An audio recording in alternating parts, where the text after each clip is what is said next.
People always ask me the same thing. How does someone who stood at the very top end up picking a rookie like me? Hey, relax. I didn't bring you here to fill a seat. You're a pro too, remember? Ladies and gentlemen, the god himself, Yi Shu, returns to the final stage with his rookie, Leon. Standing in their way is this season's undefeated champion squad. Will the legend rise again, or will the Kings hold their crown? Let's find out. The match starts now.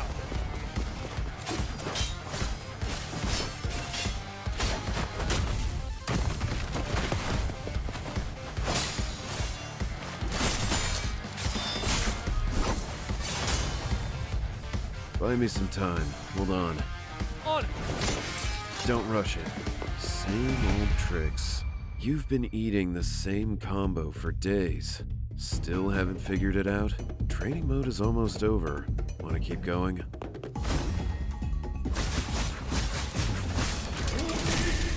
Good opener. Don't just memorize combos. Your opponent is not a training dummy. Oh, hold on. Let me reply to this message. Can't even stay retired, huh?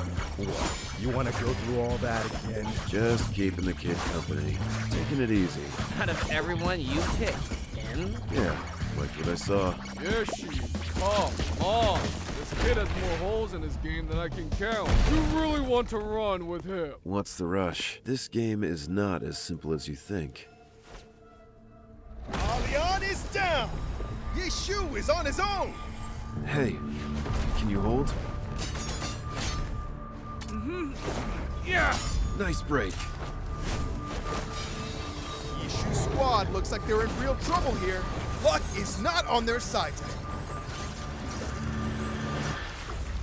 What if I make that mistake in the finals? What if my bad call costs us the championship? Would you regret picking me? This was never a one-man game. Regret won't undo what already happened. Instead of getting stuck on a mistake, figure out what you'll do next time. Chances don't wait. So stay in the moment.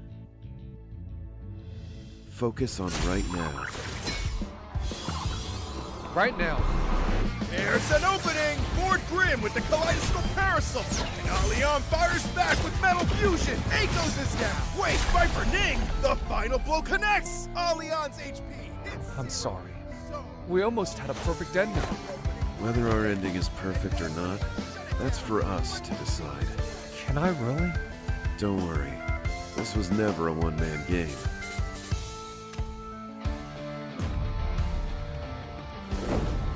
Lord Grimm activates his ultimate! The kaleidoscope parasol shifts into spear form! Dragon soars the heavens! He dodged it! Every dash spent, and he dodged it! That angle was impossible! There was nowhere to go! And Lord Grimm's ultimate missed! No, wait!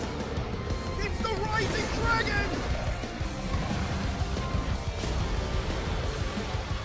It's over! Your champions, NRK!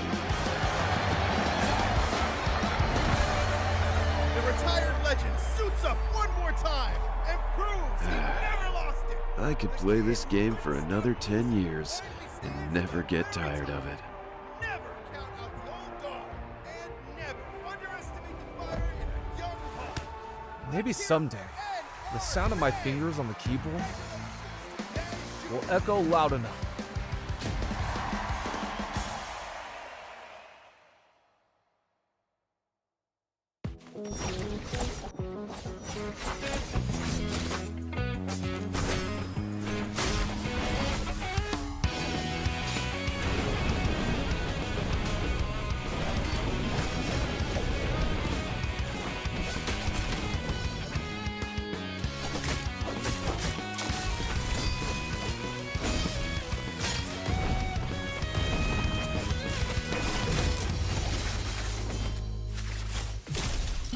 星星电子竞技俱乐部来电。喂，我叶修啊，休息1年，该回来了吧？最近联盟搞联动，我来千机伞去永劫无间玩玩。看你玩这游戏挺有天赋的，要不要跟我学操作，一起打职业？打职业？我吗？想打职业，光有操作可不够。职业教科书第1课，知己知彼。角色和武器的机制都得先摸懂。先来新手刀房体验一下千机伞。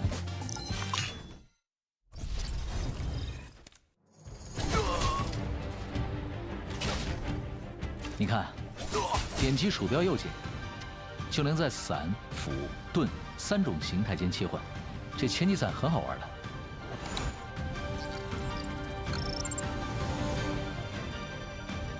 伞是默认形态。轻灵迅捷，适合近身搏斗。刚上手的话，可以先从它开始练起。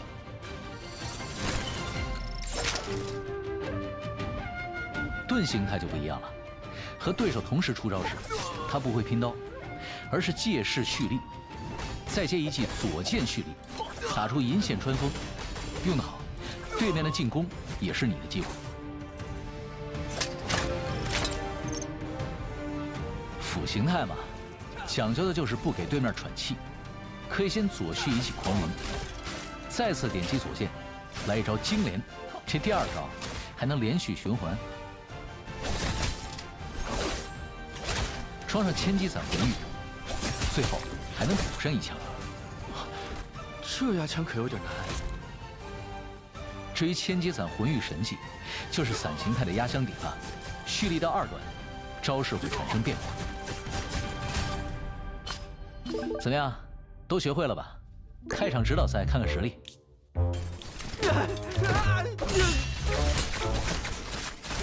还得练呢。要想成为职业选手，对队友的技能招式也要精通。来吧，新手刀房。这里除了我，还有什么是新手？房间名称也是。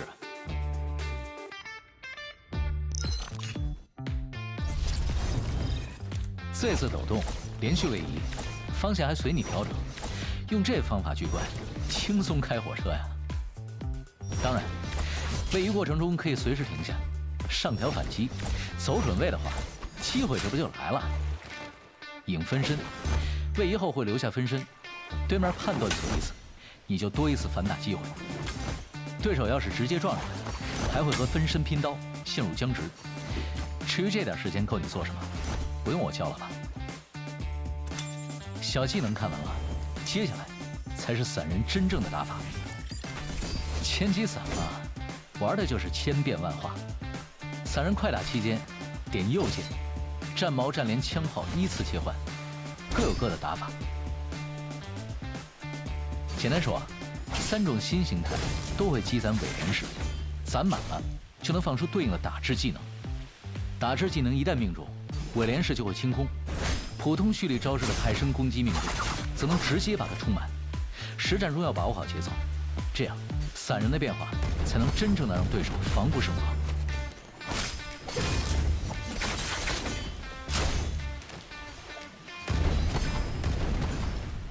这连招强啊！不过话说回来，有没有那个技能？当然，那就看看这一招。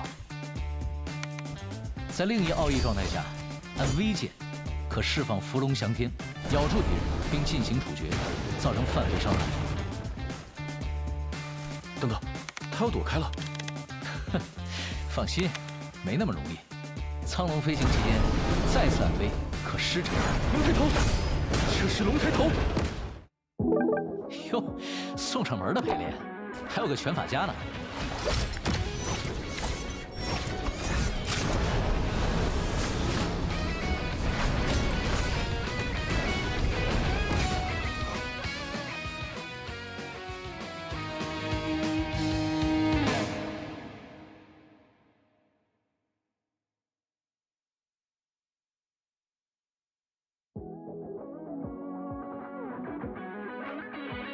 永劫里的交手，说复杂也复杂，不过基础其实就3样：普通攻击、蓄力攻击和震刀相互克制。先把这层关系弄明白，才算是入门。既然会蓄力，也会走路，那蓄力滑步就不难，移动、拉扯、骗阵都能用得上。这算是老玩家的基本功，刚开始不熟没关系，多练几次，手自然就跟得上了。看到对手的动作，判断该用长闪还是短闪，躲开伤害只是第一步，能抓住空隙反打，才算是真正学会。注意留些精力，别机会来了自己先跑不动了。飞索也是很重要的道具，追击、赶路、抢高点，进可攻，退可守，用法很多，不用急着一次学全。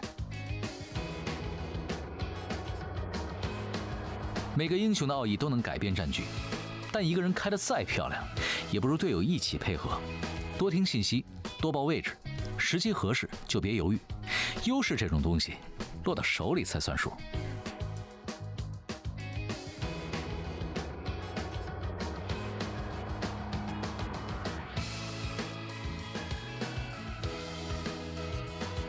永劫从来不是一个人的游戏，即使爆点，战局也会为此改变。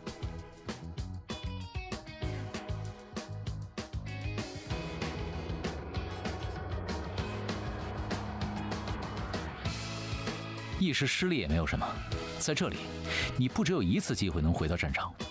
上一回哪里做错了，下一回改掉就是。只要人还在，比赛就还没有结束。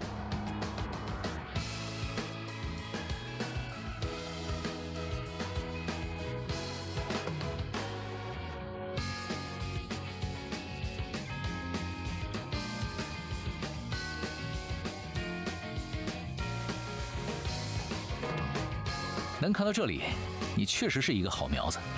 去吧，新人，把这一切当作是荣耀。我在决赛圈等你。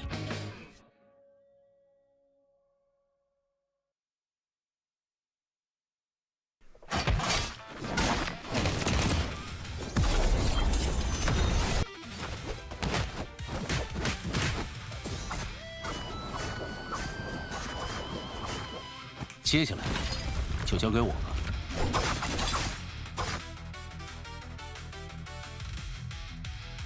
冠军这种东西，我没听说过会有人嫌多的。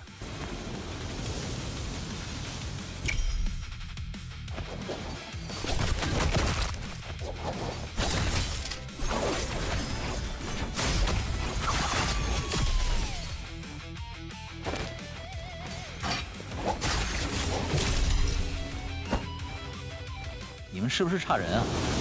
组我一个。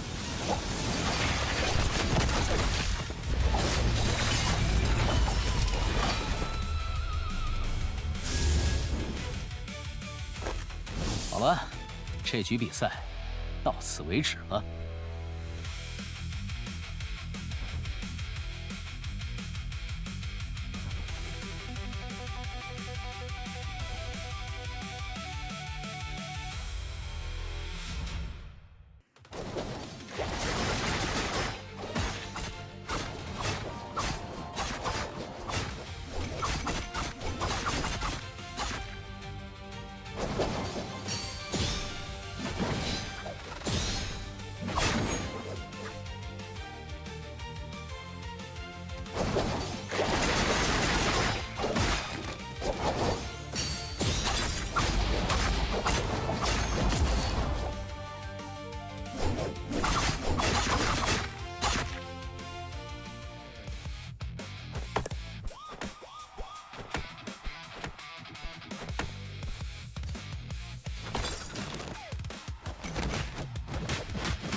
不成之人，不足以。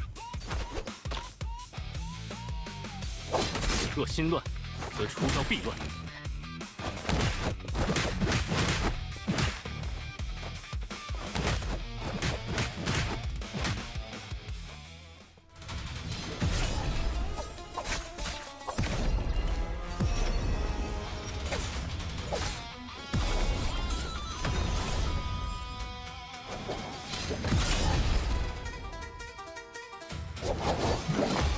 你被我看穿，阴阳二界春野。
别急，修个甲先。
wonder they say the Song soldiers are soft. Hurry. There must be trouble at the city deity pavilion. Get over here!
People always ask me the same thing. How does someone who stood at the very top end up picking a rookie like me? Hey, relax. I didn't bring you here to fill a seat. You're a pro too, remember? Ladies and gentlemen, the god himself, Yi Shu, returns to the final stage with his rookie, Lian. Standing in their way is this season's undefeated champion squad. Will the legend rise again, or will the Kings hold their crown? Let's find out. The match starts now.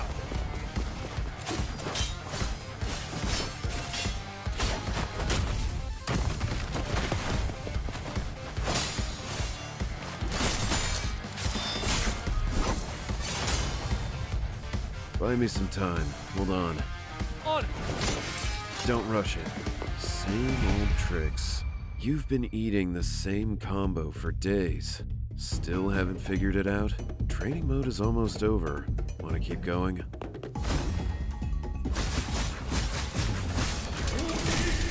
Good opener. Don't just memorize combos. Your opponent is not a training dummy. Oh, hold on. Let me reply to this message. Can't even stay retired, huh? What? You want to go through all that again? Just keeping the kid company. Taking it easy. Out of everyone you picked, N? Yeah, liked what I saw. There she is. Come on. This kid has more holes in his game than I can count. You really want to run with him? What's the rush? This game is not as simple as you think. Lian is down. Yi Shu is on his own. Hey, can you hold? Yeah. Nice break. Yi Shu's squad looks like they're in real trouble here. Luck is not on their side today. What if I make that mistake in the finals? What if my bad call costs us the championship? Would you regret picking me? This was never a one-man game. Regret won't undo what already happened. Instead of getting stuck on a mistake, figure out what you'll do next time. Chances don't wait. So stay in the moment. Focus on right now. Right now. There's an opening! Lord Grimm with the kaleidoscope parasol! And Lian fires back with metal fusion! Akos is down! Wait, Viper Ning! The final blow connects! Lian's HP hits... I'm sorry. We almost had a perfect ending. Whether our ending is perfect or not, that's for us to decide. Can I really? Don't worry. This was never a one-man game.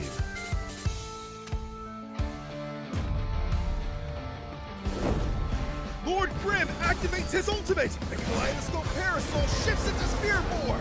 Dragon soars the heavens! He dodged it! Every dash spent, and he dodged it! That angle was impossible! There was nowhere to go! And Lord Grimm's ultimate missed!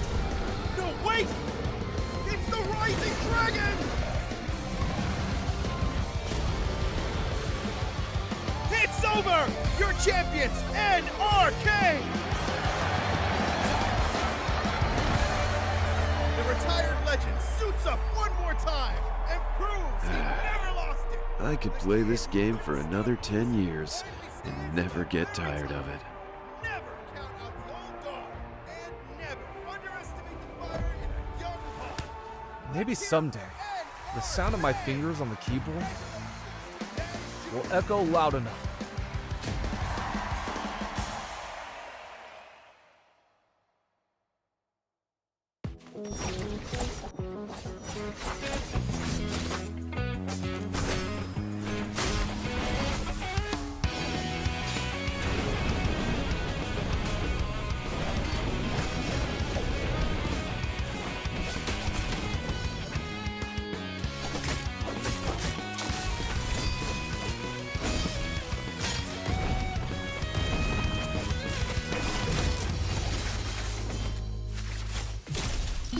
新兴电子竞技俱乐部来电。喂，我叶修，休息1年，该回来了吧？最近联盟搞联动，我来千机散区永劫无间玩玩。看你玩这游戏挺有天赋的，要不要跟我学操作，一起打职业？打职业？我吗？想打职业，光有操作可不够。职业教科书第一课，知己知彼，角色和武器的机制都得先摸懂。先来新手刀房体验一下千机伞。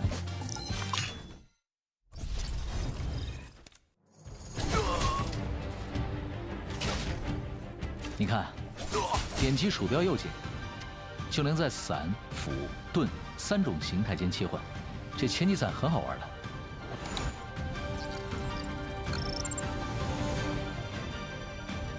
伞是默认形态，轻灵迅捷，适合近身搏斗。刚上手的话，可以先从它开始练起。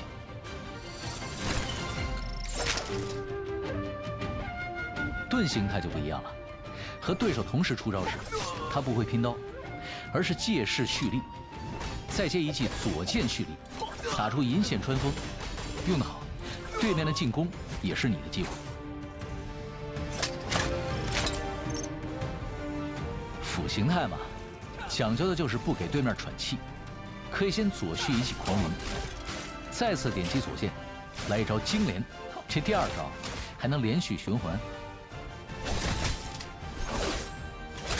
装上千机伞魂玉，最后还能补上一枪。这压枪可有点难。至于千机伞魂玉神技，就是伞形态的压箱底了，蓄力到2段，招式会产生变化。怎么样，都学会了吧？开场指导赛看看实力。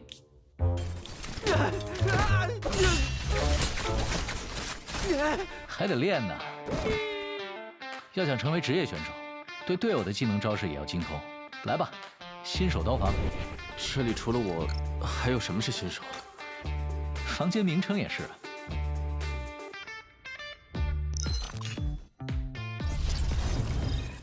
这次抖动，连续位移，方向还随你调整。用这方法狙怪，轻松开火车呀！当然，位移过程中可以随时停下，上调反击，走准位的话，机会这不就来了？影分身，位移后会留下分身，对面判断错一次，你就多一次反打机会。对手要是直接撞上来，还会和分身拼刀，陷入僵直。至于这点时间够你做什么，不用我教了吧？小技能看完了，接下来才是伞人真正的打法。千机伞嘛，玩的就是千变万化。伞人快打期间，点右键，战矛、战连、枪炮依次切换，各有各的打法。简单说，3种新形态都会积攒伪连式，攒满了就能放出对应的打制技能。打制技能一旦命中，伪连式就会清空。普通蓄力招式的派生攻击命中，则能直接把它充满。实战中要把握好节奏，这样伞人的变化才能真正的让对手防不胜防。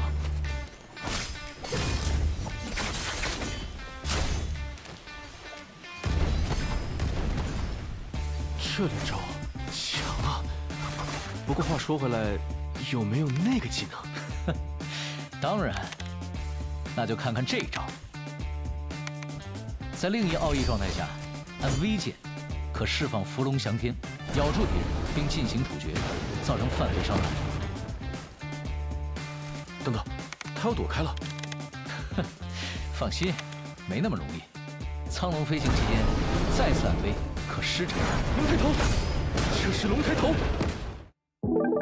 哟，送上门的陪练，还有个拳法家呢。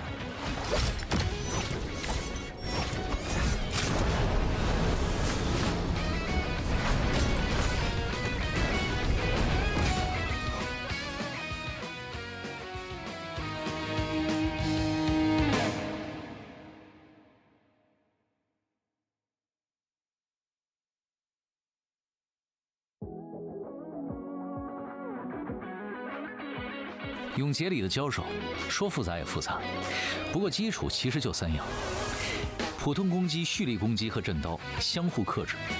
先把这层关系弄明白，才算是入门。既然会蓄力，也会走路，那蓄力滑步就不难，移动、拉扯、骗阵都能用得上。这算是老玩家的基本功，刚开始不熟没关系，多练几次，手自然就跟得上了。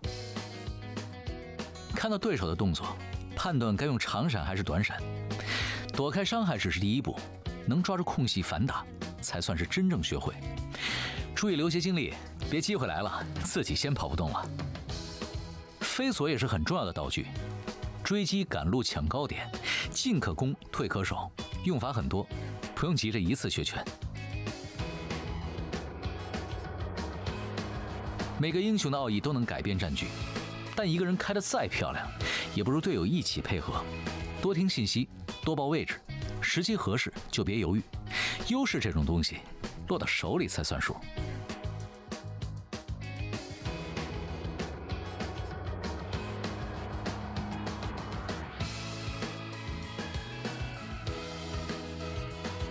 永劫从来不是一个人的游戏，及时爆点，战局也会为此改变。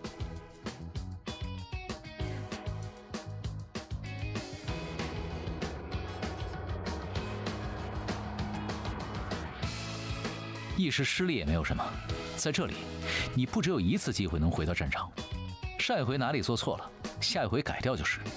只要人还在，比赛就还没有结束。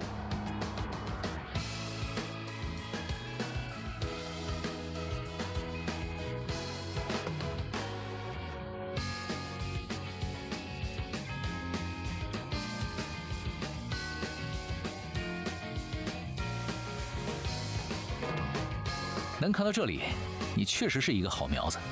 去吧，新人，把这一切当作是荣耀。我在决赛圈等你。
Ladies and gentlemen, welcome to the fall split for the Nbpl. My name is Severio, alongside with creatives today. And it's going to be an exciting time here. We are into stage ones, into Group B, which some of these heavy hitters coming out for solos for y'all, and I can't not wait.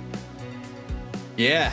I mean, we're back. We're back once again with another season of the NARAKA BLADEPOINT Pro League. I mean, we saw how MSC turned out, right? With the Spider taking that chip once again. Back-to-back champ there for the MSC. Under a different title, but now for this year, he's back, right? He's back on SR for this season. which, you know, I was just getting used to calling him OGG Spider, and now I have to go back and, you know, retrain my brain to call Mike OUG and Spider SR. But, you know, overall, it's gonna be very interesting today to see how the matches today are gonna be panned out. We saw a little glimpse of, you know, new players playing in our day one of the solos, right? We had a sub in for SR, that being Spider. But yeah, I mean, today, as always, we have the fall Twitch drops for everybody watching at home here on twitch.tv/NARAKA BLADEPOINT. What are we looking at here? I mean, the standard 120 minutes there for the Champions Bubble is always a blast to have, and then, you know, the stream events that always come for that. But yeah, Severio, right? We've had some changes from now or from MSC until now. We got a new character in the play, or in the mix, I should say. Yay, right? Being that King's Avatar collab that the game has had. You know, we've seen a little glimpse of him in the global scene, but, you know, for me personally, I wasn't able to watch the full day of solos for day one of the fall split. So today I'm gonna be looking at how he plays out in a heavy hitter lobby like we have today with all these strong players. And we also have a new weapon, right? The umbrella got put into the game as well, which, you know, what are your thoughts on the new weapon and new character that you've seen or you had a glimpse of thus far? Yeah, I mean, one thing is that with Yeshu, he's been a heavy hitter off of the variation that we've seen with the Dragon, with the Soaring Blitz. And the crazy part about it is that you'd end up seeing these players taking a lot of the advantages that comes off of that first variation, the Ultimate V2, right? The one that comes with the specialized forms with the Scythe. You end up having the spear and you have the cannon. Really presented in the early days of having a combination of all three in use, especially considering post-buff and the hotfix. You've seen how much the power kind of spiked out there, but you'd seen that form more utilized in the trios. That's for solos. V1 has a lot of safety net, the spear not having to fill up for that meter, right? And then having the opportunity of catching somebody with a grapple after a pierce means that you guarantee a sustainable amount of, you know, just sustain. You know, you come off with a lot of healing. This is going to be where we want to see real fast, though. If you guys are unaware, Group B is what we're watching today. That includes with WFG's XY, WBG's Verse, OUG's Mike. So funny to say it again. FPX's A Zhao, IG's Invictus Gaming's Wang Liang, SS1's Frostivus, XKG's Zerano, and RW's HM Huima. Now, back to the point, right? One real big setup here is kind of seeing if stage one comes off of Group A's results, which you see here. T25 take like 26.5 points in that first place. Yaga with 23, which he takes in place for Spider for this week for the stage. And coming off of the Motor War leaderboard as #1, I mean, his former name is Hui, or 08 for people who are unaware, if you've been keeping up and watching those VODs. He's been pretty, you know, he had a slow first round in the BR of round 2, but then he started ramping it up, man. And then having that point lead is insane compared to DRG's Riro and TE's Wufang. But Polaris, Chen, Ron, Henry, all went down in terms of the losers bracket. They'll be here in next week. We'll see them play it out, at least to see how they would perform. But our map rotation has been also updated if you guys haven't watched Day 1 as it shows up. Game 1's that Versus, that martial art duel competition, or Mad C. I'm gonna make it real easy, but also known as Versus. Morris Al Dawn is gonna be our first map into Hollerod Cloudy, into Padoria Morning Dew, into Morris Al Midday. No Fireflies for the BR pick selection pick ban rounds. Hollerod Starry Night, our mirror comp round. That's the only map that's gonna have Fireflies. And now obviously being Hollerod, having the objective for that Salvation podium. And that really starts to ramp up if the players need to start getting those kills, just like how we see this lineup here for those Versus. And for me personally, that's you know, one of the major things I'll be looking at today. I mean, you know, games 2 through 5, which we have for the spring split, having those Fireflies were, you know, a very tempo setting for all the players. It's very aggressive, especially in the early game, where players would land at and, you know, try to get that rage up as fast as possible into the fight to try to rack up points right before the first Yang. And then, you know, now that we only have Fireflies in that game 6, which is the mirror match, I feel like that might change the tempo a little bit. I mean, I feel like the whole 2026 season has been a goodie bag with just how many changes that we've had throughout the whole season from last year. So, you know, adding another addition to into the game with a new character and weapon also being another factor that these players, you know, have to get accustomed to. And, you know, having players who are new into the league, that being Henry and Yagami, right? Taking the shoes up of Spider for this week alone is, you know, it's another thing that these players need to try to find to see if they can, you know, try to adjust as fast as possible. We saw Henry that from Alliance that was already in that lower 6, but, you know, today is a scary lobby, right? Arguably you have top 5 best players or top 4. You're just missing Spider in there in the league in today's group. So, you know, today is going to be a very good showcase of everything that, you know, anybody has a question on and see how it really plays out. But yeah, I mean, let's talk about the players, right? Verse, throughout the whole season has been very strong, right? You know, the picks haven't changed from last year as well. That Aqua's still being that first slot. I'm very curious to see where Ye's going to be landing in the slot pool. I asked you a couple days ago where they were playing that out. You were saying around 4, somewhere around there. But you know, the presence of Xiaoyu is still really good, and you know, Zenda as well. Zenda has, you know, had so much popularity growth with how well she is as well in solo. So overall, I'm very curious to see how the draft is gonna go for these players. For game 1, you know, the martial arts, very standard. We're gonna see the Farias. I mean, they gave us a little splash shot of XY, you know, being one of, you know, I would say, we had a couple towards the end of spring split, but you know, I would say one of the pioneers now from the latest years, playing that Tarka, as you see him here with his Tarka stats. But overall, the strongest two characters in the game. One of the strongest 2 characters, one being Akos, obviously always being in that first draft, and you know, the Tomok being that staple character for XY, which, you know, with the average points they has on that character, you know, when he's playing that Tomok, he's gonna be having a pop-off game. Yeah, exactly. One of the other things too is kind of keeping in mention is that, you know, he still doesn't drop the, you know, the choice of picking up the smoke. But what's going to be interesting today is just seeing where his priority is listed as, because under pick ban selection form, right, once he hits the rotation on phase 3 or 2, right, he'd end up having Tumult. The Tumult value has gone up, right? He's been in the top 4 pick in terms of selection pool. So he'd have to either choose, if he loses his Romy, if he loses his versus round, he ends up pulling up the results and having that Tumult to be on standby, or he has to prioritize Akos or Yeshu, right? And then having the double pick there may not be a priority. Though this is the thing I always preached about. Even though Mike didn't win for spring, right? This man had #1 stats across the board. Even when we were watching the spring finals, grand finals specifically, we seen him having the #1. He had that every single time, bro. He had it every single time, and it's just like every round it was just another, you know, game getter. But taking the trophy is a thing of, you know, dispertance, and then having the opportunity of seeing how his value is as a player. I mean, he's gone back to OUG, you know, his signature team. Obviously having an opportunity to being back on the roster is insane for them, because they end up having that, you know, that player. But taking Spider back for SR and then having Alchemy to take his slot was a really big surprise, because that means that you'd have 2 heavy hitter players on the same org, and the SR just fished, you know, they fleshed it out. They got everybody set up there. What's going to be one thing to think about is, you know, where we come off of the new weapon, right? This is actually, I want to go back to that point where you're like, what do you think, thoughts about it? The Kaleidoscope Parasol is really strong in terms of what you can do with it only by itself, and then having it in conjunction. Sometimes you'd use the weapons, you know, individually, like fist blades, right? You just have it just to use purely just that weapon. Other times you'd end up using, you know, for 2-on-1s with like the with the whip sword. You end up having that with the long sword and all that. But the thing about the Kaleidoscope is that it has so many animations that would be obstructed by the moveset, that if you're not aware of where they're going to land next, then they end up catching you, you know, with nothing, you know, nothing to fear for them, right? Because going to Parasol form allows you to go for the uppercut. You've seen, if you guys haven't seen, right, you've seen these grapple pumps allowing a free horizontal blue focus, and that's just a massive work amount of damage, man. That thing does so much damage after the hotfix. It's insane. And the part about it is having the axe form is a really big, heavy, quick hitter.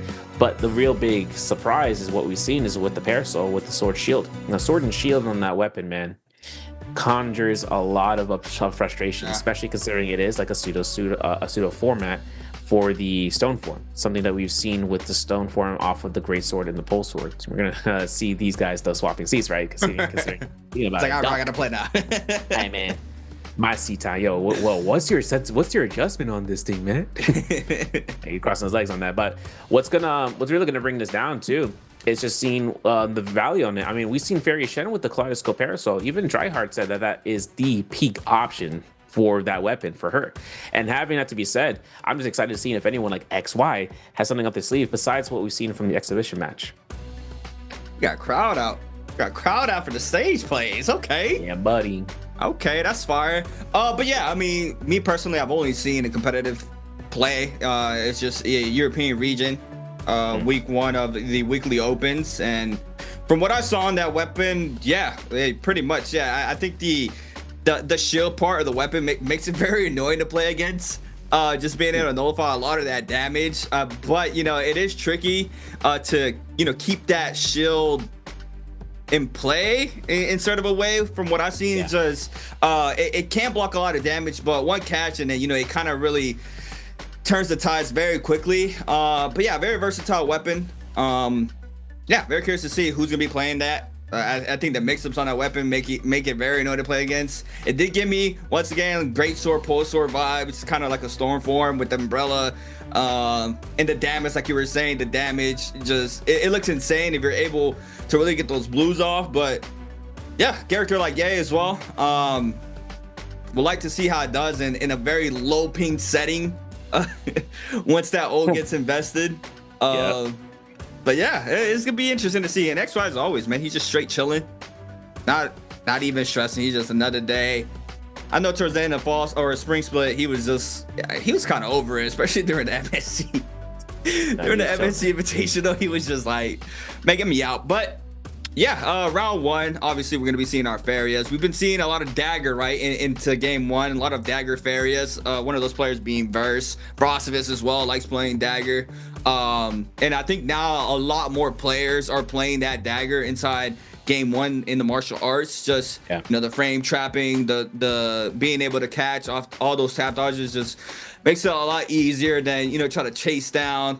Just everything the weapon has, and that's one of the OG weapons in the game as well. Very surprising to see that instead of the fan. So the fact that these players have really set that up in the meta is very interesting for sure.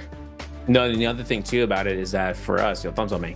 The thing about what we've seen with the Farias Shen in having her to utilize the dagger is that free chip of the RMB into LMB. And we see the amount of chip that comes off of the mine games. Just like, oh, I'm a whole like 0.9 or like not even 0.9, 0.5 release and then crash LMB, right? Some of those players are getting caught into that. You know, the thing is that some way or another, the recipe for disaster is always going to be the same recipe, right? You're going to be caught and then you're going to have to take that full blow. Do you want to use combo breaker? Because if you do, you got to have an anchor. That's why Farias Shen is such a strong pick. We're going to talk about Wang Liang. I actually saw him in terms of the exhibition and seeing how he's played. He actually did pretty, he pretty good compared to what we've seen in the past. But that's another thing. TT25 did a phenomenal job in his day one playing. So some of these older players are going up here, and even seeing Frostivus here, seeing Arano, seeing two megaliths, in terms of what we saw. I mean, Arano's been having kind of a rough standpoint. He hasn't made it to finals, right? Yeah. But having him to be here is still kind of a joy to kind of work around and seeing where he's evolved. This is the first time I'm seeing him play it out in terms of the Pro League post season of the spring season. So what I'm wondering is if he's gotten that same type of regimen that we've seen from the OGs, like seeing how TT25 had aggressed, because man, he had a way into that lobby of making the highest score. But having these and having this lobby be consistent of 2, 3, 4 seasonal winners, right? I'm talking Verse winning last year, spring and fall, right, for 2025.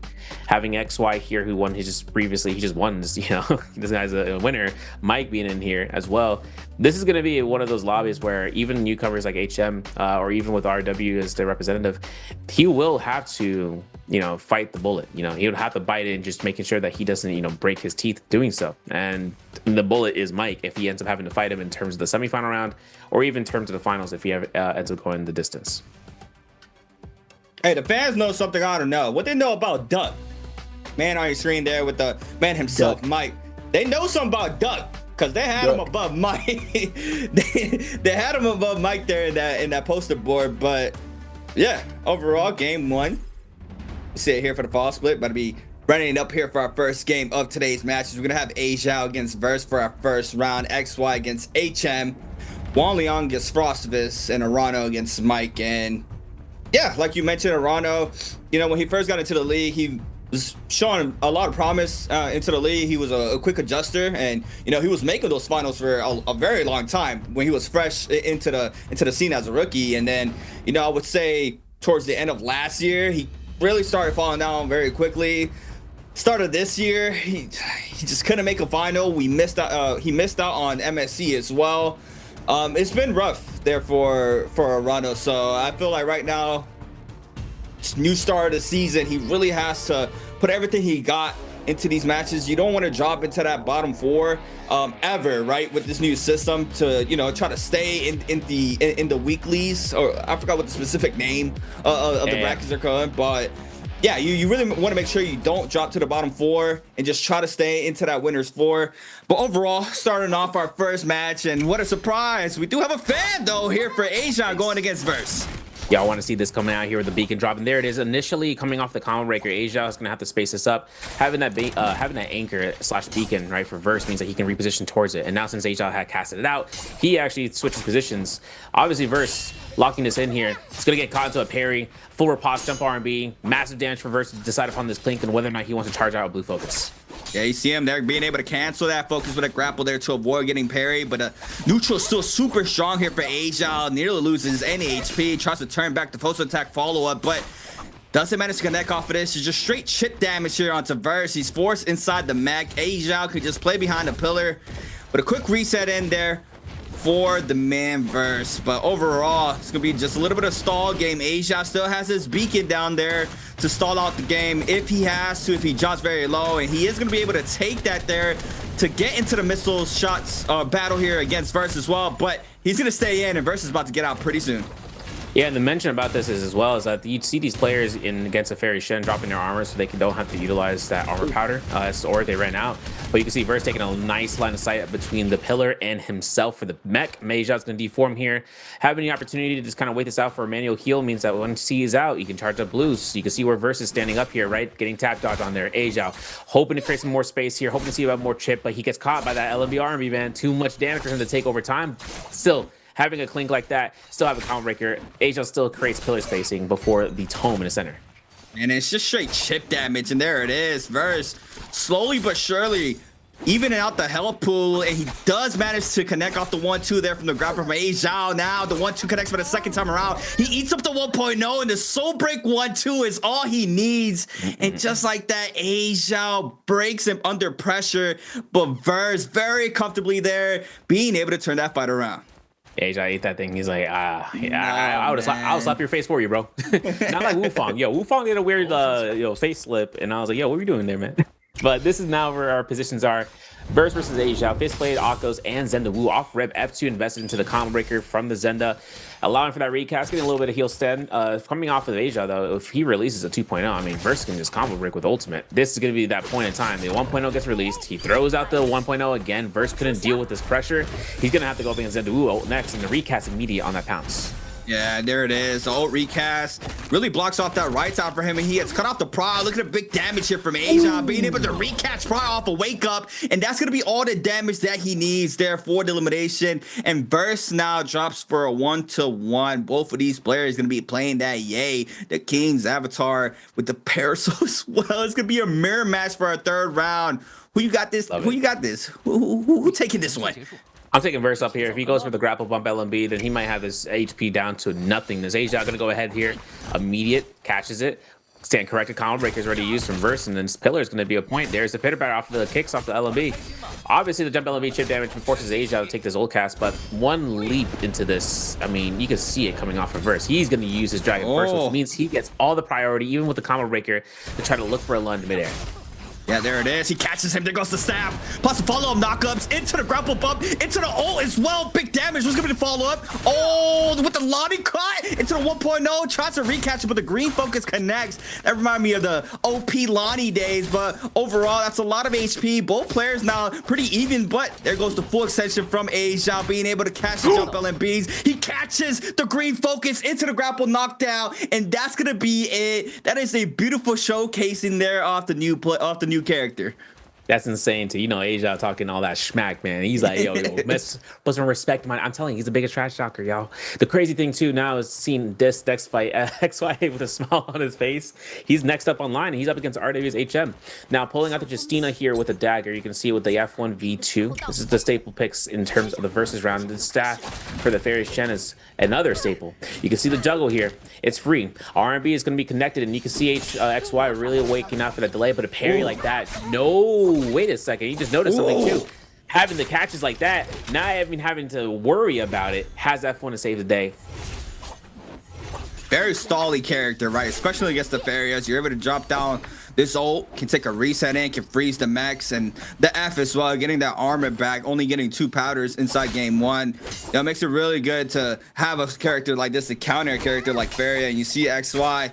Gonna go ahead and release the R&B focus. HM though, staying in blue focus. Boom dodges back to avoid getting hit off of this. Overhold since the 0.9 doesn't connect though. Just staying in blue. Both players, nice avoidance there from XY. Now forced to pop this F here to get the quick reset in to avoid using that powder. But man, ever since this fight started, I've been looking at the top side of the UI. I mean, we got a lot involved for the next round. What is happening here for XY? What? Yo, I want to see this, man. This guy is trolling. No, the crazy thing too is the fact he doesn't even have sound spare. He's actually probably using the red build. I have to check the back on the VOD if he'd actually gotten that rage regeneration. Oh, but we got caught off. This combo breaker gonna have to be invested. Having F1 though, XY is gonna manually heal first, but have to cancel it. Can't take that cannon shot. It's gonna take to the skies, having 16 grapple. Oh, by the way, y'all, if y'all don't remember, if y'all the grapple changes, right? The number of stacks of grapples is changed from 6 to 9. Yep. And that doesn't change the number of stacks in the shop. 9 grapples is still 900, and this is actually like the real big change to mention, because in this arena, having yourself into the sky, you have 6 more grapples to move around. I mean, you can see it from XY's position. He didn't take any pressure off that Feria.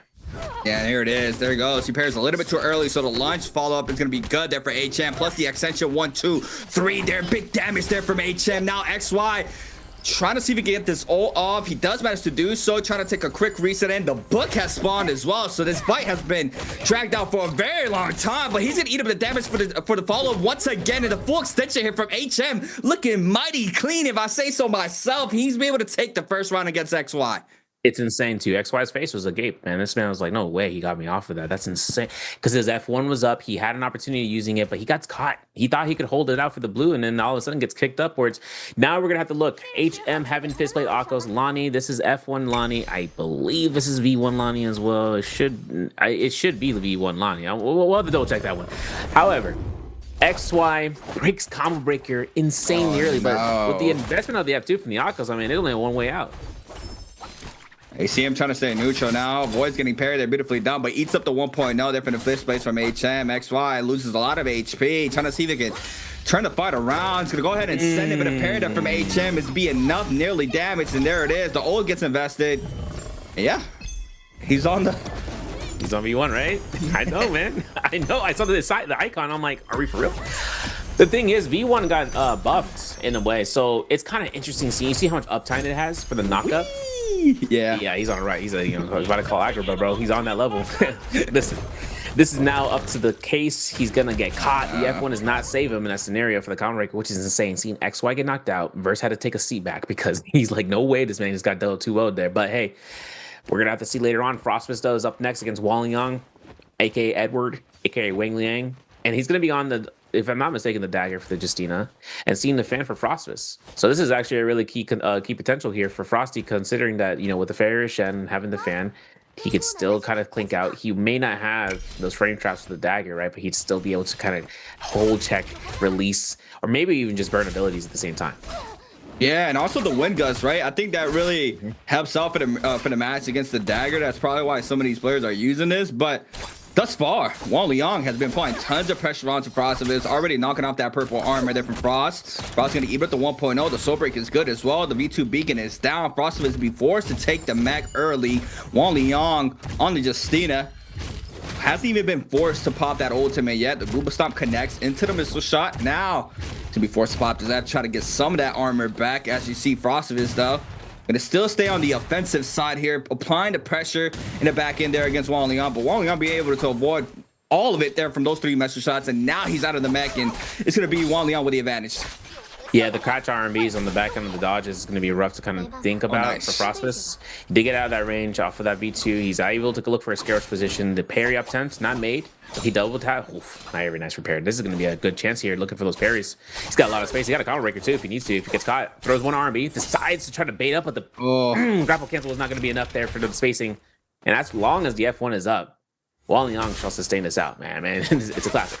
But the combo breaker is still being available for Frosty, means that he hasn't taken much threat of a bonus. Throws out the follow-up blue focus. Still has a lot of damage to think about with the horizontal throw out, and still having a spacing up here. Wang Liang still having a pot to heal with. Yeah, you see Frostfist, he's just forced to let loose those focus attack to try to even out the health pool. He does it back to back again, and now Wang Liang is forced to pop this F, and Frostfist with 1 HP in a dream, trying to see if he closes it out. But Justina ultimate can be called in once again, but a chase down here from Wang Liang. He sends it this time, but Wang Liang has the parry in his back pocket, and that was a very close fight there. It nearly almost got brought back there for Frostovich. Just unfortunate for him that he lost a lot of HP early in the fight and was forced to pop his vitalities and powders. And there's only one. Is that a change? I thought it was two back then. That was the one? Okay. The 1-1. The one thing about it is that's why Justine's... Yeah, because one Justina F is 600 armor. Like, hello? But listen, Parasol Zendawu with F2 means that this is going to be a guarantee 1.0 angle, man. Look at this. Oh my god, the jump RMB after the LMB. The insane work here from this being this weapon. Look at this. Stoneform procs out. He's got that shield ready to go. Gets caught for the behind, though. Not safe, but the moment he holds LMB, he's good. He's going to switch to the axe form. Still thinks about it. He might even look for this beacon. Is that V1? What? We got the buff. Wait, is that V1 with the buff? With the attack defense buff on the recast? Are we kidding right now? V1 recast comes out here from the Fairy Shen. Still has arrows. I can't shoot. Unfortunate. And this is now the point in time where Frost is going to have to connect those shots, but no value against the direct HP bar for Wang Liang here. You can kind of wonder whether this is going to just be an angle just to stall out. And having that recast right now, I'm thinking about whether or not Wang Liang is going to pocket out. Yeah, and Frost pretty much stopped all those powder heals that he was trying to pop there. He's still on 1-1, so he wasn't able to get a reset inside the mech form. And Frostovich is still applying tons of pressure. There goes the crow grab, beautifully done into the follow-up. Beautifully done there from Frostovich, being able to get a lot of health out there. And the follow-up hit, and yeah, I mean, that weapon, that weapon is nice. I'm not gonna lie. In isolated 1v1s, for sure. Yeah, and the crazy thing too is that you can see him holding on to the axe form and just waiting for the commitment on the LMB. Freelo, right? I mean, Wang Liang was looking at it like, oh man. Yeah. Afterwards, we're gonna see him on his Shio though on Halberds, and we're gonna see a Dagger Yeshua here for Frosty, and Frosty just gonna go out here, man, getting caught by one RMB, but one horizontal free soul break, and that's gonna be a guaranteed on that combo breaker for Shio. Let's even out the health there. 1-for-1 on the focus attack department for both players.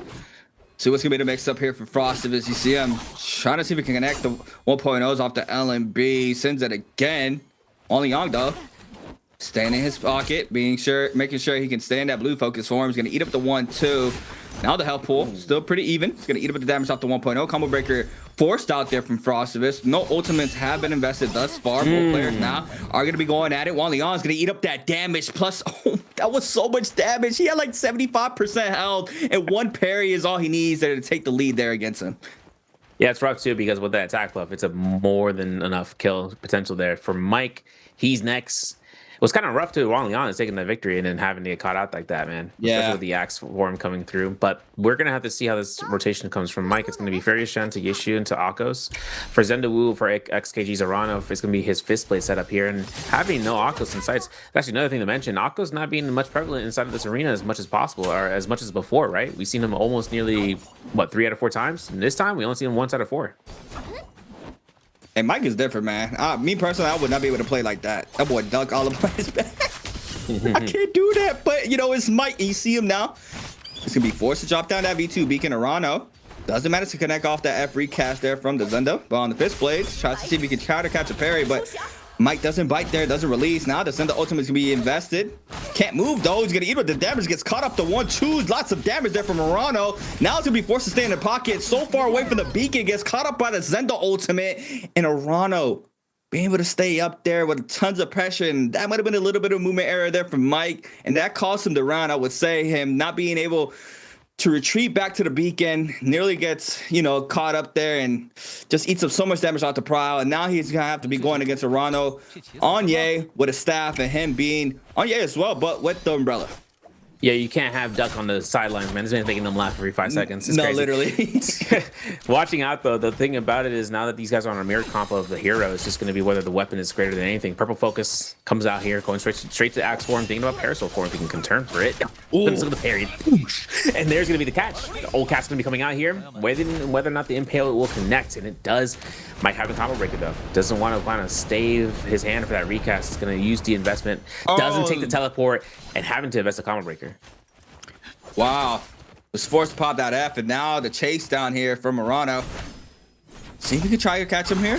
Does get caught up here. There goes the stabs off the spear. The follow-up grapple bump into the 1-2. Snaps on over to the staff, but doesn't be able to get the full follow-up. Gets clipped off the R&B. Mike now, once again, Yeah, that's the face I got, Mike. I'm not going to look at him. Yep, that's the same face I got. I don't know.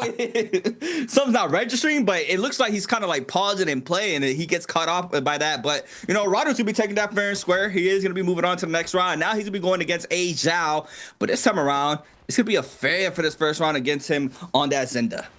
Yep, and having Arana going up against A Zhao, it's going to be a real big hitter if he decides to just kind of spam R&Bs for the setup, because...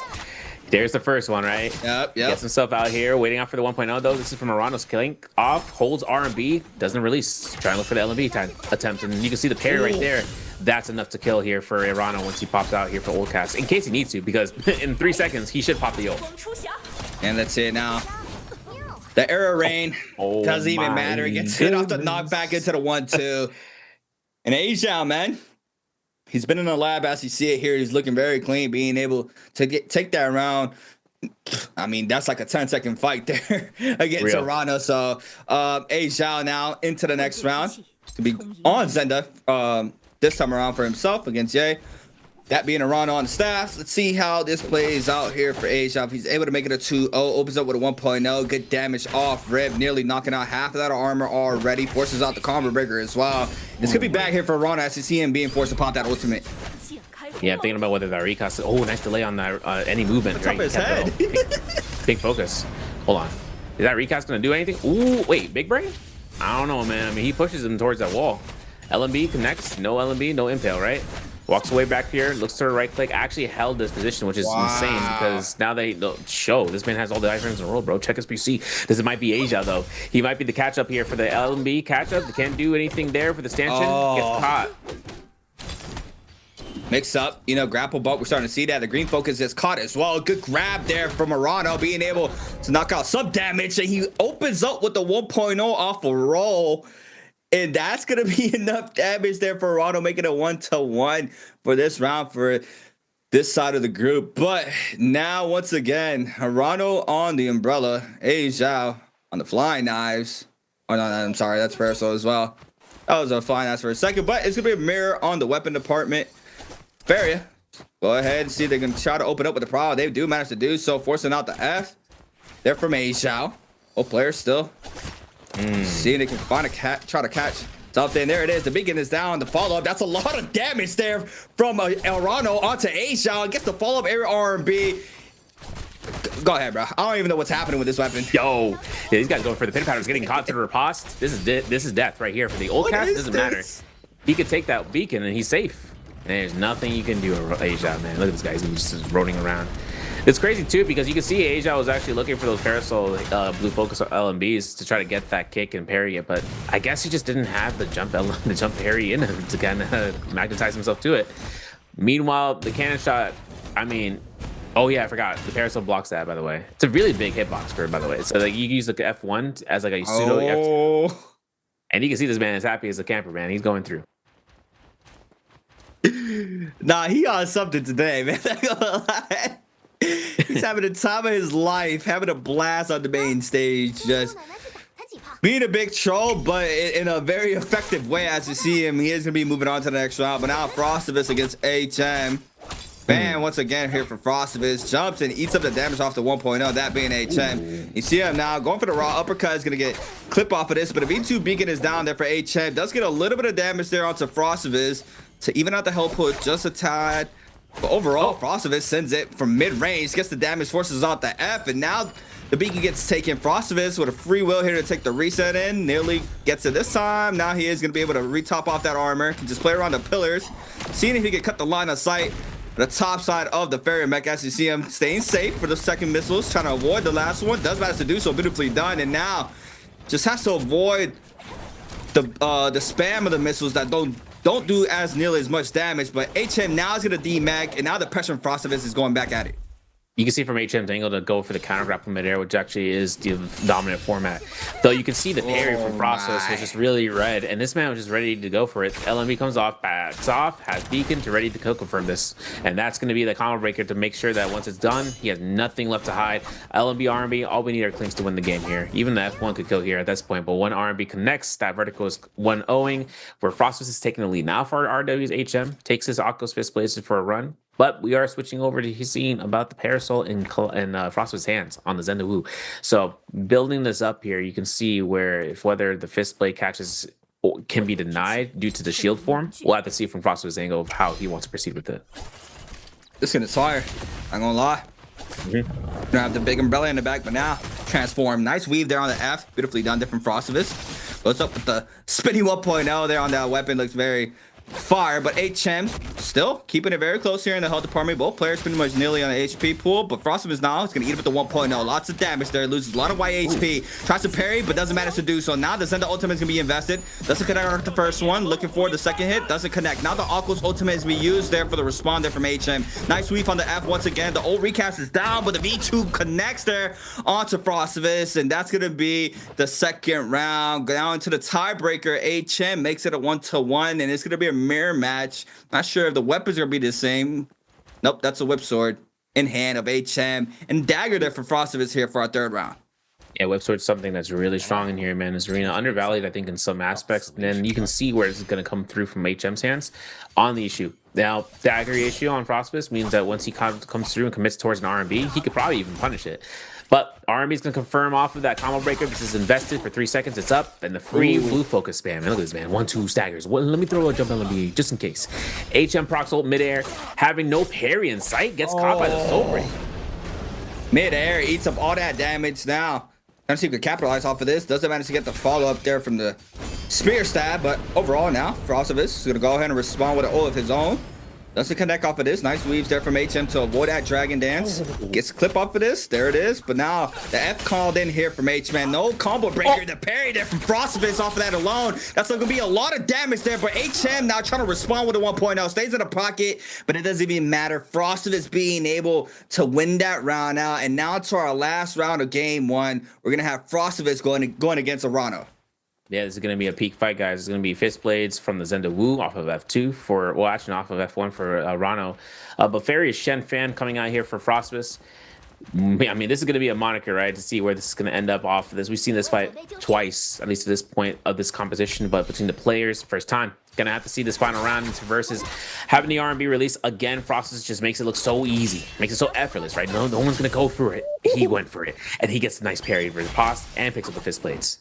Yep, picks that up so quick there to have the versatility under his belt.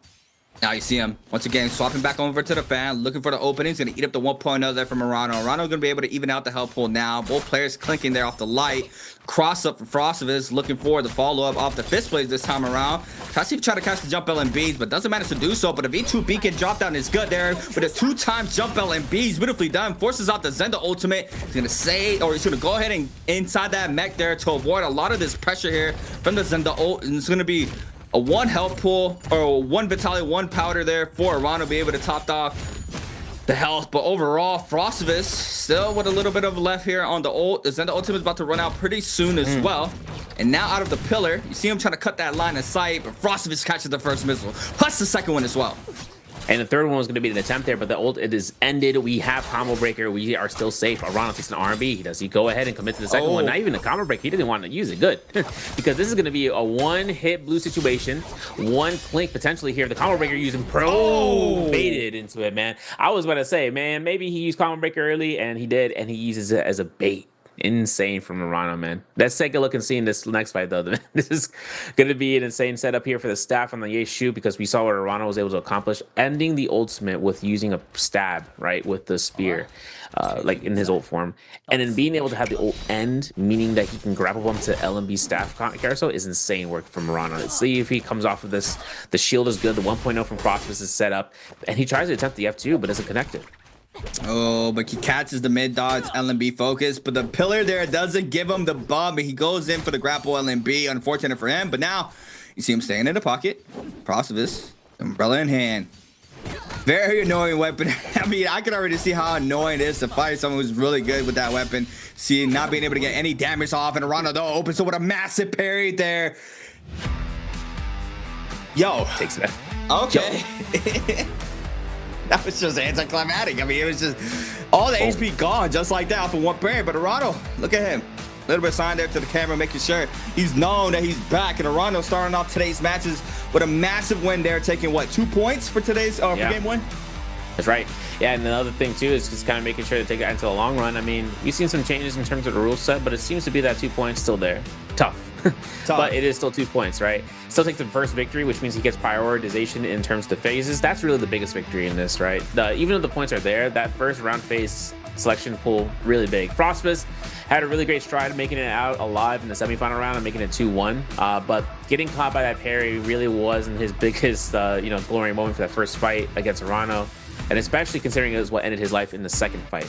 But what's kind of interesting is seeing where Frostus was able to take advantage of having those fist blades in terms of that first position of the pillar plays that Arano was trying to take position on.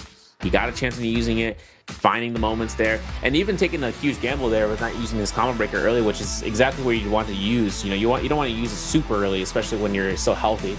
Use it when you're in a position where you're getting locked in, especially against fist blades, a multi-hit blue focus weapon, and you get it there alive. Just watch out those blues, man, because this man's gonna crossfire you. It's over. You're done. But the other thing is kind of seeing where these builds are leading us into. We are gonna have a question here in just a second. I'm just thinking about the fact that we saw XY not running any of the green focus glyphs, not any of the red focus glyphs. It's kind of insane seeing where his build is at. But for y'all at home, who was the MVP for Game 1? A. Juan Leon, B. Mike, C. Arano, or D. XY Xuanyuan? And yeah, going back to that, I mean, sometimes you can see these builds, and I'm feeling like XY was as a medium haver. Like, he only uses the medium glyphs at most, and he doesn't have any big glyphs on standby, which kind of hurts. I mean, I'm thinking about it like the fact that he would have gotten away with this engagement and getting a kill with having that silence parry, and he didn't have any of the other, right? He was on Justina with it without having either of those glyphs. He just ran it through him and just hoped to see. We didn't get a chance to see that Valda, which it would have been interesting and seeing if he was using V1 Valda because of that buff that she got, which is the wave, and it's also with 3 spears. And if he'd wanted to use that to stall out, I would be more than happy in seeing Valda baiting back in the Souls meta because of that. But in trios, that's something else, a whole different conversation. What about UCA? What do you think is kind of a thing about the Parasol here compared to what we've seen? If you'd watched from the day one, you've seen how it's there, but here it's so constant. Like, we saw it every round, I think. I definitely think it's a weapon where it's going to take some time for everybody to get nice with. Just with how versatile that weapon is, right? Being able to change the stances on it, and having an answer to that weapon can be very annoying, as well as how long it's going to take for people to get nice with it. It's going to take some time for players to know how to play against it for whoever's ahead of the curve as well. I think the shield makes that weapon very intolerable if you're going up against it. It just has that safety net of being able to stay in the pocket, and the damage that it has as well it's just really good to have. I saw the follow-up off the parry where you're able to go for the aerial R&B. I believe that's what it is, to get the confirmed damage. So it has all those extensions that you can get from all the other weapons, but in a Parasol form, which I think it's a good addition to have. I just see it like a very fast hybrid longsword with a great sword, in the kind of way, being able to have that storm form plus that jump ability be chased down as well, and the damage it has. I think it's a very interesting weapon for sure to see, especially here for Game 1. But yeah, I mean, here we go. We're gonna start off with it as well, right? This is what I was saying. It's kind of like a longsword whip sword. Being able to cast the grapple there, and this is what I was expecting to see a lot earlier into the Pro League is players getting accustomed to the green focus, because ever since the green focus got added to the Pro League, everybody's running it, right? It's a no-brainer being able to have that. So now we're seeing how well these players are able to read that green focus now that they have been playing it against it for a couple months. And I think in Game 1 we saw 2 or 3 grabs off of green focus alone, so that's already a lot more from what I've seen in the spring split. Yeah, and the other thing too, coming off of this is like, when the preparation glyph boards have been updated part 2 for this current season, for this current build that we have, you've seen the players taking full advantage of it. Even some players were testing before the full final changes. One other thing too about the Parasol is, Mike's face right there is, that's a sticker. That's a WeChat sticker right there, man. I'm saving that. The crazy thing about it is that you can also notice that with the Parasol is the fact that it is a hybrid, like you said, between having, it's crazy, Stone Form. But it's funny, you had Stone Form form on a whole different weapon, because you'd have a similarly built weapon like the heavy weapons of the greatsword or pole sword in the axe form. But having the animation speeds is also another thing. You can see how the axe form, it's a little janky with the jump LMB off of parry. That's why the jump RB is so fast, so quick. And even on the shield form, you'd also see how the jump LMB is it's faster than any other weapon. The jump LMB with the katana hong sword, jump LMB with the long sword specifically. That thing is real big danger hours if you get caught by that type of chip. And then having the whole blue focus means that he can go ahead and he can kind of catch himself a little bit of riposte there. Rhino, sup. And the thing about it is that hair clip. Let's talk about it. I'll stop, man. Now, there's another thing about that weapon is the fact that it just holds the best parts. It's like a pseudo staff, right? Because you can move around, and you have also have the pitter patter, which is very close knit, and it's not like the pitter patter with the staff where it moves forward, right? You get mega punished. It's all in the cone right in front of you. If they're not there enough to react to it, it's like the whip sword RMB, right? You can't really jump parry the whip sword RMB, the blue focus vertical. If you do, you can get punished for it. And some of these players, I think, are finding that out, that the Parasol has that with the that form, and having to be very aware of it. What's really interesting too is about the fact that it's a jack of all trades weapon in some regards in terms of the melees, because you can also notice that it has the same animation similarly to engraving. If you see the drop RMB, which it's really scary to kind of be in the anticipation if a guy is playing between the kaleidoscope and using a longsword, and he pulls out the longsword, and then all of a sudden it's an engraving hit. But it's not a lot of damage. It's really more about the confirmation that comes off of it. Still, having the opportunity of having that weapon here in the Pro League, I'm excited to see what it kind of really just starts to become a mainline weapon. I mean, the highest stat line weapon that we have right now is the fist blades, which comes to no surprise. And then we can actually run that down. So I mean, you can think about where the fist blades is kind of the strongest weapon, but we're still seeing flying knives up there. Flying knives being the number 2 weapon on the board, and then having the longsword there, right? The Classico, which is interesting considering that we saw longsword more here in terms of the higher, the higher usage weapons rather than the whip sword. But we've seen right there with the whip sword with Hui Mao. I mean, my man got the kills because he just spanned the blue focus verticals. You can't really do much against that counter matchup. I think. Right before Green Focus, Longsword just had a lot of success, right? Especially with just Carousel in the game, being able to re-loop as well, where players started to, get the uppercut off the 1-2 from the Carousel, being able to extend that in Yang and stuff like that, it was just so strong. Then the Whip Sword came out, and it kind of gave you that confirmed damage in a way faster pace in that blue state, without losing the advantage of getting that damage off like you had a longsword. So I think the whip sword just kind of took its crown in that aspect just because of the green focus, maybe, even though that whip sword still was capable of doing the carousel. But yeah, very interesting you say that the fist blades are better than the fly knives, because the fly knives, it was the king for such a long time, right? The fly knives just had so much damage, so much versatility, being able to catch players that are, try to scale rush, especially the Tomolks when they were press F. Just had that shotgun burst, the omnidirectional, be able to adjust wherever you wanted to throw that focus attack, which is so strong on that weapon. It got tuned, so now we see the fist blades. Like you said, fist blades are the strongest weapon. I think just being able to have that dodge and stay in that blue state, it gives another factor and aspect of the mind game in the rock, paper, scissors, especially in the pocket against the fist blades. So I think, we saw a lot of success with the fist blades, just in the fact that it kind of gives you another guessing game aspect in that department. But yeah, I'm not really too surprised with the standings you're saying. It clearly makes sense with just how good those weapons are. And yeah, I'm very curious to see how the involvement of the Parasol is going to be.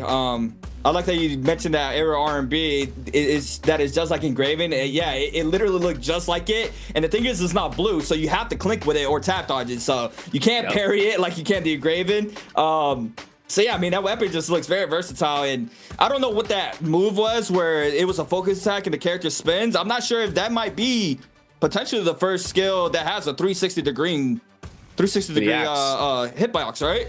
Yeah, the axe. Yeah, nothing is scary. It's like it's literally a jack of all of the weapons, man. Greatsword level 3 charge, right? Level 3 greatsword charge is probably the most diabolical you really want to get parried right now moment. But the problem about it is that in this weapon, it does the thing about the level 3 greatsword charge, right? We're gonna talk about greatsword for a split second here. I know Raven's talking like, man, why are they bringing that greatsword? Now the thing about it is, you look at the greatsword level 3 charge, and it's something that can't be clinked, right? And that's one of the biggest things. The biggest flaw is that it's blue focus. In this case scenario, the axe also has a purple focus with the horizontal releases in the second stage. You could spin it around, like spin it in the direction away from your opponent, spin it right back, and confirm the purple focus. They can't parry it. They have to clink it. And if they can't clink it, they get hit, or they have to tap dodge it, and they invest their stamina. The jump R&B with the Parasol form, being able to be knocking your opponent down means then you'd open up the opportunity to invest a stamina dodge, which is massive. You need to take advantage of that, right? Anytime you can take advantage of burning your opponent's stamina down because they'd have to wait this thing, wait it out, is where other players, what we saw from Polaris, for instance, taking full advantage of the delay wake up. My man, the Polaris on round 6 ended up just staying on the ground for a full 4 seconds. This man was just waiting for every little inch of time, so making sure that they can confirm with their opponent and having the opportunity of catches, so that way they are A, fully set up here for their stamina bar, and B, just to see what their next move would be in that case, if they're going to be like, antsy about playing it out. And rolling out and delaying wake up, that's one of those mainline things you have to understand, and seeing how these players perform. And then even take it into your own gameplay if y'all, take the time and playing into solos or even into trios. Some parts about it is that you'd find yourself in a, what if situation, which is a lot of the time, what you try to find yourself to get out of. You don't want to be stuck in the hole of being, slammed back against the wall and dying every time. At least to see where this comes off of. Now, Pro League, different story, right? These guys have been playing for, they're hired to go through with this. This is going to be our pick man selections: Ajiao, Verse, Huimao, XY, Frost, Wang Liang, Arano, Mike. This is the order. This is the pick selections. Curious and seeing if Akos still stays to number 1, because Akos was number 1 last on day 1 for Group A, I should say. And for him to be on number 1, I mean, we saw Yeshu Exhibition at least being picked up once in the first pick, but Akos also got the most MVPs out of the rounds. So having that to be said, he is still going to be one of those guys, man. The mainline guy. Unless Asia, Menace to Society, Mr. Trollmaster Pro, he's going to pick a Yeshu, first round pick, first selection here. And Verse picking up Akos as a result of that. Gets it for free. Potentially double picks too. So you kind of you kind of make it tricky, especially for a Akos like Verse. So yeah, I don't know. We'll see how that plays out there for Asia. You see he's very confident there on Ye. A-Chain on the Zundef for that 3rd round selection. And then XY definitely going to be playing that Tumult probably. First game, having free will, be able to pick whoever he wants. And, well, we've seen an uproar of Colin once again, right? I believe Colin has been finding some success as well in the Pro League. So, wouldn't be surprised if we see him in the 5th round selection into today's match here for Game 2. Overall, Tabby for XY, very readable as always. Loves that character. Will always play that character as much as possible. But yeah, now Frostivus. Also Yodo and Joyo for Frost. So we could potentially see that into 5th round, but we'll see. Oh, Shayo. Okay. Yeah, I've been thinking about that, because if he brings out Yodohime next round phase, maybe he just wants to hold it up for round 7 when he ends up in that last phase selection on round 5. Yeah. Kylan, though, comes out here from Wang Liang, which Kylan's actually really underrated, but we've seen variations of V1 and V2 for both Kylans, and having both of those variations in the usage of the players means that they just still try to find a deciding factor, because their playstyle revolves around it, right? Life sustain is really aggressive. You can go straight slash either you hold check it or you release it, but it's also something for your opponent to be finding out in the midst of battle, right? Finding out whether or not you are using V1 or V2. Lonnie, though, picked up here from Arano, means that Mike is going to have either opportunity to choose to the Yodohime, which if you're giving him a Yodohime, he might have a blast with it, or he might delve into the pits of death. As for Mike right now, with his coach back on OUG, his coach is with him, man, all the way. He said SR, OUG, WBG, I don't even know what team you on, man, beforehand. I'm gonna go with you no matter what. I even got my hair cut sideways, man. He got that, man. He got that. And now Yodohime as well. This is it kind of just hit me. This is what I wanted right here. This is what I wanted. It was either a Takeda rework or a new character, and that helps out that 8th round selection where we were having like kind of those weird picks in that 7th to 8th round, and now with the A in the pool and even being selected first seed for Game 2, it's just it gives that free will of having a better character for solos, as we saw there. Yodohime and the 8th round selection it's like early Christmas, right? I mean, being able to have a good character to go into your game and not having one of those rounds where you're like, yo, this is gonna be my hardest round of today's because I'm in the lower side of the scene right now. But you know, now with Ye in the pool, you have that versatility of having a little bit more leeway to what you're picking. As you saw there, Delaney was selected in that 7th round selection. But yeah, that's exactly what I was waiting on from all last fall spring split now into the fall split. It's just good to see that we have that change. And you know, now how is it going to be looking here with no Fireflies in the game for the first 4 matches of the BR for today's matches? So yeah, that's another thing I'm going to be looking at, seeing how we are able to see those matches being played out. But yeah, game 2 locked and loaded. We see how our ults and abilities look pretty standard, right? Everything looks pretty. We don't have V1 Lonnie this time. So I'm glad to see that.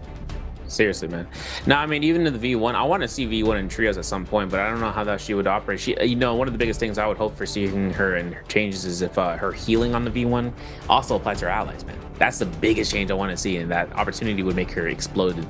But V2 Waliang on Kylan, this is going to be his variation for the ultimate. V1 for Asia as Yeshu, which is going to be the dragon form, the one that we've seen inside of that martial art dual competition Mad C. So having that to be said, spawns. Now, in Morris, those caves are going to be pretty desirable for those Fireflies between the Council Courtyard and if they decide to go northeast to Ephemeros. But between those 2 locations, Council Courtyard is just much more of a prolific spot. You go from there to Traffic Junction, which is just right north of that, and you can take your way all the way to Celestia, or you can even go to Zest Winery. A lot of players love taking it to Zest Winery at some point, but seeing how our map is more in the northern side in the center, we're going to see WFG's XY taking the Mortal Temple in Celestia, the eastern end. WBG's versus at Artisans Grove, Moneytown. Victus Gaming's Wang Liang is on the outskirts to pick up some Tros and then moving himself there. OUG's Mike is going to be right in the heart of Noble Cave, as well as RW, as HM and XKG's Arano taking it to Servants Grounds. SS1's Frostmas over by the Noble Cave Shrine, but by Lake Yellowleaf, Asia is actually looking to try to pick up those tropes on those huts. So this spawn is going to be really interesting. There are transitions from the north side. If it doesn't turn out so hot, we go to Eventai Temple, we hit to the Ephemeros Caves. If we don't do so hot on the mid side, right between Servants Grounds and to Artisans Grove, we might see more respawns towards into the west, all the way towards Victim's Haven, potentially even further towards Islet Crater. We have to see. But starting off here for round 2, my name's Severio alongside our creatives. Our first fight into Group B means into stage 1 who is going to be top 4. This is how this is decided. Whoever makes it the top 4 gets into the winner's bracket, and whoever is at the bottom 4 goes to the loser's bracket. So anyone who is at the end of the day making it to the bottom of the red line means that they're safe, at least for a little bit. And then seeing about this loser's bracket, they got only one more opportunity to make it out or make it nowhere. But Mike taking the fight against Asia at Lake Yellowleaf as they looted up, and it looks like it's going to be a catch there for the combo breaker. Yeah, that's unfortunate. Burns it very early. He does get some damage off there to Asia. But overall, Mike, though, staying in the pocket, catches Prowl, swap there with Katana in hand, playing that blue halberds.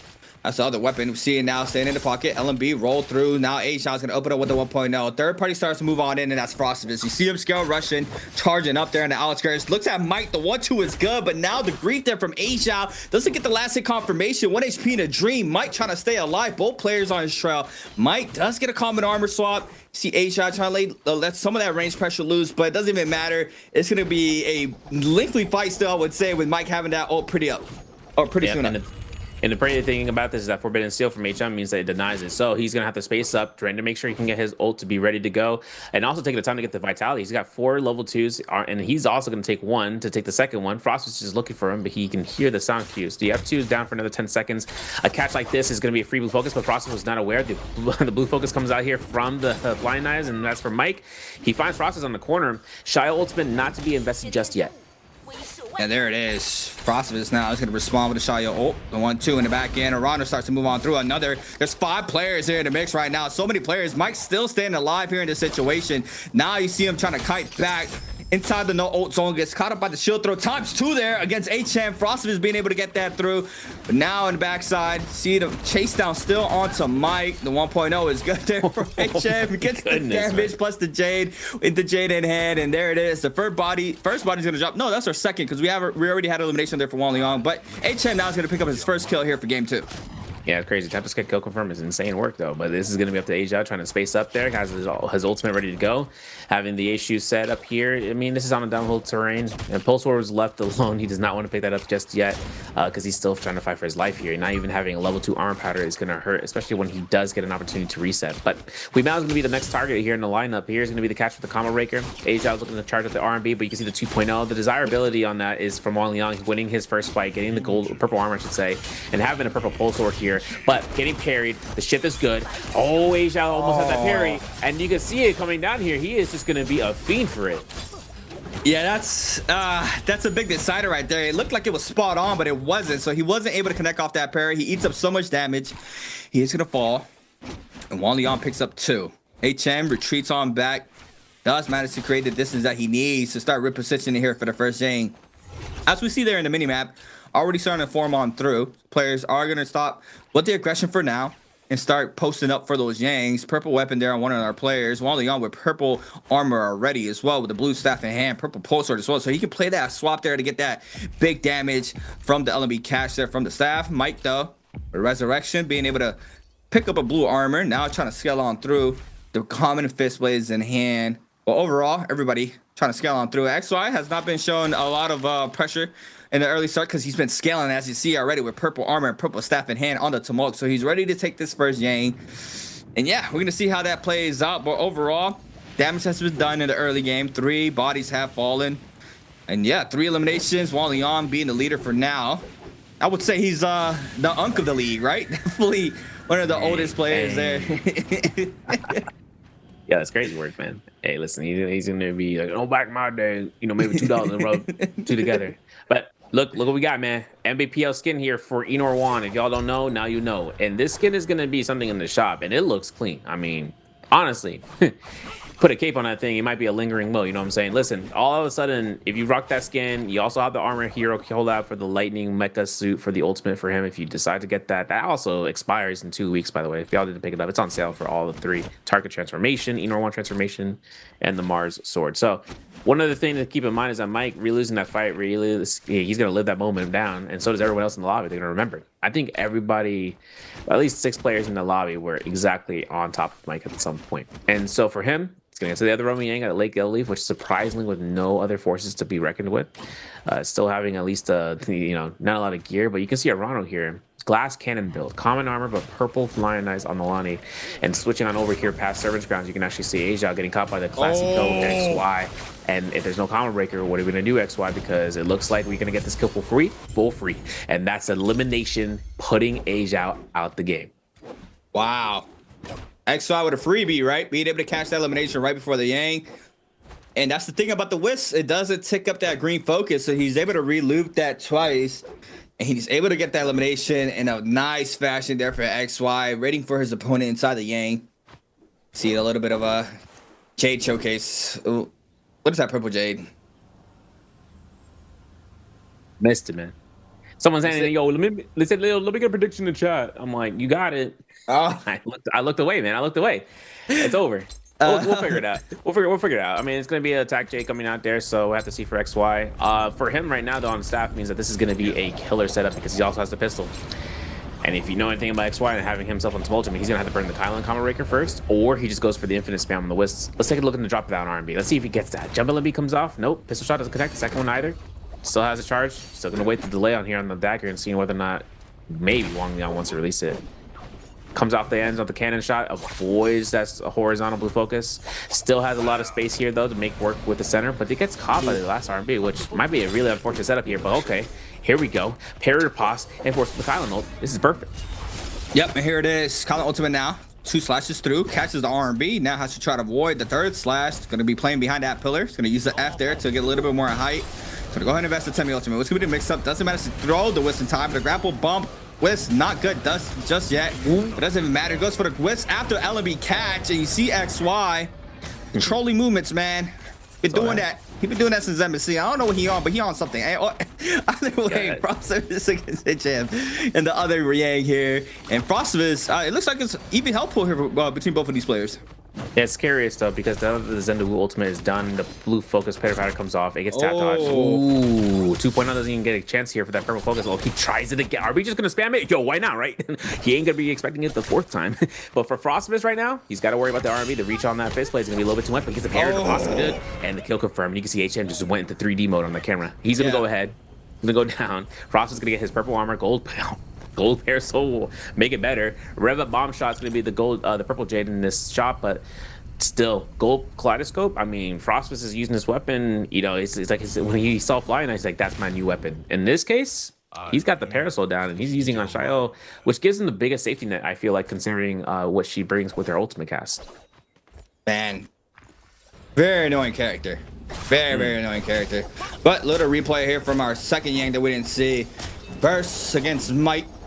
It's gonna be Akos v Yodo Hime there for Mike.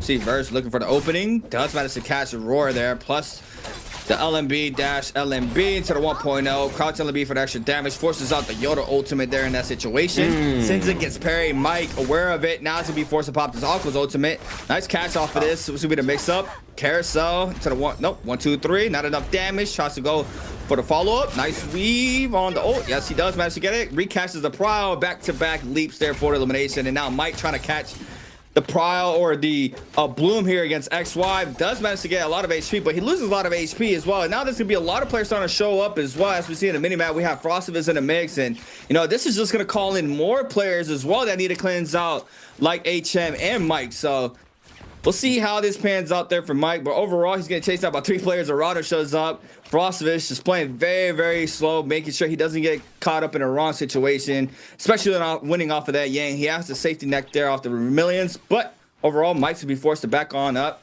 Second Yang starting to form on through at a minute 20. Mike needs to see he can try to find a lone wolf, and he might be running into HM, and he's able to hear that scare rush that just happened, but we'll have to wait and see. Yeah, one of the biggest problems too was that when he tried to proc out the engraving, I feel like 3 players saw that and might even want to kind of find an investment to take the time, but they kind of played it more disciplined. They wanted to wait to see whether the Tumult was going to want to pressure him off of. But taking Frostfist into that position, we're going to switch right back to Mike, where Arano's hunting him down. As for Arano having purple armor and flying knives and being Lonnie, I mean, we know that Mike is going to be with the blue rarities as much as possible. As for Mike having this, you know, with the engraving, if Arano wasn't aware, which I don't think he was in the positions over at Servants Grounds, he's going to have to really just predict it, you know, seeing how it comes off if he jumps in the face of a blue focus. Mike, though, takes no armor. Instead, he decides to find another one if he can and gets inside the buildings in this Noble Cave region. As for the resets, he still has 4 armor powders, but he's only got 30 seconds. He's got to deal damage to extend that timer. He's currently at 22 out of 60 seconds. There's the engraving hit from HM. Doesn't get caught by the R&B, but he definitely is waiting for that horizontal and making sure if he can get a parry off of it. Yeah, I mean, 30 seconds and counting. HM now shows up. Not going to make this easy for him. But Mike, though, not letting go of the chase down. XY in the back end, getting caught up there by Colin, that being Wang Liang. Now, he is going to eat up a slash there from, I believe, Wang Liang. We see him. Now everybody just rotated to this side of the map. It was pretty lonely for the isolated fight with Mike, but now everybody showing up to the mix. Wang Liang takes out Mike. That's to be a freebie for himself. Doesn't get the cleanse though. Still having to try to find a Bloom. And the chase down now is going towards HM's way. XY as well, seeing that in the backside. Everybody looking at HM currently. Wang Liang though, is gonna get clipped off the 1-2. And just like that, right? The tides have turned. Wang Liang responds with a massive parry there onto HM. And that's gonna be enough damage there for the elimination. No cleanse yet. He is gonna fall as well. XY snags that one up. Wang Liang out of game 2. But overall, the damage is done. 5 players remain here into game 2. XY being one of those key players here in these situations. Now with 4 eliminations, snags up a gold longsword, can post up for the Yang as well. As we see Verse moving on over to the Spirit Well. You got Quattro eliminations. There's Quattro players. And I'm about to call himself Jay-Z with the record, man. Here we go. Verse pulls himself here for the Spirit Well. This is going to be a guaranteed pickup. As for XY, this man is already gone. He got Bolt Rod, Engraving, Cav Blooms, Blazing Cyclone, Scattershot. I mean, this guy has everything in the book that he needs. Yeah. if he had the weapons, he could open the arsenal. But as for Arano, it looks like he bought the Mortal Defiance, and this is actually going to be on the Lonnie, which means a lot of sustain comes off of this if he decides to go off. But for Verse, purple dual blades in build. Let's take a look and see if we can see the Jades. Maybe not. Probably won't show it. That's okay. But immediately into the sky, XY looks for the grapple bump. R&B doesn't get enough range for it, but he does get the jump LB extensions. No, he was going for it. He's trying to full extend that grapple bump. Showcase the Graven, but Burst knows it like he's seen it before because he did, and now the damage will be going towards XY's way. You see him trying to stay here in the pockets, be forced to pop this Temi ultimate. Nice blue focus there for Burst to avoid getting cut off with the Briar, the 1.0. Lots of damage. Crouch LB is enough, and XY is gonna fall here in this second Yang. Burst there, snagging up the gold longsword as well, and just like that, man, being able to get that gold longsword. Don't even know the Jet either, but he got some. I'm pretty sure. You got, I think, an Unseen Current there, and he also has, or actually, it could be a Thunder Portal, whichever. But more importantly, the Sunwing Slow Shot is one of the biggest ones too. Oh, actually, it is Thunder Portal, yeah, because he has his Pulse Sword there. So this is going to be insane, and it's a gold Pulse Sword that he just picked up from that shop. So with that Boris Blessing, he's scaling up. Frostbus winning his Romiang. You can see it there with his buff as well as with the gold Parasol, gold armor, everything, everything. Arano though, heading to the shop. Making his way to the shop from earlier, we saw him have a gold Jade, and what's interesting too is our gold melee resistance Jade, which makes me curious in seeing if he does have the Mortal Defiance. Looks like Frostbus has a gold resistance Jade for melee resistance, or actually regular resistance. So he may have something up his sleeve. We have to see. Other than that, XY at the shop making his approach. I mean, this guy has a lot of money. He didn't win that Romiang, but he had enough to buy that gold armor, 40k Dark Tide coins. And that Noble Cave, this is going to be one of our final battlegrounds out here. The zone's going to close in here more so from the shrine that we're walking up to from the bridge. It will start to concede and going towards the ravine, though the aggression here is going to be kind of a standstill until someone wants to, you know, pop it open like a Coca-Cola bottle, right? One LMB catch up is all that we need. XY looking for it. One jump LMB potential here from XY. Who knows? Because once he burns his combo breaker, the lobby's on him. Yeah, I mean, you see it now. Everybody's starting to show up. Cannon pressure there in the back end. XY gets caught up. He's gonna eat all this damage. Does manage to get the green focus just in time, but overall has 3 minutes to try to cleanse on out. See him. Gonna have that time here to get that quick reset in for himself. The aggression looked like it was going to Versus way different Frost's, but stops that for now. Nobody really pressuring the XY now, knowing those ultimates are still available for the whole lobby. See Verse though, does not want to be center of attention, trying to avoid as much of this pressure here from XY as possible, but XY not letting go of this aggression onto him, being very cautious to see who he pressures now, knowing there's so many players around now. The remainder of the lobby, 3 other players opposed from him, but needs to see if he can try to cleanse out with 2 minutes left and counting. Overall though, this could be a very hard task here for XY, because once the full commitment comes through, everybody's going to start moving in. As you see, the F gets invested. Frostbus is on the top side as well, looking like the aggression now is going to be going towards the Alcus' way with that ultimate being invested, and this is exactly what XY needed. He does manage to force out that ult so he can try to kite this as long as possible, but Versto sees it, being able to avoid that F or the V there from himself. It doesn't get caught up. Yeah, man, with W keying spam, and this is going to be a free low hit. If he can connect that Whistler, he's going to get another one attempt here. He's going to look for the glide. Doesn't get the connections. Has another one though. Has it in the tank. Holds F2, gets reward, still safe from his own. The 2.0 connects in versus direction.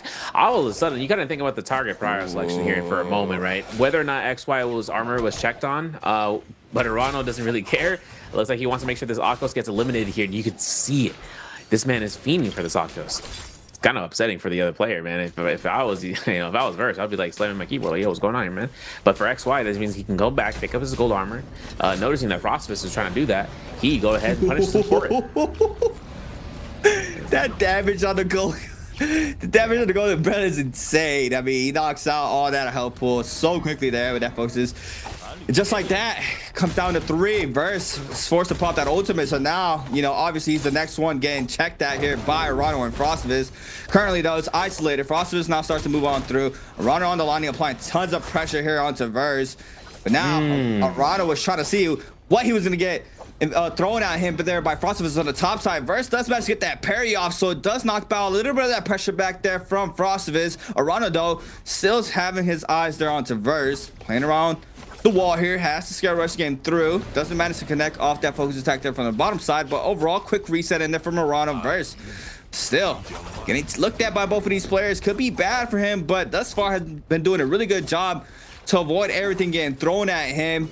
Seeing he can get this powder off just in time, doesn't manage to do so. Finds another opportunity to do so, but Frostivus is here, applying the pressure here. This could be bad inside this hut. Being able to get caught up there inside the wall can quickly get you eliminated, but overall, Verse still not making it easy here for these other two players, and it looks like he is going to get that reset in that he was desiring. Yeah, he's going to make sure that if he can go to the shop to buy resources, he would also do the same thing, given the time here.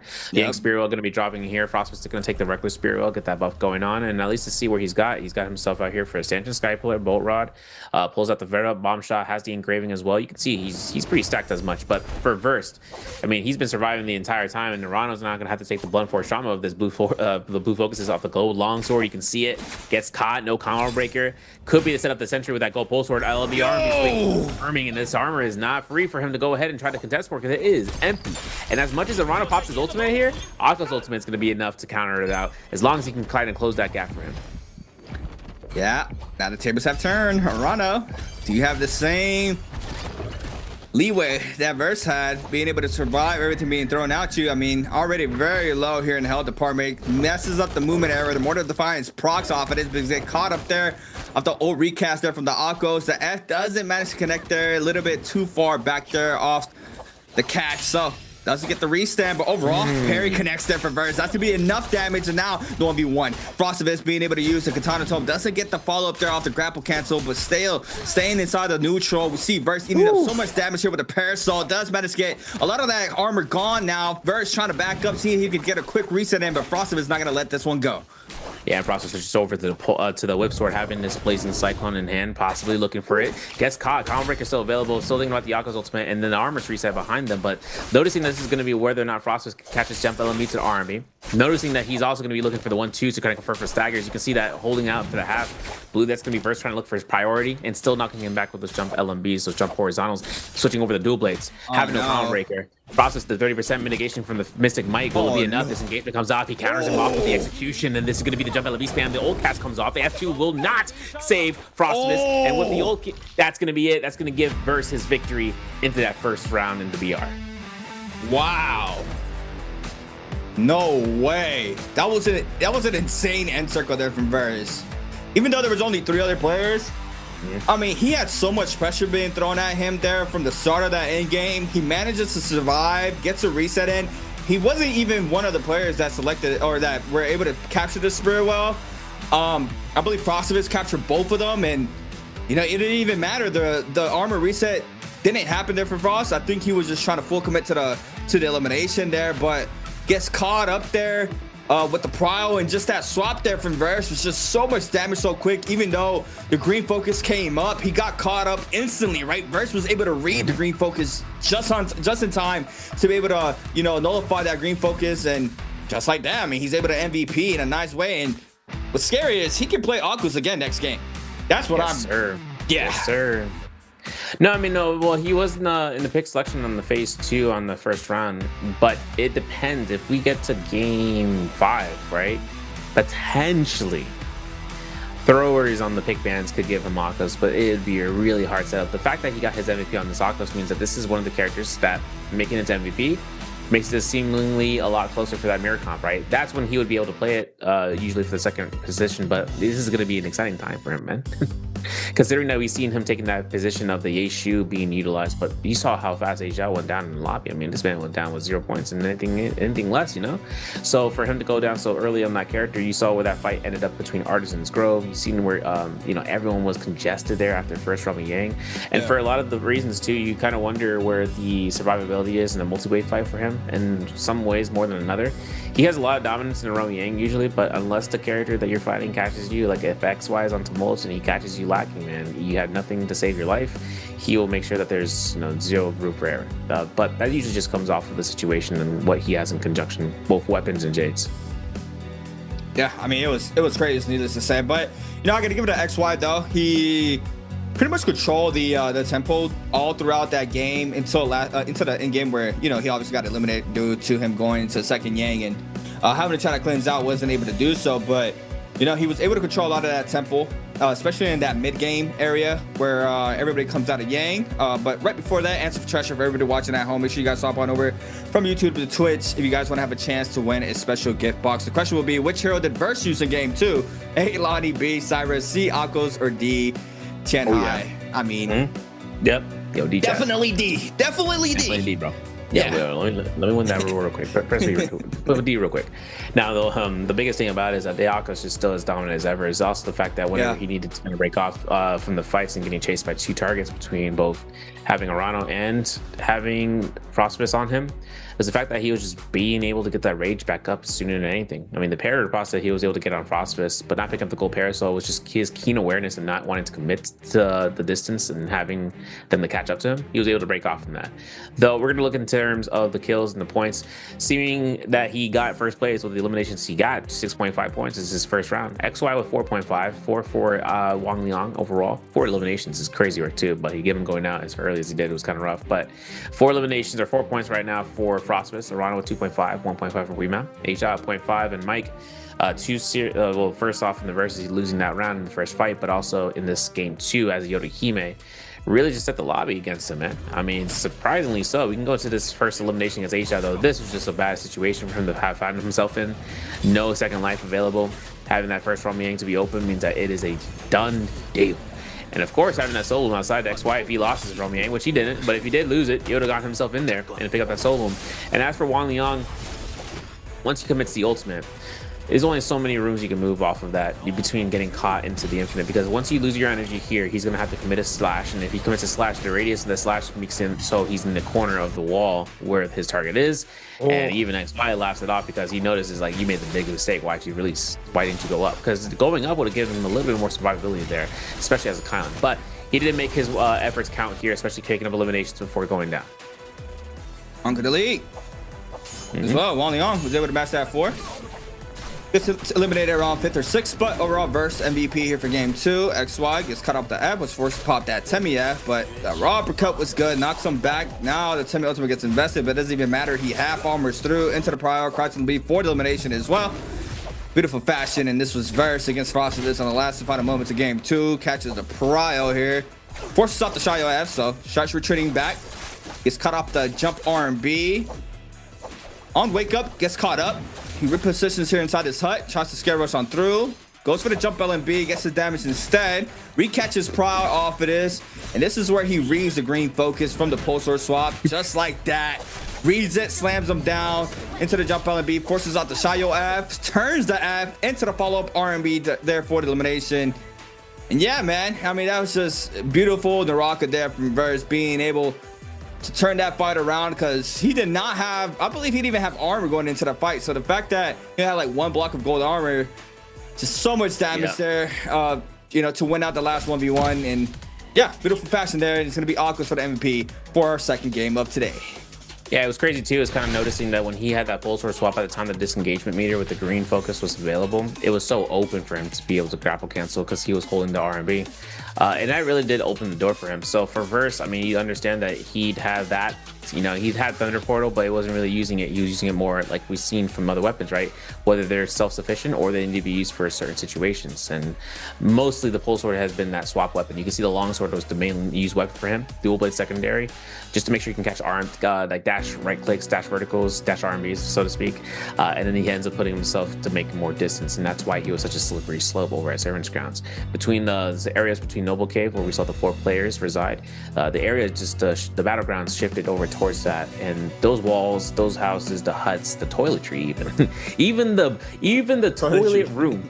Everyone is looking at that area and they don't realize how much of that building is enough to scale out. But hey, listen guys, we're gonna take a break. We're gonna be back in a couple of minutes, but we will be back for game 3 for stage for group 2. People always ask me the same thing. How does someone who stood at the very top end up picking a rookie like me? Hey, relax. I didn't bring you here to fill a seat. You're a pro too, remember? Ladies and gentlemen, the god himself, Yi Shu, returns to the final stage with his rookie, Liang. Standing in their way is this season's undefeated champion squad. Will the legend rise again, or will the Kings hold their crown? Let's find out. The match starts now.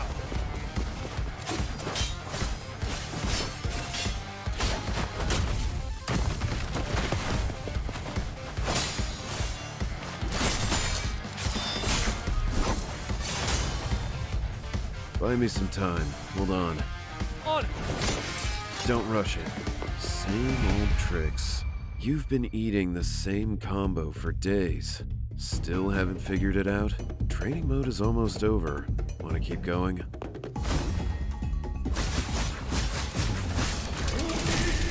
Good opener. Don't just memorize combos. Your opponent is not a training dummy. Oh, hold on. Let me reply to this message. Can't even stay retired, huh? What? You want to go through all that again? Just keeping the kid company. Taking it easy.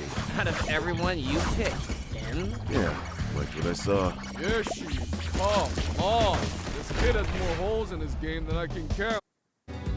Welcome back, everybody, to the 2026 NBPL Fall Split. My name is Creators. I'm here with Severio. Just saw 2 games being played out for our first set of matches. You know, I don't want to say it, but it looks like we have that trend where game 1 just doesn't really even matter, right? I know it's only been 1 game, all right? I know only it's been 1 game. But I think, you know, with the changes that we, I think with the changes that we keep getting in the Pro League, I think we got to do a little bit of change there for that game 1. That, you know, it kind of really not being a big decider for our matches. Yeah, you do move in with 2 points, but man, all spring split, it's just been like, player who wins game 1 has never won game 2. I think from what I've seen when I casted. So yeah, hopefully we get something different today, that being Arano taking game 1. But overall, Burst coming out off of game 2, MVP in there with the Akos with a magnificent game 2, right? Being able to pick up 4 eliminations plus a dub, jumps it up on the top of the leaderboard, as well as XY and Wang Liang with 4 eliminations. So I think that's top 3 right now. But yeah, into game 3. I don't know how you felt about Morris being game 1. That kind of, you know, it was very nostalgic. Funky. I'll say that. Yeah, and it's kind of funky too because you always see the Fedora, you always see it coming down for a long time. But having this map to be our first map, and we're gonna see it again later on, it's also kind of a, you know, blessing in disguise. But I'm so excited to see about the new map, man. I want to see Wanchu in action. Yeah, me too. Immortal War Wanchu has so many factors to it where it's like some removed from the original ranked concept into the Mortal War, but also kind of seeing those new elements like the armors and purchases once you have those special armors. Oh yeah. And what's kind of going to be the case is also the economy of it all for macro, and just having those guys just like duke it out in terms of who's going to get prioritization on certain areas and just kind of taking it out. But let's take a look and see, you know, because when we get into this format where we've had Fireflies for the majority of the day, taking that and taking it out, right? Like where we had 4 Firefly maps and now we don't, and now it's in reverse. These pickman rounds really were something that we'd kind of be in a wary state of just seeing, okay, so when they don't have ultimates to be on standby for so often, does that change the character selection pool from what we've seen? And so far, I mean, the selection kind of shifted a little bit, but not too much. Aka's still sustainable by himself, you know, by his own lonesome, mainly because a lot of these players are running those initial starting ranges, so they'll still have fights to be had to earn themselves that ultimate, but it's not going to be instantaneous with 1 Firefly only. But some players can really make it shine out. Verse did really good work there. He almost got caught out by XY by a long range wisps whenever we were watching him on a downhill front. But XY not taking, let's say he wasn't target practice, let's put it that way. Verse was, which is interesting. We've seen that from the Flying Knights coming out from Arano, I believe, where Verse was getting targeted out. XY was like, I guess I'm out, and the Verse was just taking the full pummeling. We saw where Mike was also going to get fully sent out, not only in the beginning of game 2 at Lake Yellowleaf, but also by the north side of the Artisan's Grove, which really start to pedal him down. Now we're going to have to see how his game 3 turns up his pick band selection. He's not going to be at phase 6 right now, so that means he's in the 3rd grouping. It's just going to be up to his selection here if it's going to be working out. If he can get to Shayol, if he decides to bring out the Kylan, if he wants to double pick Yodohime, which as long as she's not chosen by Frostfist, which would be a really rare occasion because I'm considering that he is in the first phase. Yeah, we'll see. The round selections are very important, right? Every season at the start, you get to see what the players really value as the best character in the game, right? Especially in the Pro League, where you gotta have to make the best as you can, whatever seed you're at for that game alone. But you know, once again, Akos, as we saw, very, very strong character. Not surprised on that. We had Ye for the first round. I'm not sure we're gonna get that again. I don't think we should. I think we should just play the Akos. We had a lot more time on the Akos. But you know, once again, I wouldn't even be surprised, even the fact that how XY had Alani and Avalda for his game 1. Day 1 would probably be the best day, you know, for you to test stuff out if you really want to, you know, have a min-max ball and see, like, you know, what's going to be working out for the remainder of the season. Like you were mentioning, we don't even have the new map in place, so that's like a whole nother thing that we had to wait on here for the Pro League. But you know, overall, this is the first day that these players are playing for the fall split, and yeah, we'll see how our round selection pans out. HM gonna be our one kicking off our round selection. See what he's gonna be going with. It's gonna be the Akos, not a surprise there. Now it's a game 3. XY can have another Temi game if he really wants to as well. So let's see what XY picks. Yeah, I'm thinking about it, but Yeshu's gonna be his decision. Okay. You know, I thought he was gonna do it, man. I was like, double pick Temi? Maybe. They gave it to us the first time, so the fact that they gave it to us in the first time means a big mistake. No, it looks like Frostmas Zendawu's picking his option there, which makes me wonder if Wang Liang wants to early bird Kylan out, or even Noda Hime. Taking that out if he wants to get to mulch now, or maybe never. But he could get up. He could pick it up if the other player decides to, you know, decide not to hold it down. Yeah, he's gonna get the Temi though, and it kind of makes me curious, right? This is the top 4. If anything ever happens where Zendalu is pushed down below or even to mulch, it's just because some other players just kind of want to find that personality option for them. But these guys are just too strong to not handle. Like, you can't not pick these picks. But with our second half of the lobby, Arana, though, you know, he shouldn't have anything else but Shayo in his hands, and if he decides to pick Yoda Hime up now, that actually gives Mike his opportunity to pick up his Shayo, which I really want to see if Mike has Shayo in the bag this season, man, because, man, his Shayo has just been lackluster, you know, for a lot of times. And it really hurts to see it, you know, considering that he always tries to bring her out, but his results haven't been so hot. But I'm crossing fingers if he does get her this time around. Now, I think this selection right here, like the 5th through 8, I would kind of put it more important in your game, opposed for you being in the top side, right? Obviously, if you're in that top 4, you want to have an insane game, right? Arguably the top 4 best characters in the game. But when you're in this 5th to 6th round, you know, you're in the middle of the pack with your character pool, and just, yeah, I think it has a lot more value. You're able to have a good game in your 5th, 6th selection, just because your next following game, you're gonna have a better character in your hand. So we could, you know, argue, see, in the 5th to 6th is probably like that important slot. Obviously, every slide's important, but you know, when you move down to 7 and 8, it becomes a lot more. Whoa. Huang Li, I mean, it's not surprising. He didn't do too hot though on day 1, so that's where I'm just gonna see it's where Verse wants to pull out shoot Huan Li instead of having the Lonnie choice pick there that he had available to him. Because even in the exhibition match, Huan Li doesn't even popping off like that. What's going to be popping also is what you were talking about, the where you have a better pick by the following round. But it's also the fact that the lower you are, it's harder for the players to read who you are. Yeah. The only person that would understand who you are in the last pick is if you're the 7th person. That's why when you see those positions of, like, if you were against a certain player, like, you know their drops, then you know who exactly who they are. Yeah. Based on the fact that you just chose the 7th person, and every other preceding character that were banned isn't the person that you see, that's definitely that person, right? You know their play style as you studied them. Some of these guys have taken the time to kind of find that play. You can see it even from when we saw Asia when he was first introduced into the Pro League. He had a sweep, you know. He had a really good run, but then the following patch update, things changed, man. Everyone was like, we know who you are. And then he just kind of, yeah, so he adapted. He's taking that time to take that chance of just learning out and taking the curve up. And as for Mike, I mean, he's definitely the lobby killer, so he's having to, you know, be able to have the Shayo round hopefully in the bag, because having a Shayo means that, you know, you can get lobbied out, especially if it's mulches in the game, and especially if there's multiple people, because the moment you combo break here, guess what happens? You get Withstrung. And especially if he's waiting for you to do it, if you get caught by uppercut, and there's nothing you can do except combo break and getting caught into the following range. Standard. I mean, we have V2s and then now. Yeah, I mean, I can see V2. Oh, he's also running F2s then, by the way. Oh, the bird grab? Yeah, bird grab, man. Yeah, that's trios, man. We're on trios, wait. Now, the crazy thing, too, is that he used that in the martial art dual competition, Yeah. so having the versus round.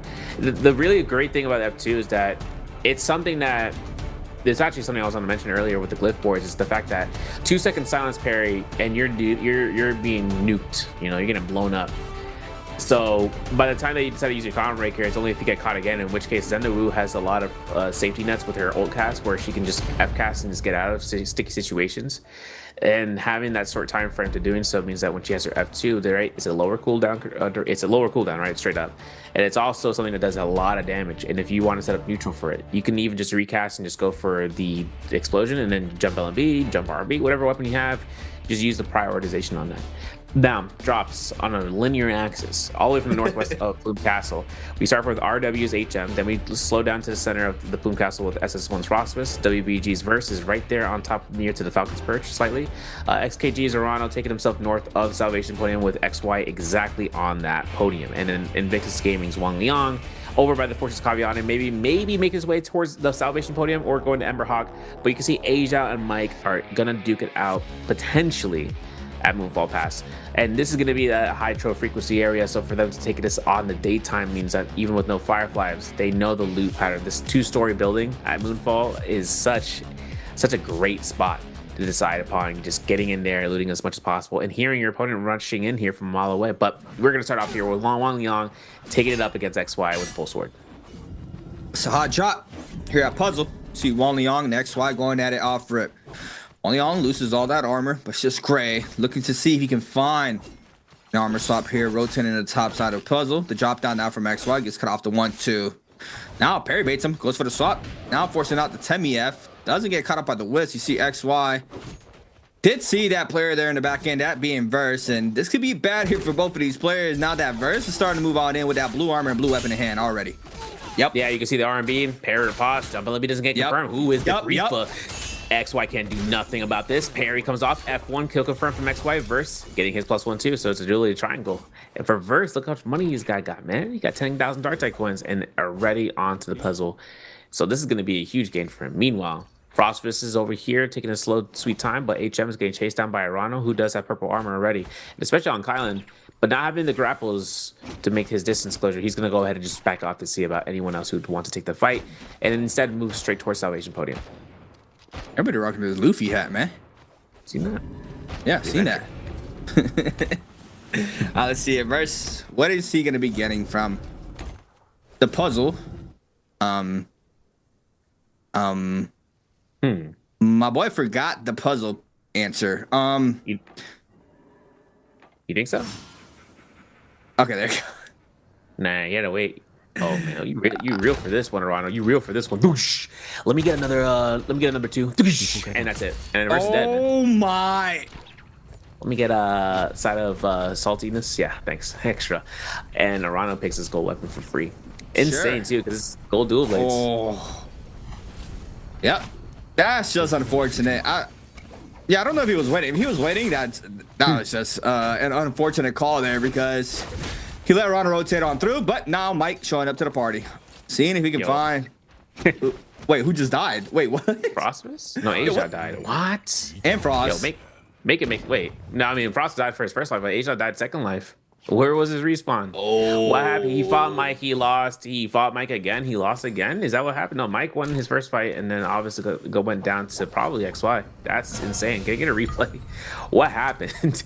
Obviously, though, we'll see maybe. Mike's going to have his long sword. He's also going to have Purple Jade for that. We're going to have to see later on. XY actually losing his life here, so being on that reset at these stones.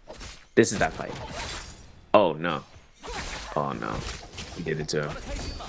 Double blue focus ban, ult cast. You're not safe, Asia. Even with the Yodohime on the slash spam, the V1 connects. This guy is dead because of it. Oh no. All that mile away. I was like, yo, you use your F2, you're done, son. It's over. Yeah, he got T225, the back-to-back blues like that.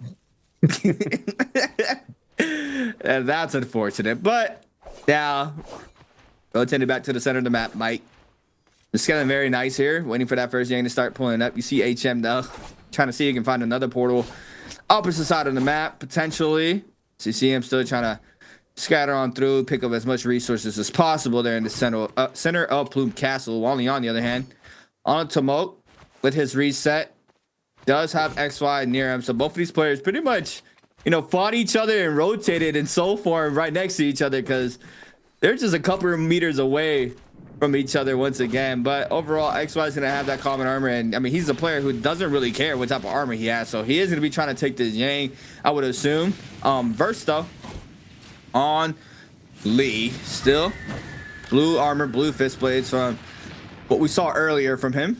And now we're gonna have to wait to see our first Yang comes out. We have a couple eliminations already throughout game 3, but I feel like we only seen like 2. Yeah, it feels like we missed a lot in terms of the outside, but we'll see sometimes. See like Mike though. Michael. Yo, he's gonna have a Palm Lightning. He's gonna have a Cyan Fang, and then the velocity untold for Arano here is actually kind of insane because, you know, velocity, you know, as it stands to be, pretty scary because he can swap out to it for the nunchucks in case he needs to chase around corners. But our replay for the first elimination against Asia, that building I was talking about, that 2-story building, Mike finding it. Parry, riposte, you can see how much damage comes off, right? Like combo breaker, ooh, like we don't need to use that at this point. We're already dead anyways. And then for Mike, I mean, he just backs off, grapples, try to look for the bump, confirms for it, but the heal's still given. And for Asia, it's only a matter of time before he just starts to start moving forwards on him. Yeah, he half armors the 1-2, and then he catches the Mink spam, recatches Prox, tap dodge here into the 1.0. That's enough off the blue dual blades there for the elimination. That's how he started off game 3, and then he starts scaling up off of that. Manages to get a purple armor, purple weapon, that being the whip sword, Frostivus. Now winning this out on this end of Woo. Blue armor, blue fist blades in hand. Gonna be potentially playing the Spirit Well. Capture. Gonna be picking up a little bit more resources here for himself into this first Yang. Has the bounty as well, just in case he finds anybody near him. Picks up a purple whip sword for free off that trove. So he's gonna have a better weapon option here into game 3. And now HM waiting for his opponent there on the Occos, and it's gonna be XY. This could be a very interesting fight because we're gonna be seeing our first dagger into the BR mode here on XY's hand. Yeah, and having this air time, he might even switch to Katana. Maybe he'll dash around LMB. He goes for Clink, Soul Break. He actually throws it. It's crazy. Very scary work. F2 Roar though confirms off of this. XY's gonna have to hold the Clink off. No Soul Break release on that. That's a fan. Now he has to fight it against. Scare Rush just comes off of here. Scare Rush LMB RMB. What are we gonna be doing about this? RMB hold check is not gonna be made. He's gonna look for heals. Ooh, was he looking for a heal dodge? You think? Nah, he was going for a reset uppercut though. Not gonna be confirmed. And just still working out here, having to delay the ultimate and waiting for the dragon cast. Yeah, and this is what I'm very curious to see, how Gay pairs up against Akos. He manages to catch the Dragon Dance into the staff, spear grab, into the follow, grapple 1-2, aerial R&B, and just like that, that is so much damage and a very fast pace. Just to be able to pick up the elimination off of that is just insane. Yeah, it's been bursty, man. Bursty. Man, like a watermelon Jolly Rancher, bro. He's going crazy. LMB comes out here.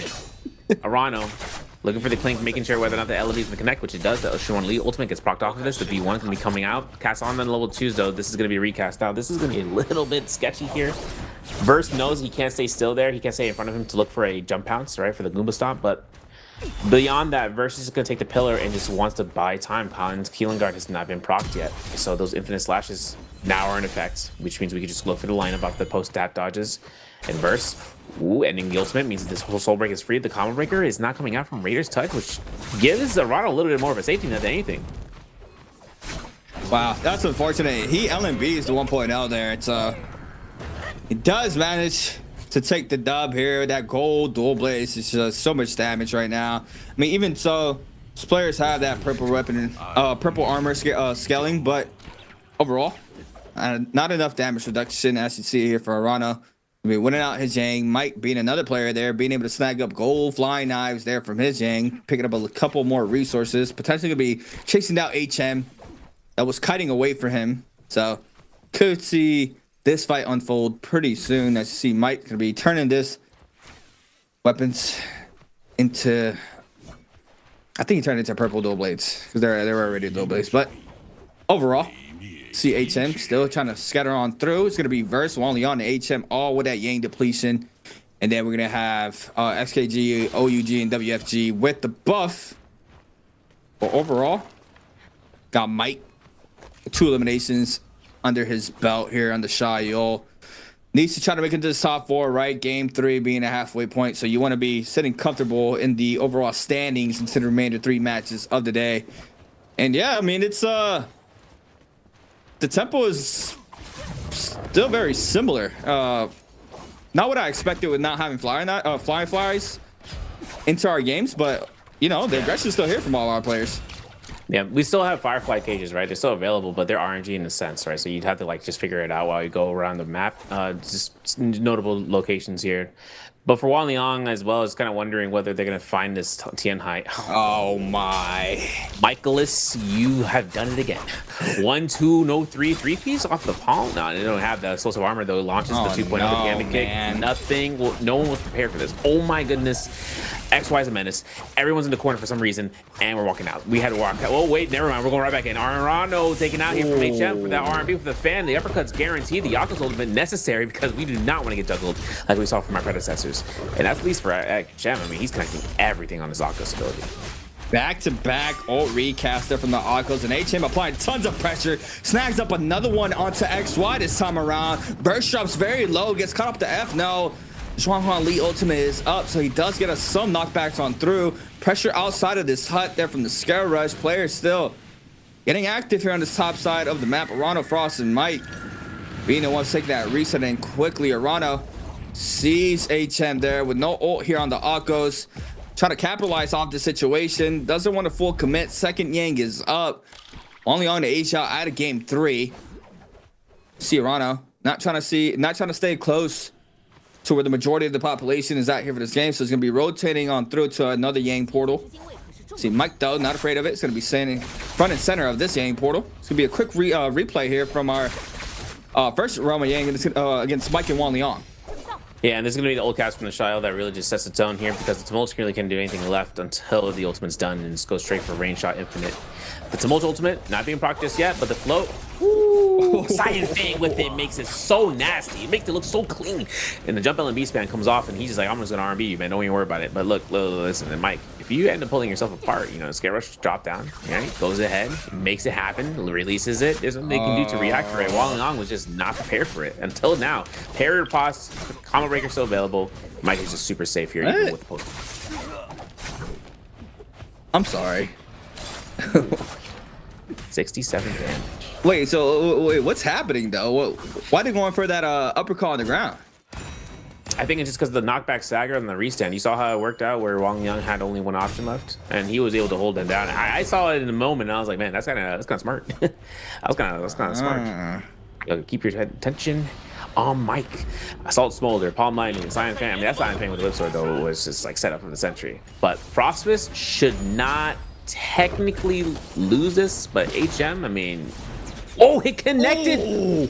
No way. And he doesn't get the shot off because he doesn't have the angle, and he doesn't even have the angle. Oh wait, hold on a second. Hold on. Doesn't get it. Unfortunate. Frostfist almost had that. That B2 bind was just kind of miraculous by nature. That would have been insane. Just unfortunate for him, didn't have line of sight, so wasn't able to drop down there to cast elimination. And HM now runs for the hills. Mike and Verse going at it. This is a big fight here. Zhuanghuan Li's ultimate already up here for Verse. You see him trying to catch Mike. LMB uppercut once again. New for me. I mean, I saw Wan Liang do it, and then Mike literally did it right after. So starting to do that there on the ground. Mike though applying tons of pressure. Did it again. Down the dual blades. Yeah. Yeah, so it's like the wake up. You can see how much it's kind of deterring them from being able to do anything about it. It's chip damage anyways too, so it's kind of interesting. It's a niche concept for him to kind of utilize that. It's pretty good. Jebelebi comes out here again, and for that, it's going to be something where you're going to get Mike on his second round victory, which means gold armor, gold weapon, having, I believe, desperation, gold halberds, and then a quick charge thunder call in that build. The Tilleric is going to go straight to the range weapon if he doesn't have it already. But getting the setup here from Mike, getting that Mystic Might, or actually the White Tiger's Prowess, just works it outside. It's still though, I mean, Mike is going to be way healthy here. 47,000 Dark Tide coins, making his way to a shop, but XY is already on it, and most definitely just getting that Mortal Defiance purchased out here. Well, let's take a look and see about XY's Jade stuff, because I know there's no, yeah, look, this man dropped the Jade for it. Doink, he's out. He has pretty much gold and just golds. He doesn't have anything. Well, I mean, he got golds and purples going through here, but let's take a look at his Yang fight, because against Arano, this is a really rough matchup for him. Oh, he was trying to grapple bump R&B, grapple bump R&B, grapple bump. I already knew what he was trying to cook, but XY drops the second one, staying in the pocket. 1-2s is good. Jump on B is there to cast tap dodge, beautifully done, but gets cut off the 1-2 minks. Now Arano touch close at the distance. He crosses up, forces out the Kylan F. Now the Kylan ultimate gets invested, and just like that, he catches Prile off of this, procs the Kylan guard so fast, and you see now the old cast up here from XY with a knockback. He catches the spear stab into the knockdown there in a beautiful fashion. I can't even lie, man. This character's like animations are just so crispy. Yeah, they are. And you know, the crazy thing too is that for Kylan's worst matchup is the Yeshu, is what I mean to say earlier. The thing about it is that Yeshu, man, like Kylan slash goes right past you, he can Nbpl. And it's just over deal. So as long as the Keelan, and the other thing too is the Keelan guard, right? Really big mention is that the Keelan guard is a knockback, but if he's able to time out the attacks, he doesn't get knocked back and he's able to deal the damage. And he can even hold you in that peer stance, grapple bump you. Just try to delay as much time as possible, so that way once the time comes, he can finish you off. For everything coming off of Frostbite though, he's going to be only with that one elimination post at Yang.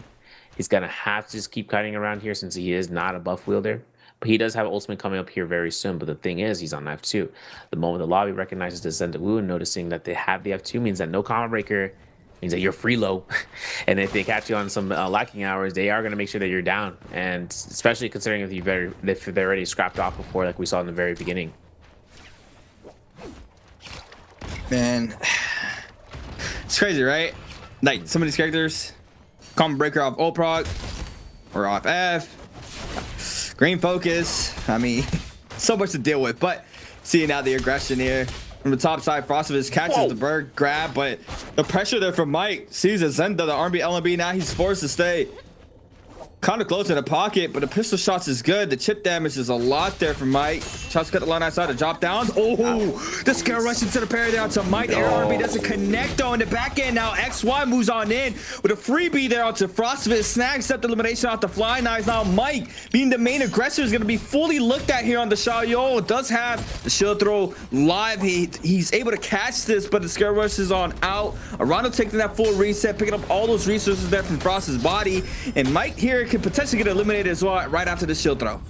You know, the one thing that's interesting too is that Mike has enough money if there was any purple armors to go ahead, but he finds an armor spot that he had held on to the entire time. Classic. He has another armor there too. You know, it's crazy too because he can just quick swap the blue armor that's there.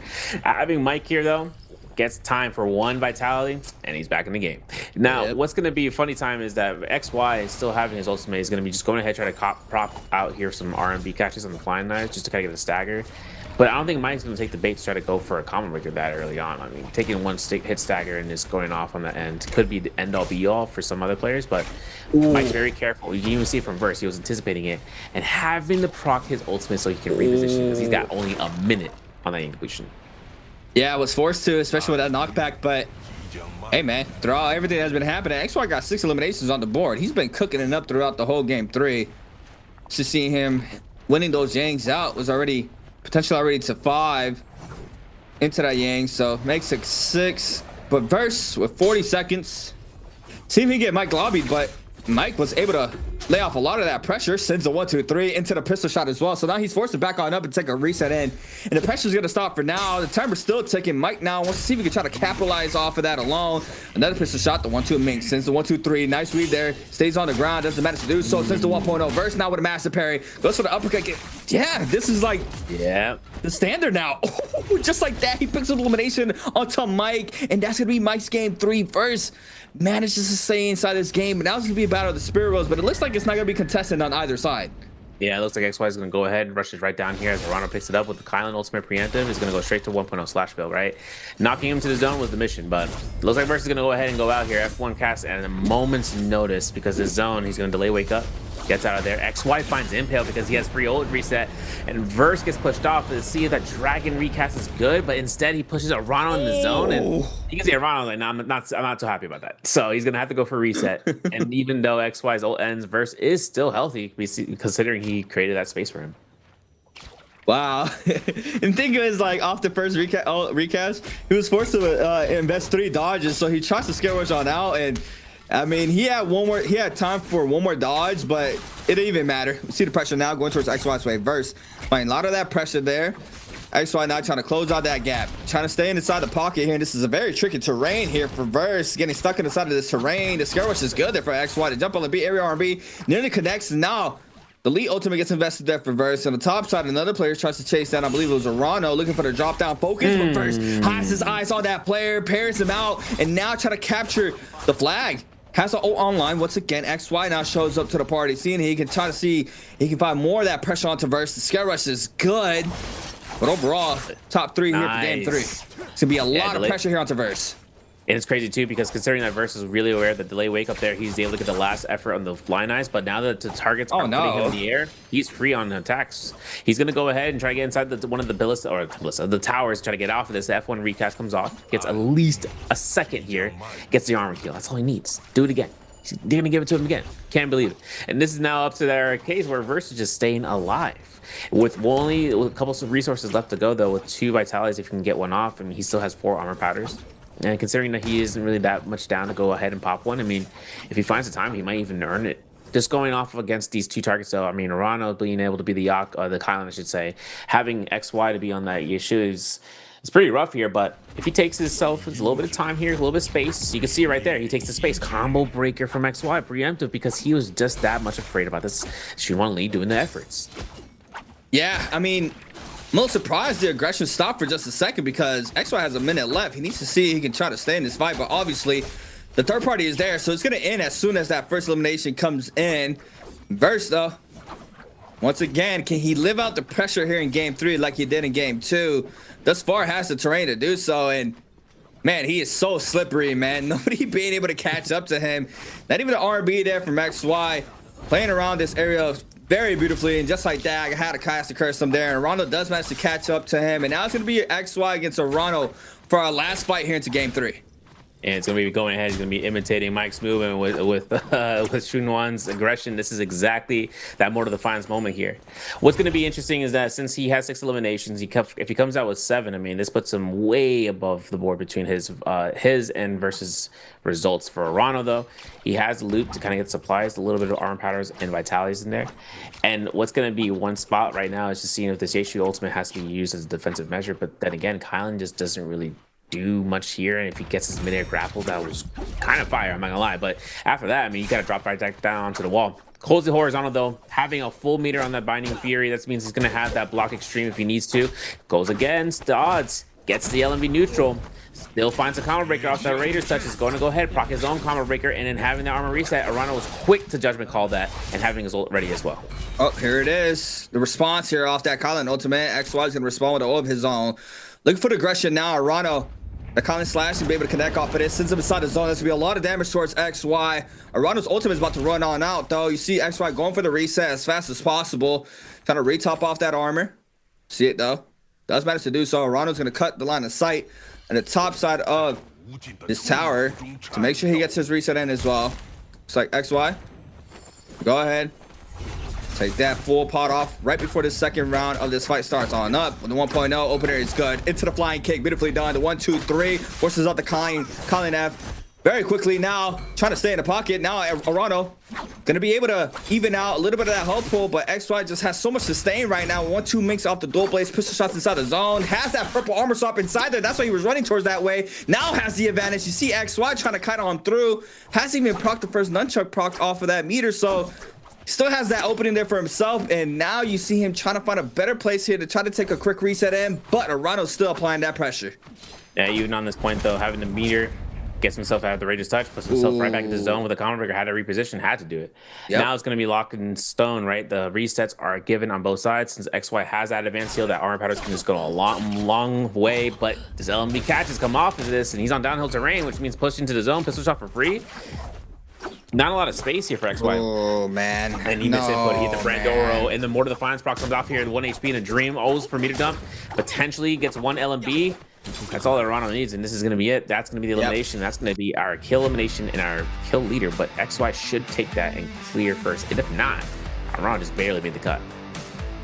Yeah, I believe as well XY takes that game 3 for the MVP. Yeah. He just has 6, right? It's just so much damage, so much so much value he had to rehab from that early to mid game into this game, late game here into game 3. Just enough for him to MVP. Yeah. Beautiful showcasing. Verse once again in that top 3 like he did. I mean, he won game 2, but yeah, top 3 for game 3. Staying composed there, even though he's having to pressure with all these players on his back, and you can really tell like who you instantly know. I'm pretty sure if you're in the server, you instantly know that's Verse, right? Like, yep. You have played against him so many for so long. You know exactly who you're fighting against every single time. But XY though has been having a great success thus far. I think he was already running up the standings in first place into this game 3, or into the end of this game 3. But yeah, I mean, that was a great showcase there in our Holleroth map. Do we play Holleroth again, or is it still a one map? We do? Okay. Yeah, buddy. Yeah, one will be Holleroth for round 6, the Starry Night for the rotation. Ah, okay. And then kind of building that up, I mean, imitation is the greatest form of flattery. You've seen these players doing the same moves that the other guys are doing. Between Mike, we saw from the drop R&B, right? We saw Verse doing it there. A lot of it being completely just being used. I mean, we saw, years ago. Yeah, you've seen it in terms of how we saw Wufang and Pace taking skills between one another. And you've seen it coming down here as well. So one other thing is just kind of worried about where that moveset is going to be adopted more often, because it just opens up a lot of just, there's only 2 lanes that you can go, with that drop R&B. But what's really kind of sensational kind of going off was the Salvation Podium drop off needs to be studied, because the fact that we clear puzzle and we weren't aware to see that Blessed Being is kind of crazy. But then again, killing noise is just one of the biggest forms of just being able to walk away from it unscathed. But we'd have to kind of think about those fights that ended up onto towards the city of Tong. A lot of the players that ended up going in there needing to get rid of themselves of the Ring Yang depletion, but also just seeing those fights after post first round Yang and seeing how everyone was stuck in that corridor over in that room, right? Just kind of waiting this out and going against one another, and having the opportunity of using ultimates to kind of break off just because the realization pushes them to the edge. Well, it really just goes to show that certain characters can get out of those type of situations more than others, right? You see Akko's getting out of that in terms of having immediately recast if he needs to get out, and if you're Shunwan Lee, you even see how the Shunwan Lee is able to kind of just recast to just be an ultimate focus the entire duration. Yeah, I mean that's what's like super good about Akko's, right? He has like that, the aggression, and he also has that escape where he's just able to just leap away, has the roars. Well, I mean, everything just in that character's kit is just so good, and yeah, we saw it there being showcased beautifully. But XY was gonna be the one that was able to stay on top there with 6 eliminations. Even though he wasn't the last one standing, he was still the one with the most amount of kills into that round. Arano though had a slow start into the game 2. Into the game 3, he bounces back, now jumps into 3rd there with 6.5, nearly taking an MVP there from XY. But now Verse though still in 2nd place, 2.5 there in that top 3 for game 3, makes it 9 for himself. Frostovitz in 4th with 1-3-1 off of his matches thus far with 5 overall points. And Mike, double donut to start off the day, but bounces back into the game 3 with 4.5 for his points. HM 4.5 as well, Leon with 4, and Asia with a slow start for the first half of today's matches and only 0.5 points for his overall standings. And it's a little rough, man. I'm not gonna lie, it's a little rough there for Asia. Yeah, he's gonna have a lot. The catch-up is an understatement in the century. But listen, we still have a little bit of chance here to look at these cable highlights of the double ballista shot. Boom, connects the one, waits for the rollout, and it was that one. I forgot. Yeah, you got that there. But what's interesting too is Asia getting these double focus spans. I mean, you kind of understand that once you tap dodge off of that hole, that you're gonna be caught into something. So preemptive on the F2 might have saved his life here, to be honest, considering how low he is right now. But the thing about it is that if XY wanted to, he could have waited for the Nbpl to guarantee that Dragon, but instead of using Dragon first, because he knew how low he was into kill shots. And he even used it here, right? Even with against the Aktos, finding himself for the recast, found himself stuck to the sky. And the bouncing of the Dragon is actually really beneficial in the Rumyang due to the fact that it is going to bounce on close quarter combat in the pillars, in the walls, just everything. And XY was funneling himself against Arano here, and this is the first task that we've seen the two against one another. Besides that delay where he didn't jump LMB afterwards was actually magnificent. Wait, so that spear stab becomes gold over time as long as you hold it, or how does it work? Yeah, and once you release it goes to gold, you see? And then off of that, you'd end up getting the whole thing. And you can delay the release because I think one of the biggest underrated things you can do in terms of fights is just delaying your opponent's ultimate duration by just holding an animation lock-in, you know? Or just being able to do that just for free. Then seeing Mike getting eliminated out there, I mean, it felt personal when we saw that, how it came down to it. But at least in terms of this position, you can see where XY kind of faltered here, being able to walk around in the zone. But in this end, Arana was already quick to kind of judgment call it and just going in there again. And then finding him with one jump R&B, knows the meter jump was coming out. Pistol shot didn't confirm for nothing. And he still just went up there. He knew he was going to kill him regardless because he has Combo Breaker. He can kill with it. Just everything was valuable for them. Yeah, that's not just unlucky. A little bit of movement error there. Proximal to Defiance, and it's nothing really you can do when you're 1 HP, especially in a zone like that, and your opponent's just, you know, better persistent than you. End up getting eliminated, but it didn't even matter. XY had already done the damage that he needed to take this MVP. We're gonna see it once again with 22,000 damage, 6 eliminations on the board. Flying Knives, 8.6k damage on that. 9 touch for the 5.6. What's 220? What's the 220? It's a new weapon? 220. 220 on him. Yo, 220. Probably skills in ultimate, probably. 1540. I mean, that ultimate, yeah, but the skills, Yeah. it has to be, bro. It has to be, bro, because I think that's a lot, man. Too much work. 220, I got that new diagram. Listen, for weapons, we actually jumped into scale usage here. We actually have dual blades making it to first place. It's pretty crazy in terms of damage numbers for what it's scaling. Second place being Flying Knives. But we're gonna fly on out of here, guys. Gonna have an interview in a second. We're gonna be back afterwards, but let's see what one of the players have to say right after. Ladies and gentlemen, welcome to post-game interview. This is Jaeger, and I'm standing here with our player, and let him say hello to our audience. 来吧，安然先和我们的观众朋友们打招呼吧。大家好，我是阿然。欢迎阿然，也欢迎我们现在有一个新的 ID 了，小然宝。Okay, so 阿然, first I would like to know, so till now, from the like last season till now, I know you really have like big changes for you, and I want to know, so in the resting time, so how you just like train yourself that you guys can have the like MVP in the first game and really give us excellent performance today. 特别想问一下阿然，其实从上个赛季最后的一个失利到今天，其实给我们带来了一个特别大的惊喜。那么对于这个休赛当中，自己是去在哪些方面去努力了一下呢？各个方面都要努力吧，就刀法呀、运营啊都要精进一点。I think I practice like all the side of the solo game. It's not only like one-on-one fighting and also like how to operate to the end of the game. And every part I think is really important that I practice a lot. That's why you guys can see I really have a good status today in the matches.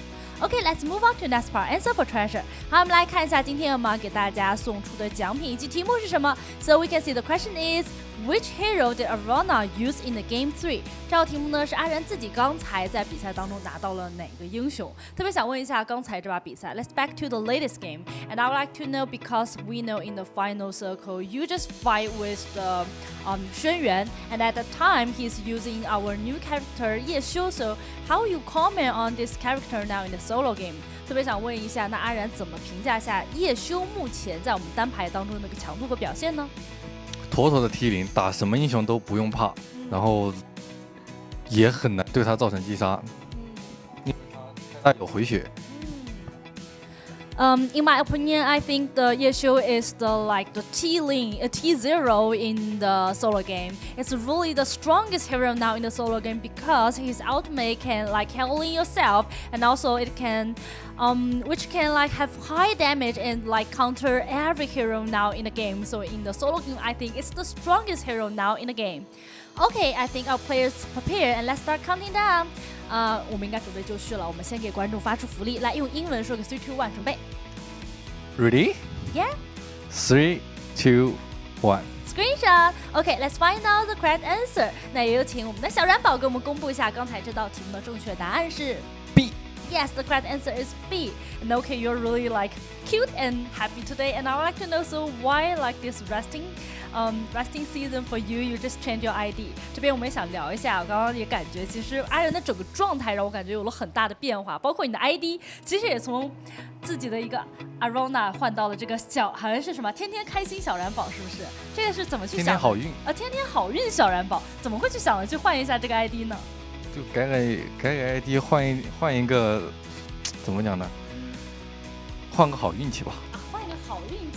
Okay, so for me, I think the new ID maybe can bring me the good luck. So the new season, I just use the new ID. So I can translate the ID for you guys. It's like the be like good luck every day 小燃包 and I wish you good luck. Okay, 那我们在这边既然也说了自己想要一个好运的话，我们也祝福你接下来会有好运，也期待你在这个赛季的表现。Okay, thank you for today's interview, and we will take a break and be right back later. 那么我们的采访就这样，拜拜。People always ask me the same thing. How does someone who stood at the very top end up picking a rookie like me? Hey, relax. I didn't bring you here to fill a seat. You're a pro too, remember? Ladies and gentlemen, the god himself, Yi Shu, returns to the final stage with his rookie, Leon. Standing in their way is this season's undefeated champion squad. Will the legend rise again, or will the Kings hold their crown? Let's find out. The match starts now.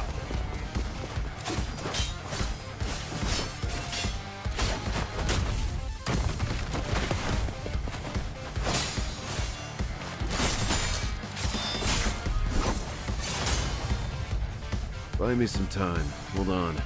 On. Don't rush it. Same old tricks. You've been eating the same combo for days. Still haven't figured it out? Training mode is almost over. Want to keep going?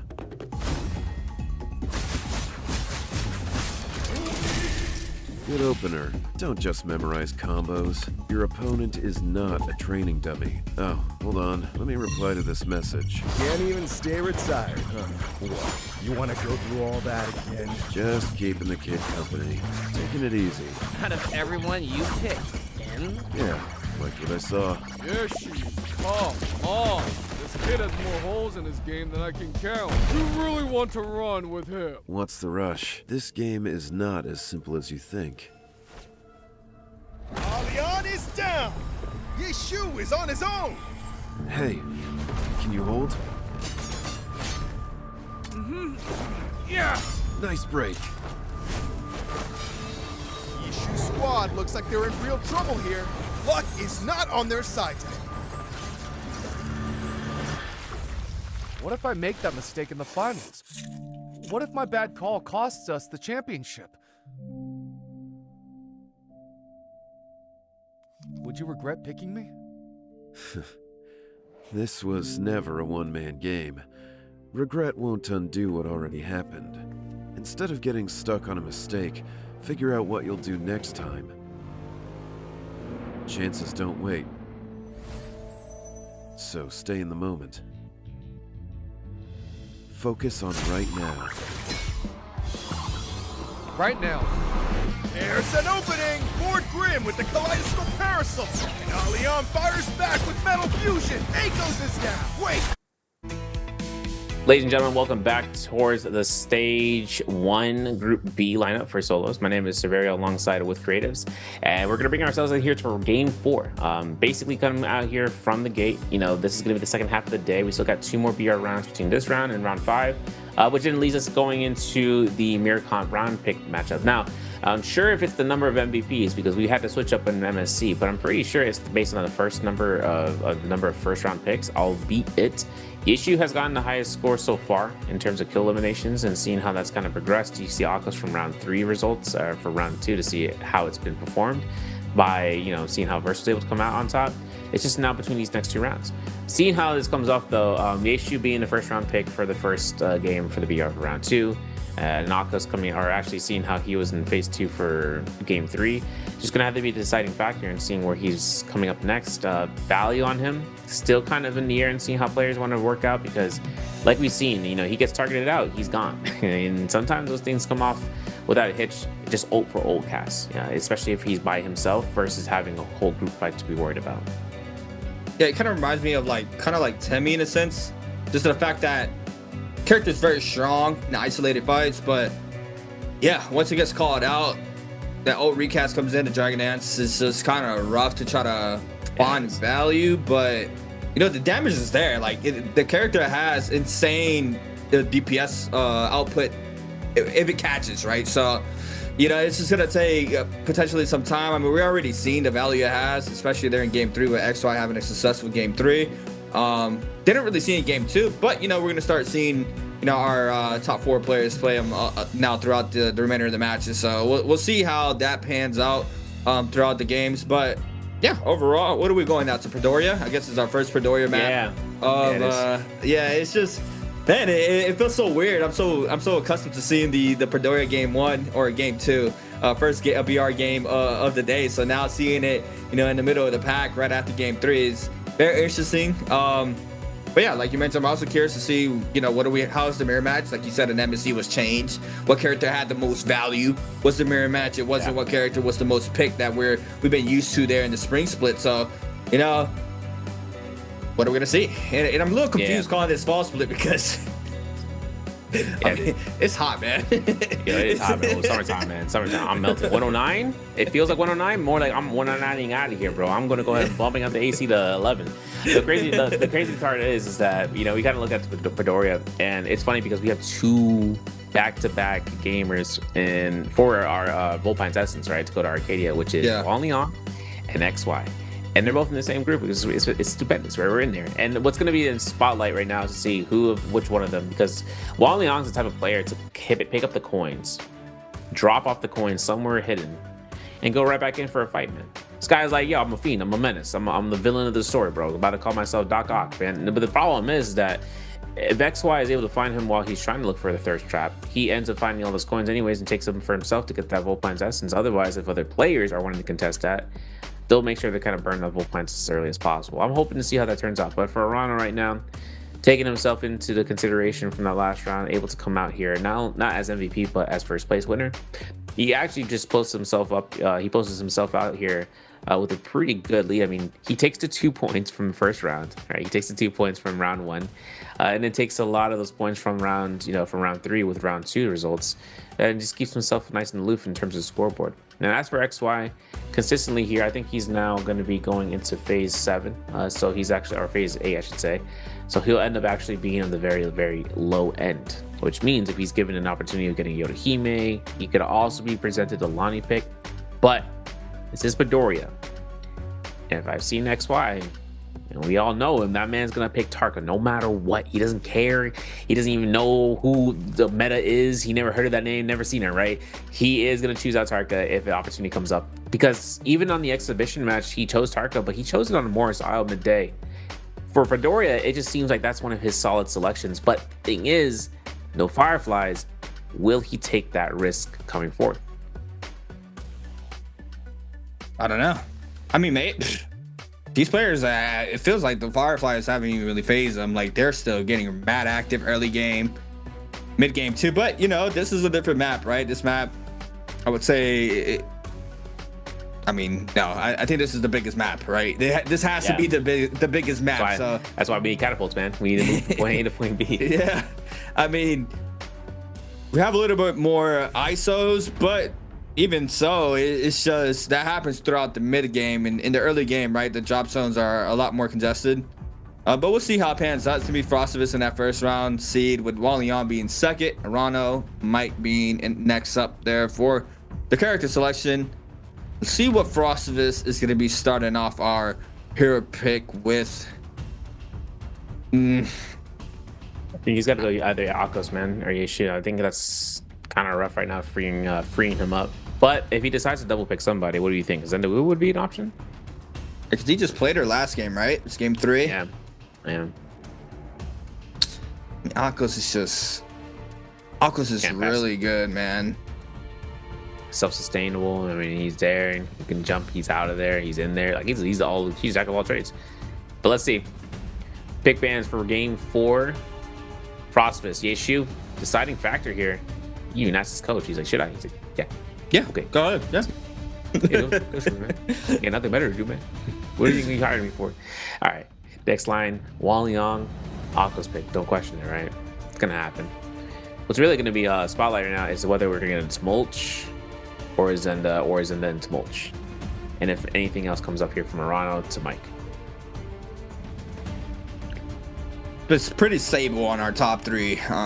Just a little bit of mix-ups there with Ye and NARAKAs. See what gets picked first, but it's just, you know, the third seed, it's been that Zenda being slotted in, and now into our fourth slot. What do we have here from Mike playing out to Kylan?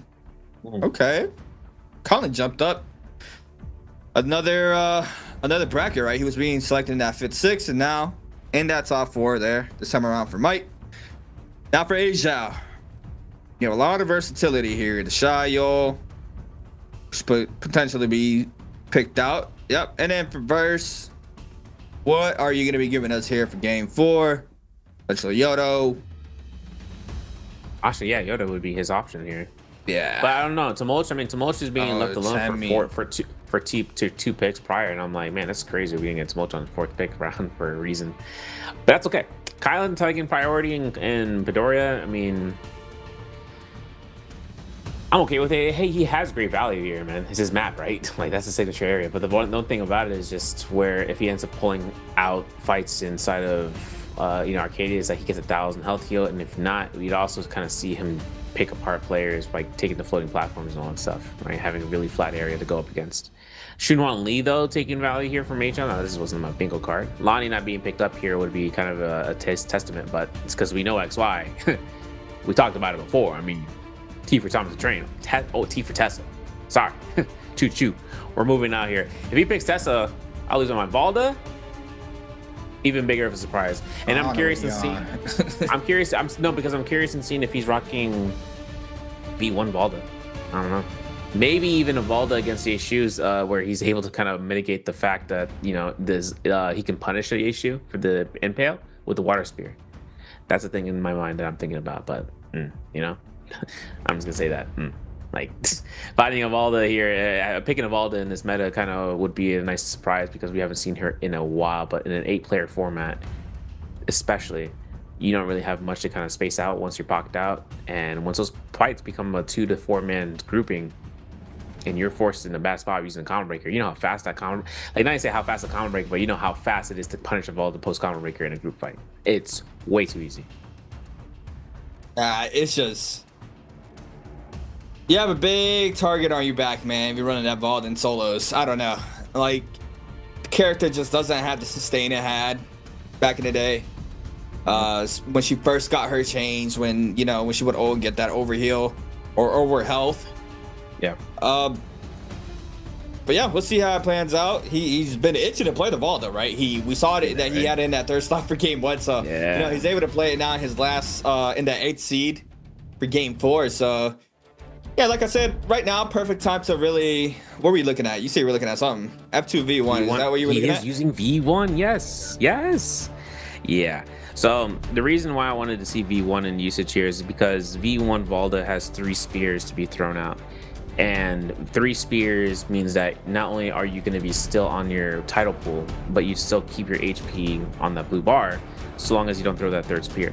Which means, in essence, end game circles are your best friend, because you can still knock someone back and you can still have yourself that HP threshold, and also being immune to a lot of the pressures from certain skills.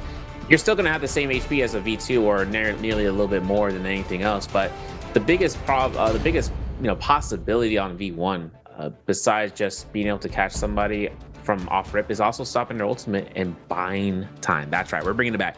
So if you end up pulling out the Valda and you get the wave, nothing except waste on V2 is gonna save you.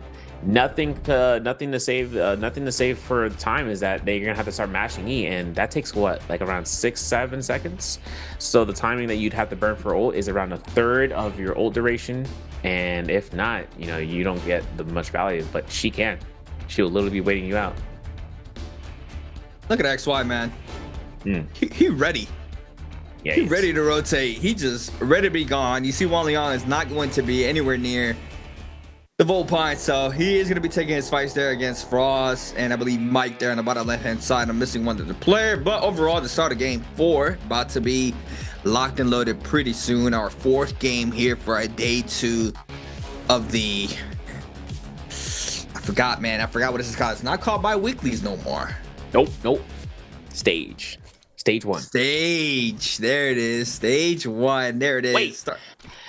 Oh, sorry. I thought we were on Wanchi. My bad, Kyle. I had a little bit of a jump scare. I saw the colors. I saw the coral color reef. I saw a coral reef, bro. I was like, water. I saw water. I was like, we're underwater, guys. Yo, listen, I'm a scuba diver, man. I'm in it. But yeah, we're back. Stage 1 and stage 2 is in October, not in September. Asian Games happening in September. Jumon, he is fighting this fight, and he is catching. Oh no! I don't want to watch anymore. Oh no! Not like that. Not like that. And that could have been a life and death decision there.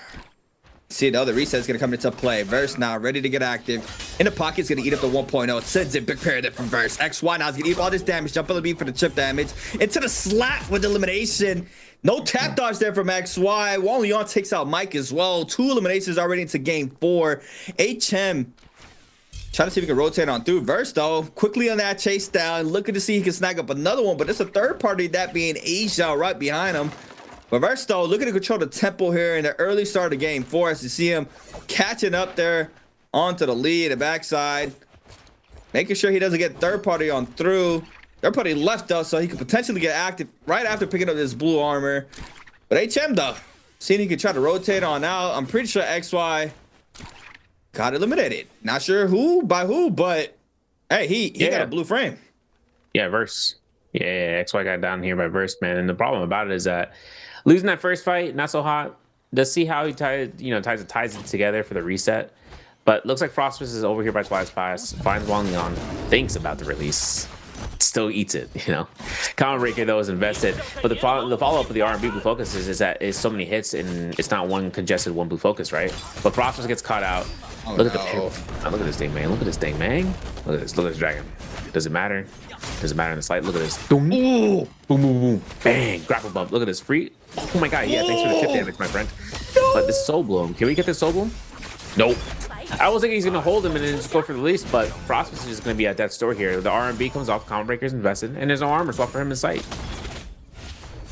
Oh, nice tap dodge. Still has supply. Some of that pressure though. Rana though doing that very nicely. Now this goes the full extension off the flying knives. The 1, 2, 3 is enough. Frost is like, okay, get me out. I gotta reset. It does though, but HL getting kind of put a corner. Verse being that main aggressor. HM still once again in that third party. This could be bad here for both of those players. HL is posted up for that potential of potentially 2 free picks here in this area of the map. Verse though drops very low. Does get that clink off, so he needs to be able to reposition just in time. Can eat the 1.0 in the follow up there. Massive jump parry there from Verse. That was a whole spacebar too. He tries to read the second one, doesn't manage to do so. Burns all his stamina to try to tap dodge away, and not enough spacing there. Verse is gonna be taken out there from Asia, and now here comes the next follow up of 1v1s, being HM trying to catch the F, doesn't manage to do so. But it's even here in the health department between both of these two players. Yeah, having the shield proc comes out here for old cast. We're gonna see our old cast for the shield throw if it connects off against HM, but HM is gonna be really moving. There's old cast. There's gonna be 2 shield blocks. The V2 connects from this range. This is dangerous. HM's gonna find the shield throw for free. Nope. Oh. Hey, they're weaving each other though. Yeah, they are. Oh, there's V1 to mitigate. Oh, he held it. Nah, I was thinking he's gonna risk it for the biscuit for the scare rush uppercut R&B with the fan, but he didn't do it. That's okay, Asia. I believe in you. But the only problem is that he finds it. Oh, yo, I'm past the cursing. Oh, never mind. I'm green. That's unfortunate. That's really bad. But hey, there's armor swap somewhere around here, right? Hopefully we get the Mike syndrome here in a second, but the F1 misses there. Wait, we got a little bit of time here. R&B can't do it. The double grapple will confirm the kill though. Oh. Yeah, because by the time the first one ends and he tap dodges it, there's no chance for him to reach the second one by follow through. He got terrain griefed. That was the elim. Just fortunate, but hey, that's the name of the game. Can't control the map. You couldn't control yourself. Full point from XY though. Managed just to snag that up. Into that first Yang on that Zvalda. He got to show me something, man. I don't.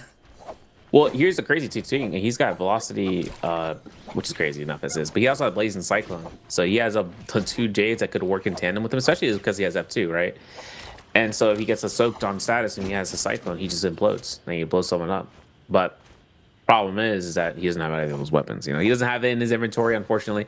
As for Mike, Michaelis has been just over here just looting up purple weapon and purple armor as a Kylan, and I'm really hoping, just for fate, I'm hoping he doesn't fight XY in here, because XY is not looted as such. For Mike right now, he switches over with the crafting hammer, gets that whip sword. Meanwhile, southwest of Imperium, we're going to see Arano just passing by the Blister Tower. And actually really far out on the outskirts to see if he can get the Spear Wheel as well. So, considering he doesn't have a purple weapon yet, he does want to get that ample upgrade before anyone else decides to rotate over here. And we do have first Realm Yang, though, for the room to be opened up in just a few seconds. These guys are going to hammer it down. But I'm crossing fingers, XY. Who we fighting, man? Who are we fighting? Because we got 1,000 health pop on this end. If we get something caught with a Kylan, I'm going to be upset for him. But the V1, hope for impact, he's up against a Tumulk, and it's up against Verse, who is also on blue-blue. So this is going to be an even-Steven fight. Kind of. We'll have to see how this turns out, C8. All right, let's see it. Valda in 2026. Hipperin would have a blast right now. I'm not gonna lie. He would love seeing this. All right, that's a lot of chip damage though there from XY to Verse, being able to knock out all that armor pretty much, and then see him still trying to apply the pressure. Scare Rush, nice tap dodge there from Verse. The 1-2 still. The chip damage is just way too good. The tap dodge does manage to create the spacing that he was needing. Now the Tumulk ultimate gets invested, sends in a massive parry there from XY, or from Verse onto XY. He drops it though, doesn't get the full extension. Oh, wait. I don't know how XY gets alive. I don't know how. I don't know how he lives. I don't know how he did it. But somehow, some way, with him out the game, he still makes it happen. And he still has V1. And watch this. Watch this. Watch this. Watch this. Watch this. Watch this. This is going to be some funny stuff right here, bro. This is going to be some funny stuff, bro. No way. What? Grapple bump R&B? Oh. Wait, we're doing that? We're doing that? Oh. What? Are you serious? Oh. Are we? Wipe your nose, Verse. You're sick. Get better, son. Oh, okay. So I see what he's trying to do, though. Because you're able to catch Primal off that Spirit Throw. But I didn't think you could do that on land, though. I thought the wall. I think the wall was his enemy. I think he would have gotten that. Yeah. That's crazy. Because you can catch Primal, but hey, that's like deep in the bag in the Valda, you know, like. Let me see what we got in here in this back pocket real quick. Oh, some lint, some Heaven Step. Pull this thing out. Oh my god, I kind of lost it when I saw what was, you know, what Verse was doing with the Temi. I can't believe he dropped that, and I can't believe XY got caught up. I can't believe he let go of the R&B right there. Did. That was throwing me off, man. He was back into a wall, fell in another wisp. I'm like, yo, Verse, look around. It was crazy. He got the combo breaker too off, and I'm like, wait, we got out, and then he got caught again. I'm like, there's no way, there's no survivability, and he still survives. But it's crazy too because he got a gold staff or spear. Now he converted it to staff, which means that for the vault, that for that combination that he was going for that grapple, I think it's gonna be nasty later on. We have to see. We're gonna get a replay here for Team RW's HM though, who took a fight against Mike, and what's kind of interesting is Shumali against Kylan is. It feels like it's going to be a one-sided fight. You know, you think of that, especially with the rarity scaling we're at. But you can see HM just waiting for the midair and then having the recast to confirm that vulnerability being down means that he gets this for free, which means he does as much damage as possible. Goes ahead, has that one back again. But the slash towards the center means that this is going to be a hard reset. Oh, man. He's going to eat up one slash, connect the second, into the clone as well, gets the third in the back end. But HM though catches Pro there off the end, and 2-on-1s for the 1.0. We didn't even see Mike's reaction, but I know he said the 2 words. If you know the 2 words, whoa, yo, you know what's crazy? You know what's crazy about it too is the fact that his ult ended. That's why he made that face, man. He was about to say that. So he almost had the killing guard to save his life, but gone, expired. That's unfortunate. Now with a minute, I mean, that Yang depletion timer has been ticking as we see it. Only has 55 seconds left to try to cleanse, but he is going to spot A Xiao. That's going to be a Xiao here against the Kylan, and you know, theoretically, the Xiao should win this fight. But A Xiao, see him not giving him anything. Players starting to rotate on in as well. So lots of player in the minimap. Frostvis, Arano, XY, HN, Wang Liang, Verse as well was in the bottom side. So pretty much the whole lobby is here, and 3 players looking to try to cleanse, that being Mike, Frost, and what a massive parry opener there from A Xiao. It's going to send them back, and A Xiao's going to stop the pressure there, or getting pressure there from Mike. Mike now doesn't get fully looked at, but overall, you see him still drastically trying to see if he can catch onto a player, and no one's giving him anything thus far with 20 seconds remaining. No, for real. And the thing about this is that the Hall of Worship, or the building we're on right now, I mean, these bookcases can be your salvation or your downfall. Frostfist right now, 2.0 charge up. He's fighting Mike. He's getting the damage. You can see the extended on his timer. He might not even go down here because he's got Common Rigger and he's got ult. But Mike really wants to fight this Yeshu, even though the ult is still up. But the timing on the ultimate cast to come out means that Mike still has enough time. He's looking for the gold flash. He goes ahead, finds blue armor. You know, you can't really count Mike out because sooner or later he's going to find an armor. But man, taking the last final hit, Frostfist goes down. The soul is going to be picked up here from Mike because he needs it. And Depletion comes out, picks it up, and has the purple armor to pick it up. Wow. Here, look at XY. He picked up another kill. This time it's on Leon. I need a replay. I need a replay.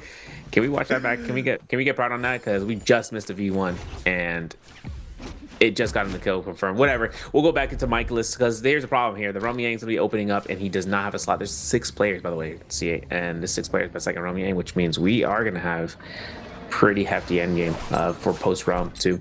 Someone's gonna have to go down here, and it looks like with what we've seen from XY so far with 2 eliminations, he takes the second Romy Yang with full confidence route against Asia. Yeah, and Nbpl has a proc, so he's gonna have that safety net. Catches off the R&B, forces out the Xiao off rip. Gonna go ahead and delay wake up here against A Xiao. It's gonna get clipped. No, jump on the B is good from XY. Half hour's through there. Now it's gonna be a full extension hit from A Xiao. Misses it though. Doesn't matter to catch a prowl now for XY. Forces out. Not sure what that was there. The camera was turned there from XY, but a jump on the B is good. Looking for the follow-up. Jump on the B times 2. Catches prowl. Asia now. See if he can try to make this count. Has the F for the combo breaker. The 1, 2, 3. Forces out the Xiao F this time around. There goes the ult. It's slow, but it's good. Now what the mix-up is. The times 2. Yes, sir. Yes, so sir. So that's what it does. Okay. Yeah, buddy. He shifts and he cancels the animation and gets him the second spear immediately. I was waiting for it, man. There you go, y'all. Spoiler alert. So this is going to be a spot right now to see. That was from the V3 days, man. Never forget V3. Or if you're playing Showdown. But in any case, Arano puts himself up there for a scare rush on the top side. Dual blade charge of R&B doesn't come out. Weemout's looking for a second time, and the ult cast is the response time. Left click comes out. Ooh, goes ahead and goes for the right click instead and pops out the shoot one ult. No recast yet, but the moment we're mid-air, we're throwing it, right? Yeah, maybe. Whether or not Ronald gets himself out here for a second or third recast on the air shots, he's going for the V2. Ooh. Nearly connects, though. Doesn't manage to do so. Gonna rain down the arrows, trying to see if he can catch HM there in the back end. I believe that hit might have connected there. Rondo now trying to take a quick reset and does manage to do so. The 1-2 now responds here from HM. Trying to see if he can catch the F. Doesn't manage to do so. Staying in the pocket. Doesn't release. Now prior for Arano. The 1-2 in the corner. Shotgun burst. No. Goes for the 1-2-3. Tries to jump. Try to cast the tap dodge. But HM doesn't dodge. He stays in the pocket. Now sends it. 1.0. Green focus is out. HM though. 1 HP in a dream. Trying to take a quick reset in. Arano still applying pressure. Weaves it this time around. But still, Arano has just so much health to play with here. Not even afraid. There it is. Wait, was that a proc? What the? Hey. Ooh. Hey, listen. Phantom Step, Tuna. Arano's good. He's Gucci for that. He's good. He's good for that. But where's XY? Let's go back to the man. Nah, Can we get a chance? Listen. And the weird thing is that seeing V1 in this scenario is like kind of a pipe dream moment, but before you know it, let's get a replay on that. Finding out Mike outside of the gate of, for the front gate, this is actually kind of a scary moment here for Mike because, I mean, to mulch, close quarter combat, no ultimate though. So maybe even seeing a whisk throw to confirm for this reverse. It's a parry. Whoa. Whisk throw, R&B for free. Yep, confirm. Yep. So that was kind of the situation. That's kind of the equation. But XY is in the vicinity here. We have both him and Arano with that White Tiger's prowess buff. But since he won his fight so fast, he's got like a 100 second actually, 94 second whatever difference in terms of their buff durations. So, but 2 minutes on the clock. Asia still waiting for his Romy Yang fight afterwards. Probably has the most extended duration here besides Huima, who did go really further in the distance in terms of the match timeout. But this area, this actually works really well for XY because the terrain goes downward slope. You see how it goes in those angles? Those gives him the free free spear throws. So if anyone is in kill shot distance or kill shot potential, he might look for it. Also, by the way, Nbpl skin here on the left side. You know what it is. Enor Wan. Currently in the shop, not limited time. So thank God for that. But you are able to connect that outfit with Enor and also his ult changer. So just look around for that. Asia, though, is making strides on the Xiao, which he's not running the new MSC fit. You know, I don't know if y'all remember that. That fit with 5. Some players are running it. But in the meanwhile, with 5 or 6 players left to go, I know Hima's looking to try to start something here. He does have a musket. He does have a way to kind of pop out here. But who does he want to force an engagement with? Because if it ain't Xiao, I mean, who else? Because she's looking for you, right? Asia wants that smoke. I mean, the way XY been looking, I mean, he better not choose the Valda. You might think the Valda's the weakest link right now, but hey, that Valda still has Volpine, and yeah, he's chasing down the Valda, and he has Mortal. This guy, man. Yeah, this guy. You know, it's actually kind of ironic too that he got a kill on Xiao, because Xiao, if she procced ultimate, she actually gets no value on her ultimate, by the way, for Valda. So that's the thing to think of, keep in mind about.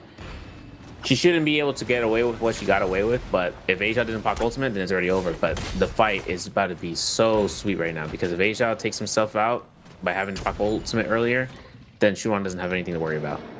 Who's on the Blister bio now? It's like XY, man. Oh man, this could be bad, man. You guys are looking at the barrel of a Ballista Tower right now. On the top side, Asia don't eat up so much damage right now. Trying to see if he try to cleanse on out. Another player shows on through. XY starting to rotate on in as well. Asia finding the common armor swap here in this situation, but it's just so much pressure here from the whole lobby. Still looking at the lead. That trying to see if that can be the safety net here in this fight, but you're not gonna have that time with that Yang depletion 4 seconds. Who's gonna have that last hit confirmation? Nobody. The kill is gone. Xiao dies to Yang depletion. HM gets the bloom, so he's gone. But it's gonna be ticking as you see it here, playing very deep inside the zone. Take the pad. Ooh, nice play. He's gonna take the catapult on out to rotate on in. It's gonna be enough to get the right side. Yep, the HP is good. We see him now.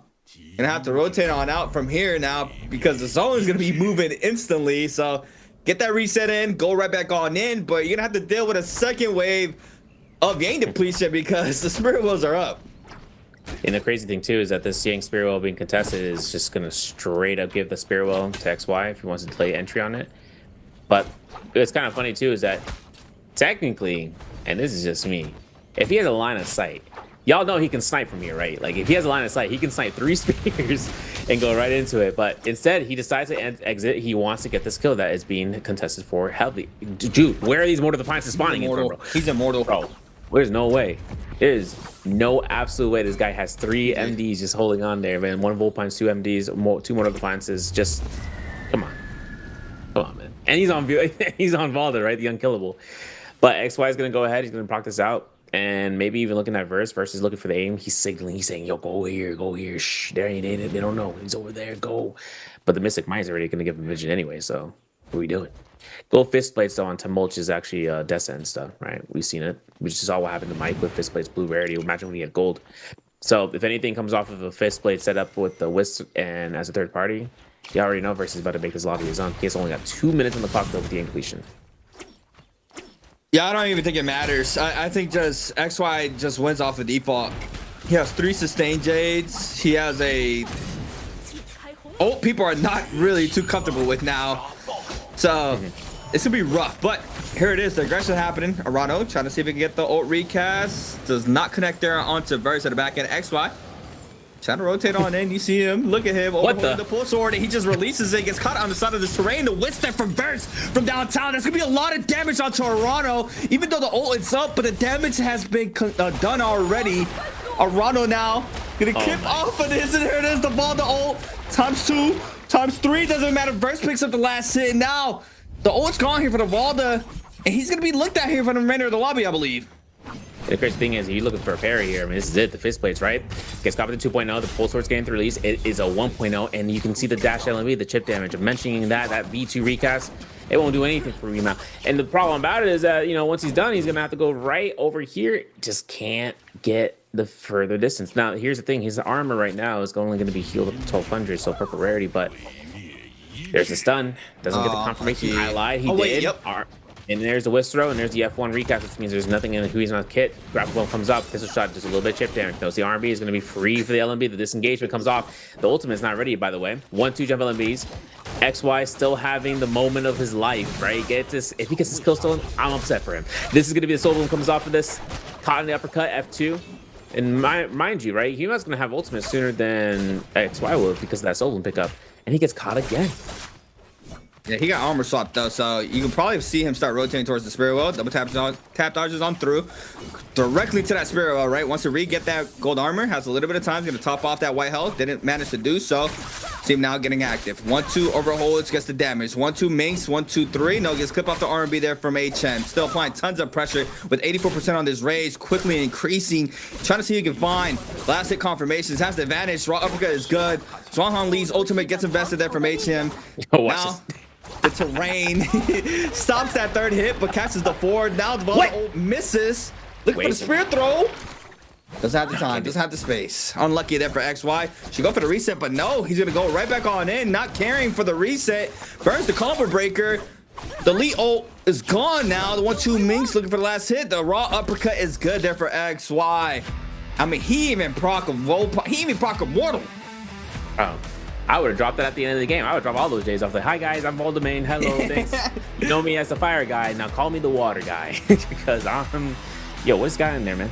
The heat packs? Because he's on fire. I'll stop. Listen, XY winning his first and second round the way he did. First one with the setup with the grapple bomb, which is kind of interesting too, because you noticed that he didn't. I mean, he knew the terrain was going to be against him and like against his favorite, but. Switching it up to the double spear throw for the kill shot, especially against Shayo, is actually just phenomenal because now having to worry about the combo breaker is one thing, but also the fact that, I mean, the wall is right there, so he knew that 2 spear throws would have been enough because of the terrain manipulation. And having that to be said, it's just so strange because she works in so many scenarios and then she fails in so many others, right? Especially what just happened there with his ult. Having a really hard confirmation or a hard read on your opponent position-wise to just expect them to just get caught really just sets the tone if you can master that on Valda to like just delete the lobby. But he did have a huge safety net, right? He had 2 Mortal Defiances, he had the Vulpines, and yet still somehow, even without those, his first 3 eliminations were with his first 2 eliminations were without either or besides the Vulpines. And yet he still retained the Vulpines as a result. Hey man, Valda 2026 MVP, man. You know what I'm saying? This is really not much you can say, but what you can say is this answer for Treasure. Question will be, who defeated Mike and Relmi in Game 4? HM, A, B, Frost, C, Arano, or D1 Leon? You gotta be paying a lot more attention if you guys are trying to get this special gift box for the community at home. But yeah, man, I mean, XY has always been one of those players that, you know, he's kind of on that niche side. He likes playing those off meta things. I mean, as we saw there for Tarka, even with Temi, when he came into the league, Temi wasn't really a very heavily picked inside the league for a very long time. And then he came in and really, you know, innovated a style that was a lot more known in, you know, in like the rank play, with a lot of the extensions where you're able to, you know, re-wisp into focus attack, especially with, you know, staff, and, you know, a lot of weapons have that full extension on the wisp, you know, katanas, halberds, everything, even fly knives. So, you know, and then he started doing it with Tarka last year, and, you know, has found value. He's MVP'd a lot with, you know, Tarka, where a lot of players don't really feel too comfortable with that character. And then last split, we had a lot more players try out the Tarka and not really finding the same success. And then, you know, now to the fall split, he's bringing in this Valda where, you know, I kind of sit here and like, okay, what do you got going on, right? Yeah, it's like, what are you doing, right? But overall, I mean, even off of that Yang was disgusting just to start off. Just the fact that he was trying to catch the pry off that third spear throw where, you know, only if you're a real like Valda enjoyer, you really know what he was trying to do there, because regardless, all the Valders are playing spear throw Valda, right? This Valda version that he's playing with the V1 is very rare to see, and especially in the Pro League where, you know, you do not expect the you know, Valda to be running V1, but in XY's hands, you know, he could have gone for another 5 rounds and possibly even still MVP, just to the fact that he had the Vulpine, he had double Mortal Defiance as well, and You know, he was a straight tank in that situation. And you see he's going to MVP once again with 18 total points there for XY in a good fashion. And, you know, I just want to see him keeping the same momentum and confidence that he has in his, you know, stage days going into the finals where, you know, he did win a final last year or last split, but I feel like he could have won one. He could have won a lot more if he's able to, you know, have games like he's having now. But, you know, it all comes down to, you know, the day of the tournament. And, you know, thus far, he's looking really good. Yeah, and then also the kind of seeing where his head is at going into it with the decision making, and he's kind of finding himself not to falter. So let's go for some highlights, right? Because he did falter in the beginning, right? We did see him lose. We were on fire watch for a moment, but XY, even though he went down here, versus the slap just did so much damage that we didn't even expect that. But Weimao going into that first round, Yang taking the fight against Mike. This is the player who killed Mike, by the way. And you can see the reason why here with Mike's reaction showing up, because with the duration on his ultimate on the Kylan specifically, Mike was expecting to make sure that once he was set up to go here and getting caught, that maybe he would have that healing guard, that 4 seconds of invulnerability. But with one good setup with the F1, Weimao finds it, uppercuts confirmed with the fan, and kill confirms. Yeah, there it is. I was waiting for it, and this is what I want to see. The replay. Let me see this thing. Like, boom. You're done. Look, Akko's who? Akko's who? You're done. Yo, wow. The fact that, I would do the same thing because he got out of it. He V1, and he was just still not safe because he was still in line of sight for him. This is the second Yang. I thought it was. I can't believe we didn't get a highlight of the first Yang. I mean, the first Yang was insane. He's like, oh yeah, I'll take that. Sure. Sure. And it's just constant pressure here from like in the weapon, like dual blades. You're able to stay in the pocket with the mix-up. 1-2 minks is just so good with this weapon. Forces out the ult. Misses on the pistol shot, but it doesn't even matter. H-shape creates space, but you know the damage is done already. Misses the ult. I feel like the startup frame, if that startup frames of that ult were a little bit faster, I feel like everybody would be running this character. It's just how impactful it can be. And giving her those 2 additional spears is also like the safety net where she doesn't throw a spear and she's out of the ult, right? There goes her bubble. Like giving her the opportunity of retaining that blue HP shield does a number of just scenarios where you can survive. Because we usually saw Valda, not only just the solos, we're going to dive back a few years ago, right? With trios, where her value was to make sure that she survives in the end game. And a lot of her thing comes back where V2 Valda was used when it became the effect of HP bubble shield in your mobile, but even V1 was utilized because of the fact that she was in like basically ultimate focus the entire time when she's up there. And having her to be in ultimate focus the entire time means that she can't be stopped by some normal means, right? She can still get grabbed by TN9, right? But it's also the fact that she can also get blown up.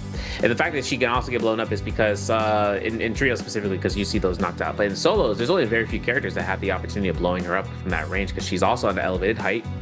She's also at a point in time where if you do use your abilities, then she's going to punish you for you trying to go ahead and use your abilities because you're going to be animation locked and then you're going to be popping off in the lobby, you know, by typing in chat.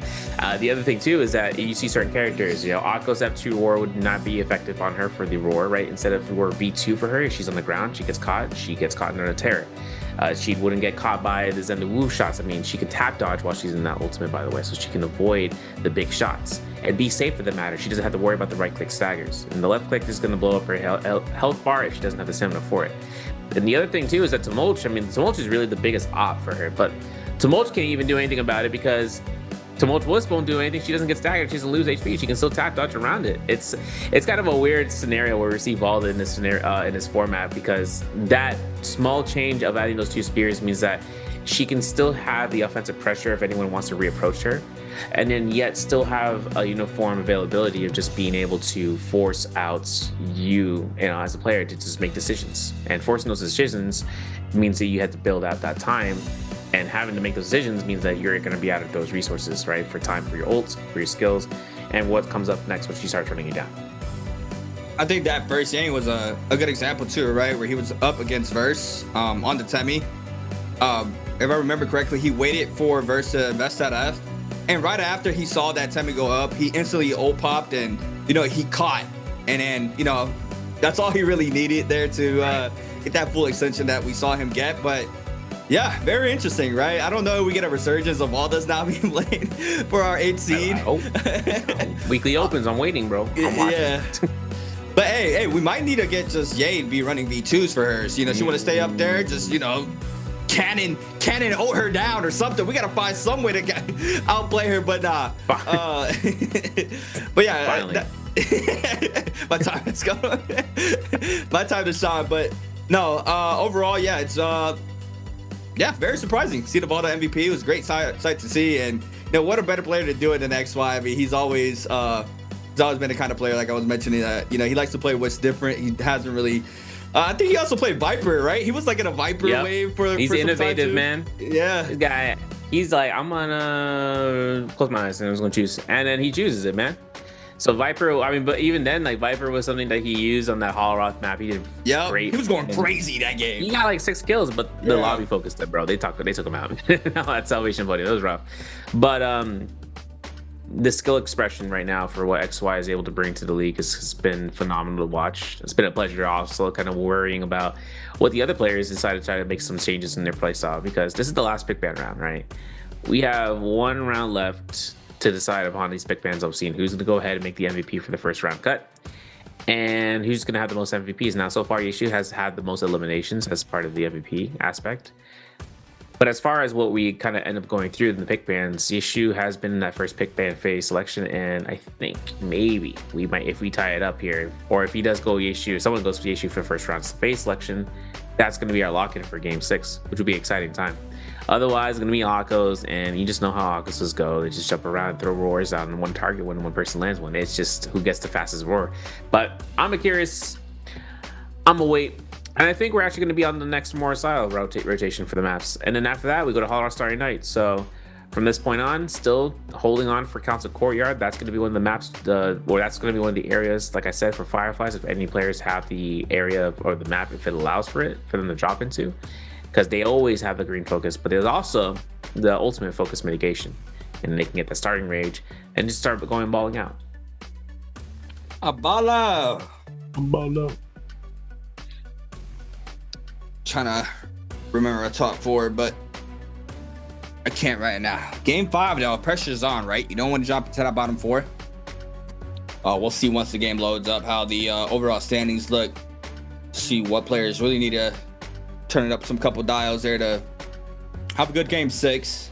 And yeah, I mean, we also don't know, right, what that mirror match is going to be. Are we going to be going with that character that's being picked more, or the character that had more value today's matches? But we'll see. I mean, Game 5, I feel like the games have flown by so fast today. I mean, matches have been concluding very quickly, but overall, you know, into the fall split now, we had some time into this 8-player format that we started this year, which is a big change. You know, everybody remembers how it first looked when we were into the spring split with 8 players. It caught me off guard personally with just how the pacing was, and you know, some games were having end games at the start, and then it was just like weird with the flag. I don't know. It was really weird, but I feel like now the players have found a stable momentum into these matches. I mean, we obviously see the amount of aggression right after that first Yang, and then into that second Yang as well right after, but just, you know, obvious with the Yang depletion. But now we also have the aggression early game. I think the early game aggression is, you know, it's really good. We have at least 3 to 4 eliminations always happening. I mean, obviously you have that the second life, so you are trying to get some sorts of value into the start of the game. But you know, after that, you really have to start thinking about Yang. And you know, throughout today's matches, we even see those fights extending right after or right during the Yang summoning. So you know, the fights have been dragged out, you know, even towards that side of the game timer. But you know, overall, it's not bad. I think I can you know, not really say that I missed the. I mean, yes, I still miss. Yeah, I do. I miss it. Yeah, I still miss it, but you know, it's not as bad as I thought it was going to be. Yeah, and it's also like where the players start to evolve. For instance, like I think one of the thing is just seeing the tempo swap of like how fast or how much fights are going to happen, and just slowing it down just means you know, they have to be more concentrated and not like they have to be aware fewer times, but be more imposed, right? Like they can't let up because anything can happen where a switch of the dial comes out. It's not going to be 4 players; it's going to be 2, and the other guy is going to be very ready. He's going to be just waiting you down. And one of the biggest problems is just like, okay, well, if I do take the aggression, and this has always been that mentality of like, don't third party as much as you might think you might want to do it, because you just got to wait for the right opportune moment, whether you're taking range shots or dealing it, and just waiting to see what comes out. You know, old cast combo breaker, regular combo breaker into old cast. What is going to be the reaction time for your opponents there? Right, that's just one of the biggest things. Yeah, we'll see though. We have a little bit of downtime here for our hero pick section. But yeah, I mean, Ye has been taking 2 out of the 4 slots, I think. Or was it 3? No, we had Akko's first pick one game. Yep. But yeah, overall, everybody trying to evolve their game to the spring split. Yeah, it's I think it's different this year, right? Because of that break that we have from for Asian games. Yeah, from the August to October, right? I don't think we had that in the fall split. First time. Yeah, it's the first time since like stage 1, and the other thing too is balances and all that stuff, right? Like stage 1 is gonna happen where we are right now. It's gonna end up going until the end of this month, and then we're gonna take a break for September, and then in October we're back. But who knows how many changes gonna go into effect, right? That's like 3 patches of duration, so there could be a lot. Like even the one that came out 2 days ago, so there could be a lot of chances in seeing what those updates could involve with the characters and the map, just overall, and even the map rotation. But first round pick here going to be our XKG's Arano, having himself up against Mike in the second phase, Ajiao into Verse, Huiman into XY, into Frost, into Wang Liang, aka Edward. You know, can't wait. We're going to have Edward, Mike, and Henry in one lobby at some point, hopefully. At some point. On the first name basis. Everybody. Said Edward Michael. Calling everybody by the government. Holy. Oh, there is issue. First round pick, real? Okay. Akko's for Mike. For real. You just gave him Akko's like that, man? GG. Surely. So this man, he bit his lip, man. He's like, I'm ready for this, man. I'm getting 7 kills. First place. And if he does that, then that makes if it's by MVP, then that makes Akko's predominant here. So GG. But listen, Zendawu, 3rd round pick phase coming out here from Ajiao. This also allows for ourselves to see the Tumult from Verse, potentially.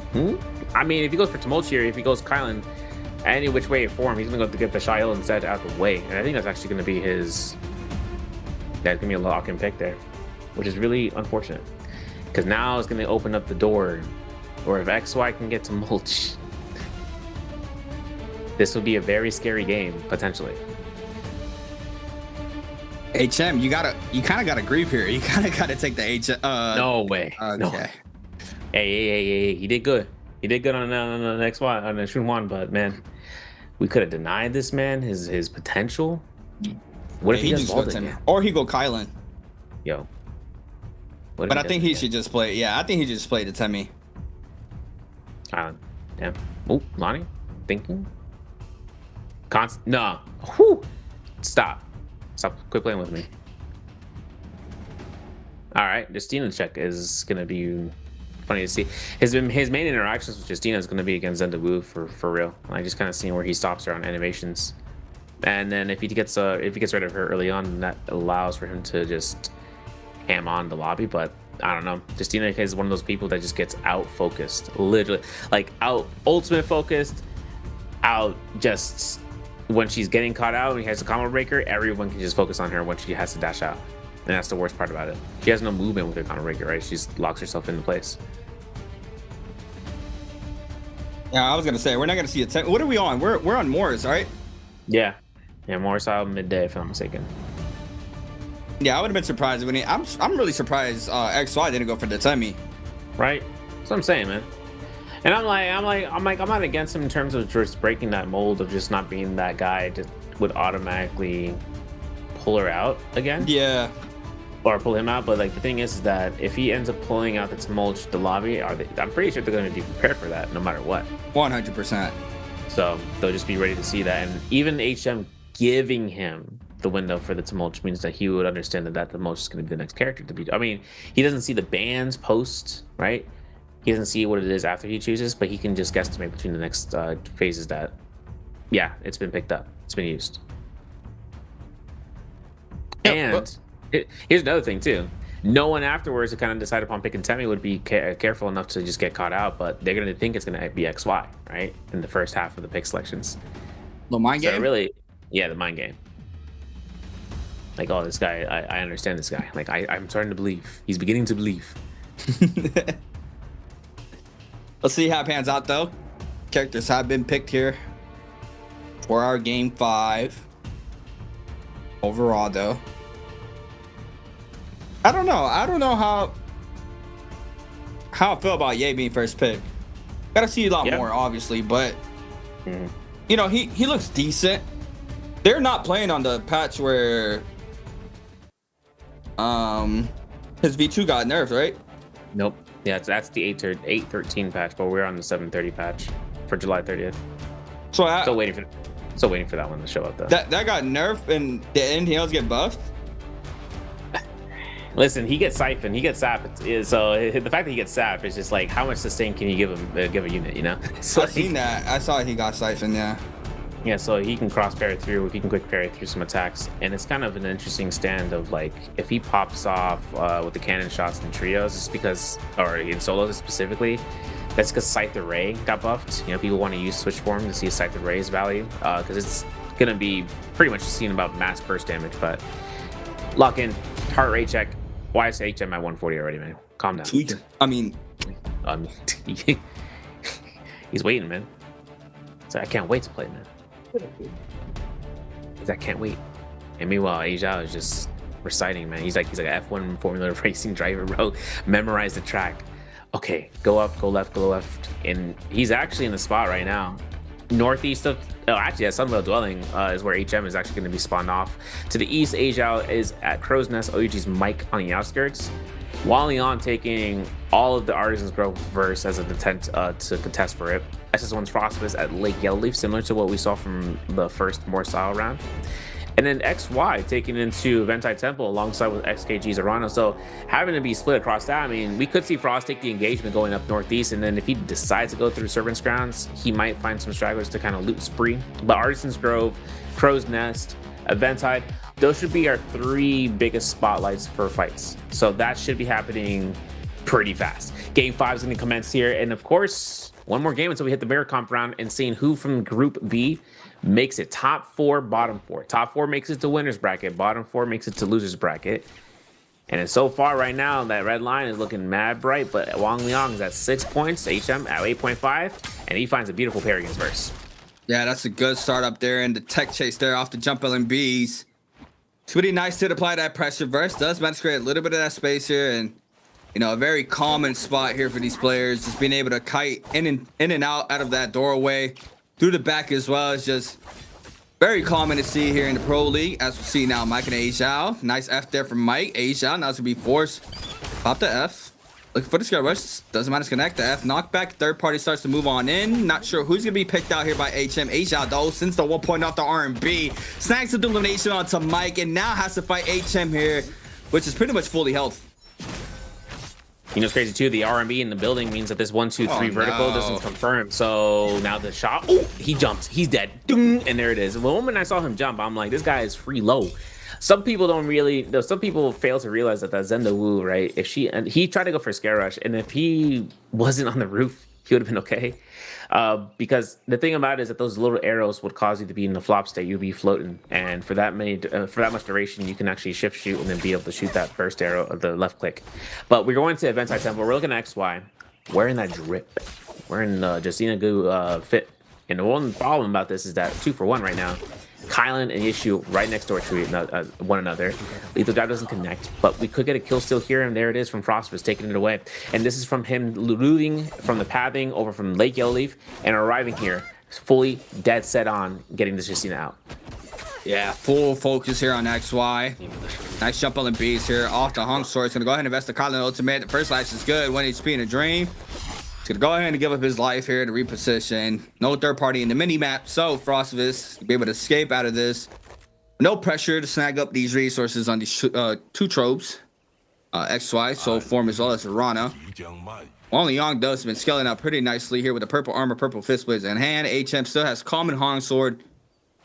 And right next to Mike. Mike ran it back, but you know, that's Mike's second life. You got to be real careful here not to get eliminated in that 7th place spot. Can be dropped down to that bottom 4 here for the remainder of stage 1. But overall, HM will go ahead and re-pick up some of these resources. First, Yang starting to form on up. Have Frost with 2 eliminations. Xiao as well, matching that with 2. And then Wang Liang with 1. Everybody else with a 0. Currently here for game 5. Rano playing with fire inside the zone. Wang Liang could potentially capitalize off of this. Doesn't manage to see that just in time. Scare Rush is on through, but HM still in the same positioning here. Blue fans across the board. Pretty standard here. Especially on Morris Isle, right? You don't see that gold weapon from the puzzle like we do in Holoroth. Or a lot more purple armors like we do see in Perdoria as well. But you'll hear Morris, OG map. Gotta work a little bit harder for your resources right before that Yang. But we'll see how it plays out for everybody. Not too crazy. XY on the Justina. Very interesting pick, I would say. I'm very surprised that he ended up going for that Justina. Maybe he wants to get a little bit more reps in for that 7th and 8th round selection for future days, especially with him being at first place right now. He's comfortable to not really, you know, keep adding points. He knows he's going to make it into that top 4. Exactly the point too. Yeah, that's good because it comes down to if he makes it the MVP quicker than or faster than anyone else to make the match point in the finals format, that he'd understand that once he reaches that phase, he'd have that choice. Yeah. Just to make sure he doesn't burn those points and just trying to go for something wild haymaker double pick. Though forcing the Justina in this in this meta is kind of it's a mixed bag. We've seen some success. It's rough, yeah. Mainly failures. We are going to look at the Jade selection here for Mike, who does have Blazing Cyclone, has a Cyan Fang. He's basically pulling himself out here as probably a good early Jade setup, but he's also just making sure he has even Steven, build right there, right? The half of it being mitigation, half of it being the attack. Vajra's Grip, Tempest Kick, Advanced Heal Tuna. This is going to be exactly what XY would love to see on redrop, and he's good for it. No way is he going to die here if he gets that Tuna proccing going off. But also, more importantly, just the fact that he'd end up having that Tempest Kick if he decides to throw it. He's got to pray that he connects it. He can potentially even, I don't even know how it works with the freeze interaction and seeing how much damage you can get off a Tempest Kick. But if he gets a freeze into a Tempest Kick, does it do more damage, or does it just, you should be doing something else, because he has a katana too. You can go for some nice floaters, but not for long. Disengagement, green focus. Got to make sure you put that into account. One of the biggest, scariest things about this nowadays for Justinas is just the fact that green focus is just something that's just going to be used more and more, and the players are just knowing not to leave home without it. Don't forget it at home, folks. It's players, though. Did you pick up your lunch? Peanut butter jelly sandwich, Ritz cracker. Hey, I was always jealous of the kids that came to school with lunch. I'm like, man, I'm never getting lunch, man. And he was getting the two cheese sticks, right? Man, and that soggy pizza, man. Yep. Oh, man. Probably hit that. the only good thing is the potato smiles. Oh, yo, I forgot about those. Yep. Yeah, those are peak. Especially when they slightly cook it, a little bit more, and it's crispy, just right. Meanwhile, stay hydrated, gamers. XY wants to fight Arana. I know Arana wants to smoke, but man, clean off number 1. R&B missed number 2. Doesn't get the repair dodge he was looking for. It's crazy too because the fan's gonna be, or the dagger's gonna be something that XY is like, I gotta play this very, and he gets caught, right? So that's the thing. He can try to tap dodge going through, but he gets caught by the crouch LMB R&B. Look how much champions coming out. Having to utilize this, he is hoping a freeze connected there. I would have freezed for it. The recast on this ult, XY literally couldn't take any opportunity encountering this guy out, and you can see him trying to get around, and guess what? It's closed. Yeah. This could be XY's game 5, but he has a lot of terrain to work with here. Does manage to kite on through in the bottom of that ravine, but Frostivus in the hand gets cut off with the crowd here from Aishao. Aishao now going for the 1.0. Doesn't manage to get the distance there for the follow-up, but recatches Prowl, calling proc there. Tries to read the tap dodge, does manage to do so. Slashes on through. Aishao now is going to go ahead and invest the ultimate. How can Frostivus try to live out this situation? Does have the pillar here to stay safe. The ult recast here from Aishao.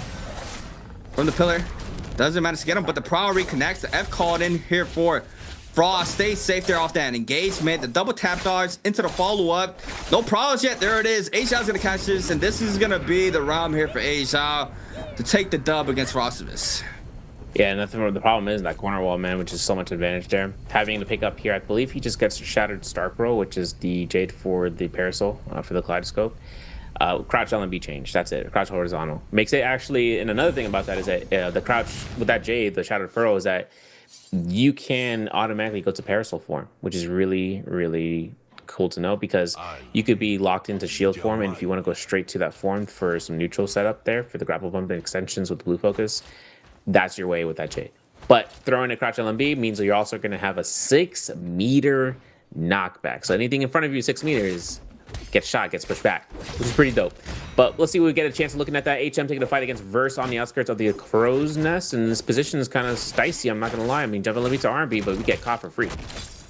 Spicy ×2 to jump LMBs ×3. Green focuses out, catches it as well, shoves him to the ground. Verse now forced to pop this. Xiaoyo ultimate is gonna eat up the damage off the cannon shot. Standing inside the pocket there with the RMBs.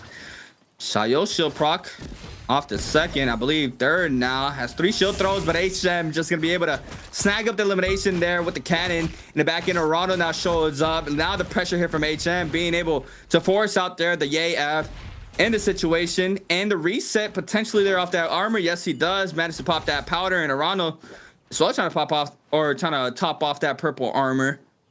Overall, though, just gonna go ahead and wait this out. Zalo's gonna push them out pretty soon. Arano's gonna start rotating on out. Maybe a little bit more aggression. Verse still in soul form, but players as fallen has only been XY with 0 into game 5. Yeah, man, Jusina's just rough here in this meta right now. I mean, not even right now. It's been like that for a very long time. I mean, the ice screen was very strong for a long time, especially in the Pro League. And then, you know, she kind of just fell down. I think she really shined in how we had those super stack in games with the, what is it called? Family meta. The family meta Jusina was really good. Yeah, she was at her peak there.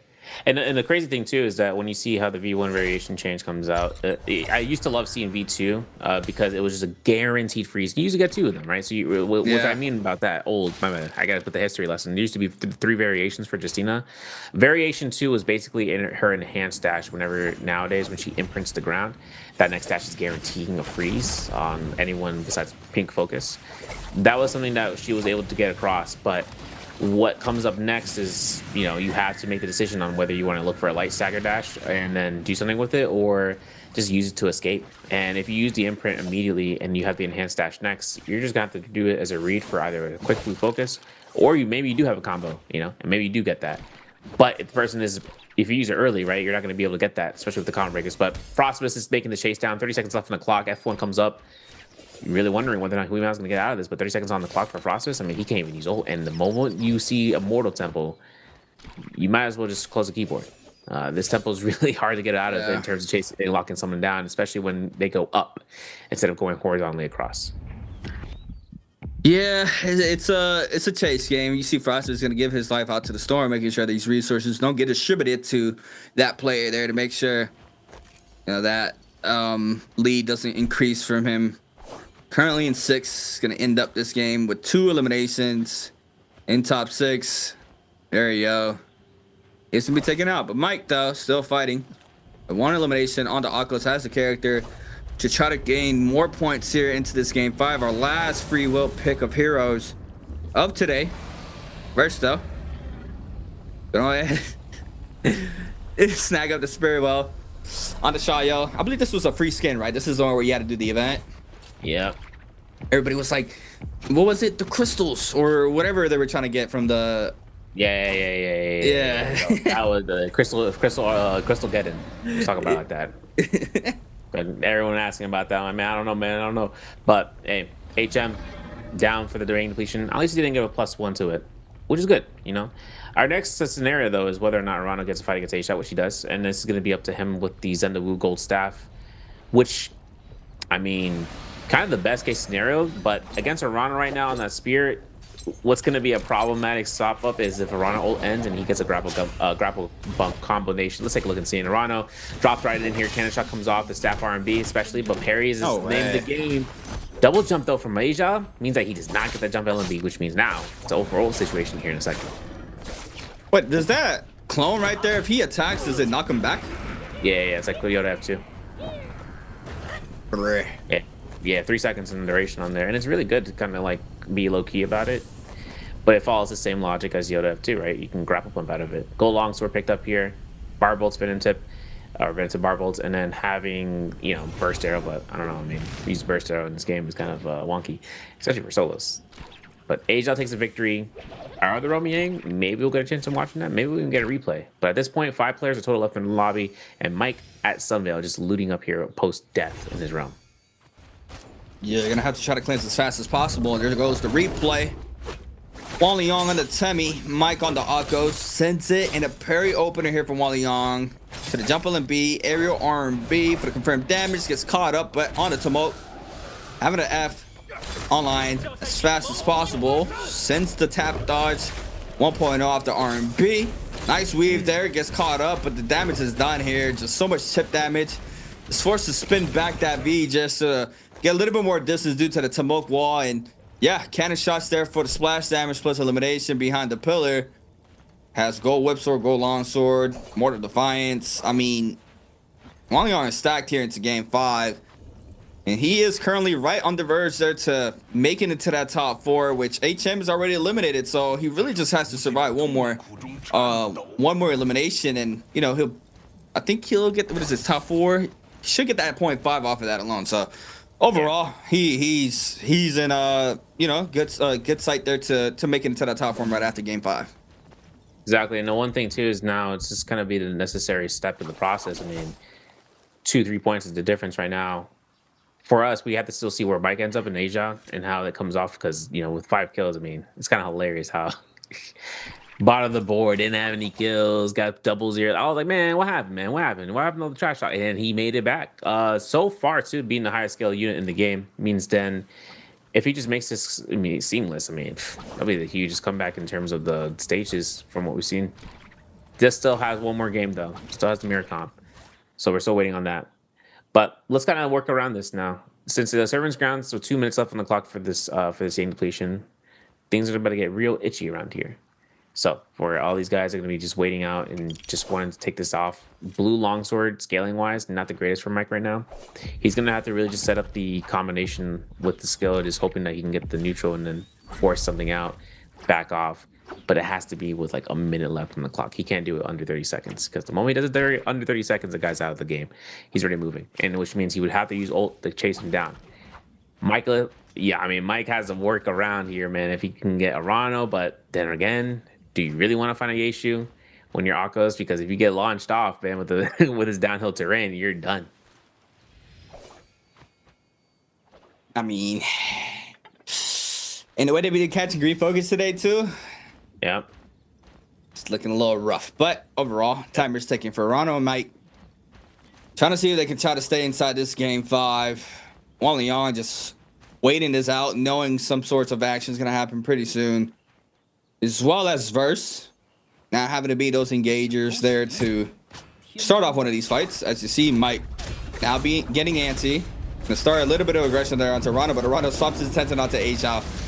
Gets caught off a prio, so he's forced to burn that F pretty fast. The backside now, Bane connects, and we've seen the Bane MVP so many times, and Asia already loses a lot of health here in this situation. Has a little bit of space here to take a nice breath there for a reset, but there goes the Bane. Scare rushes on through, still safe. Mike now spots this, trying to capitalize off of the situation. In the backside, Asia though needing to try to navigate around the Bane, does manage to do so, but lots of pressure not flying in, and I believe 2 or 3 players have cannons right now, so there's gonna be a lot of range pressure here in this lobby this far. I was honestly waiting for Asia to try to find an ult usage to try to see about pressuring them while this Moonbane was still active, but oh no. Never really found that shot. The range shots are missing though. The range between the cannon and the drop is just high now, so they have to get closer and closer. And yet Asia found the reset and the Forbidden Seal is active. So this means then gets one last heal. Mike looking for the level 2, and we still get caught. I don't know how, but we still got caught. Oh no! My God! Oh no! No way! And he gets out, gets a parry, doesn't have sap, more of the finds procs out. He knows he got to cancel this off with a combo breaker, man. He's got to get out of the zone and gets a ult proc, please. And Asia is locked in. GG. Man, there's just nothing he can do there, man. He just gets put in the blender with those whip swords, just back to back focus attacks. And yeah, I mean, that's just unlucky, man. Gets caught out. I believe Mike is the one that cleanses off for that. Rano's still having to try to get active. Looks like he's going to be looking at Wang Liang. Wang Liang was trying to snag up this spear well, but Rano's not going to let this happen. The ult's called in. No value off of this lone. Looking for the spear thrust. Does manage to get it into the follow-up as well. Grapple bump. Can't do it. Tamok ultimate was invested. 5 seconds remaining. Wang Liang, all he needs is one hit confirmation here in the back, but I believe the cannon shots flies on through. But no one snacks up the elimination. Wang Liang loses a lot of HP here in this altercation. Mike now has their advantage as well as Verse. Now the F2 snipe down there in the back end. Massive parry opening here for Wang Liang. Trying to stay active here, but a follow-up R&B is good there for Verse. And now we're going to see Verse and Mike going at it here for the last fight. And grapple bump is going to be confirmed. The horizontal into the classic Wufang comes up to the double LMB, jump LMB catch up. Nope, since the disengagement is active, but the 1-2 R&B means that Mike is now going to be able to contribute this much damage. The Yako's ultimate not going to be invested, thank goodness, because of the armor reset, but couldn't even get an armor heal off of here. Shield throw number 1 is missed. Verse obsolete right now to look for a parry startup, and here's going to be the cannon shots again and again. Seeing how we still have that Cyan Fang and seeing how Mike is on with the Blazing Cyclone, he finds a proc here to potentially catch him off of right click vertical, but then again, catching the Akko's ultimate here, really big benefit because shield throw from Xiao was only procced once, and she canceling it means that she's racking up again. Man, I mean, I see why he wasn't trying to go for the reset because the Xiao had popped that ultimate, but now you see Mike trying to cover that ground of all that health back there from Verse, especially having that gold armor swap. The overhead F, not good. Not be able to find the value. Now it sends the Cyclone, gets the damage there off of that alone, sends it again, but Verse there with the massive parry. Doesn't go for the jump LMB. He snags up the weapon, recatches prior off it as well. He's gonna go ahead and take the 1.0 into the pistol shot ×2, and that's all he needs. And hey, man, if we really going to just like not respect it and not take the pot, I mean, can't lose the pride there on the rock like we just did, and then nope. Yeah, that's just rough. That is rough. Yeah, I was kind of superstitious, man. I was like, yo, let's try that one more time. Nope.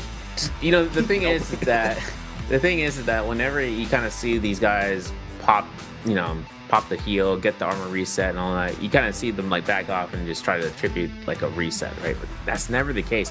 The other person only needs to go for that armor and then take maybe a heal, and then they bait you for a grapple stagger, and then they go for range shots. So, Zhao, man. Tough. Way too tough. The fact that all those guys were out there just making sure that those R&Bs were spammed just for him. Yeah.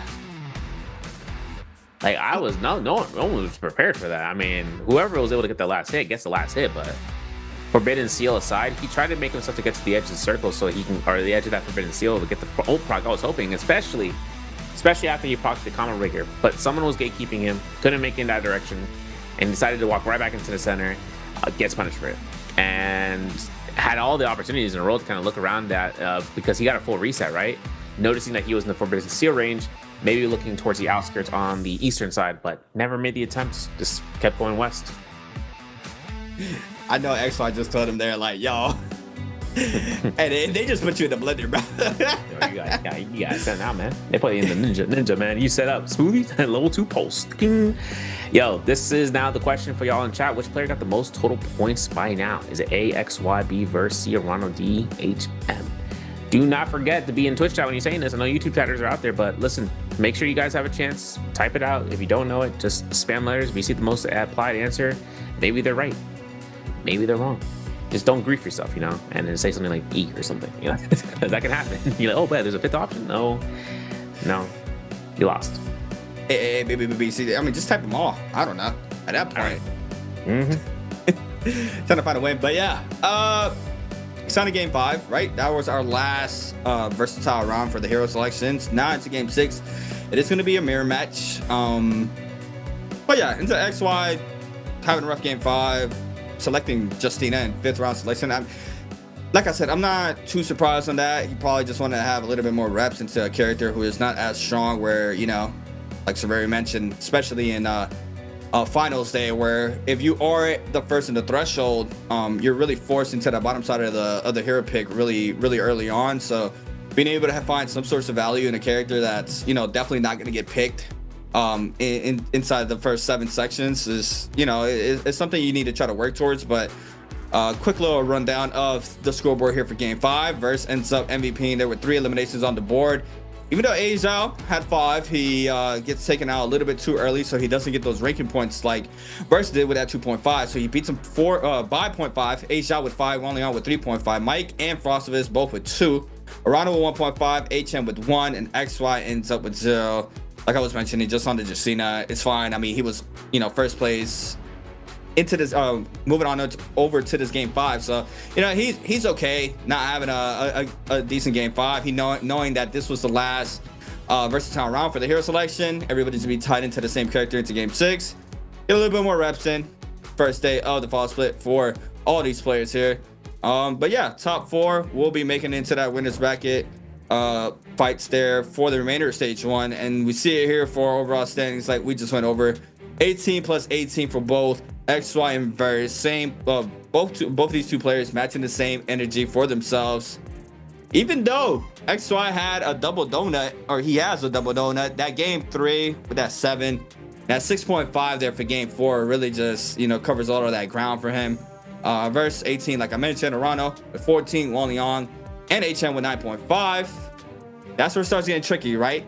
Wang Liang, that gatekeeper with 9.5, but HM has it, and then Mike's not that far off. Frostivus as well. I mean, just the bottom 4 is not that far off. It's just who can have that pop-off game here for game 6, and, you know, depending how Wang Liang does, is he able to stay up there in the top 4?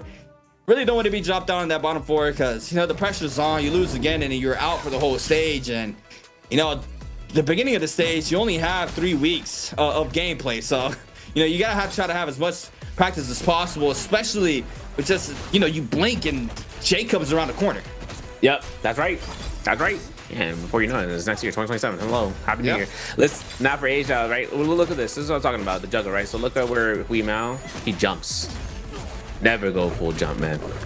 Never go full jump. You go full jump, man, you will be launched into a left click for free, and this is going to be where you see the results. Wang Liang's finding on this on Mike. I mean, usually you don't want to be caught into this either, right? This is the second time Mike has been caught by Tumultuous today, the way he's gotten caught. But he still made a comeback here. I mean, even on the first Yang depletion loss when he finds XY in the zone. We saw on the kill feed, Tempest Kick might have grief XY. Time will tell.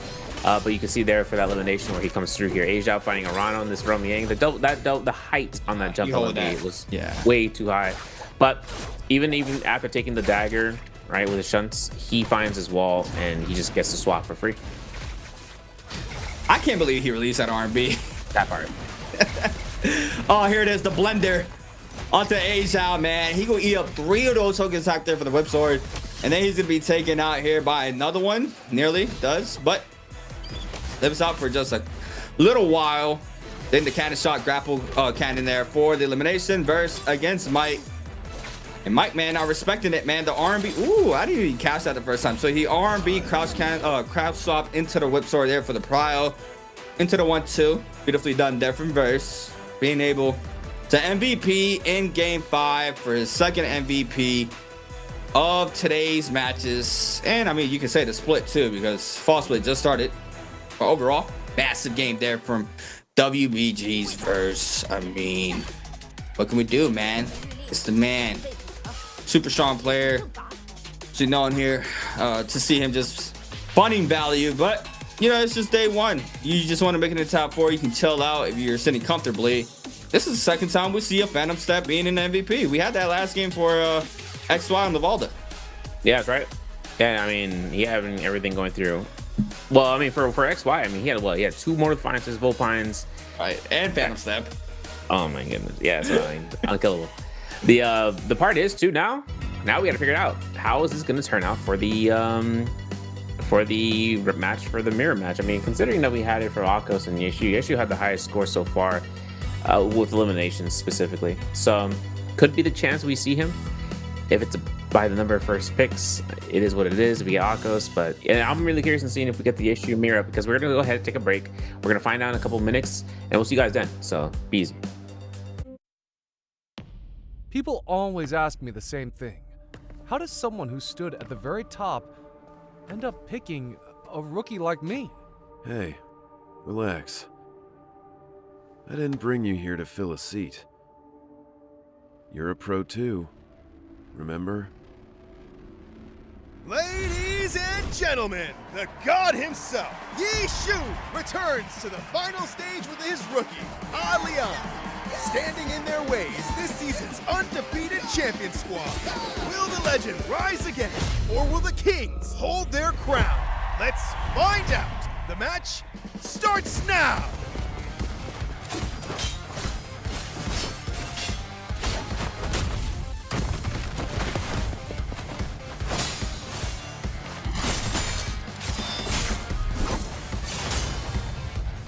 Buy me some time. Hold on. On. Don't rush it. Same old tricks. You've been eating the same combo for days. Still haven't figured it out? Training mode is almost over. Want to keep going?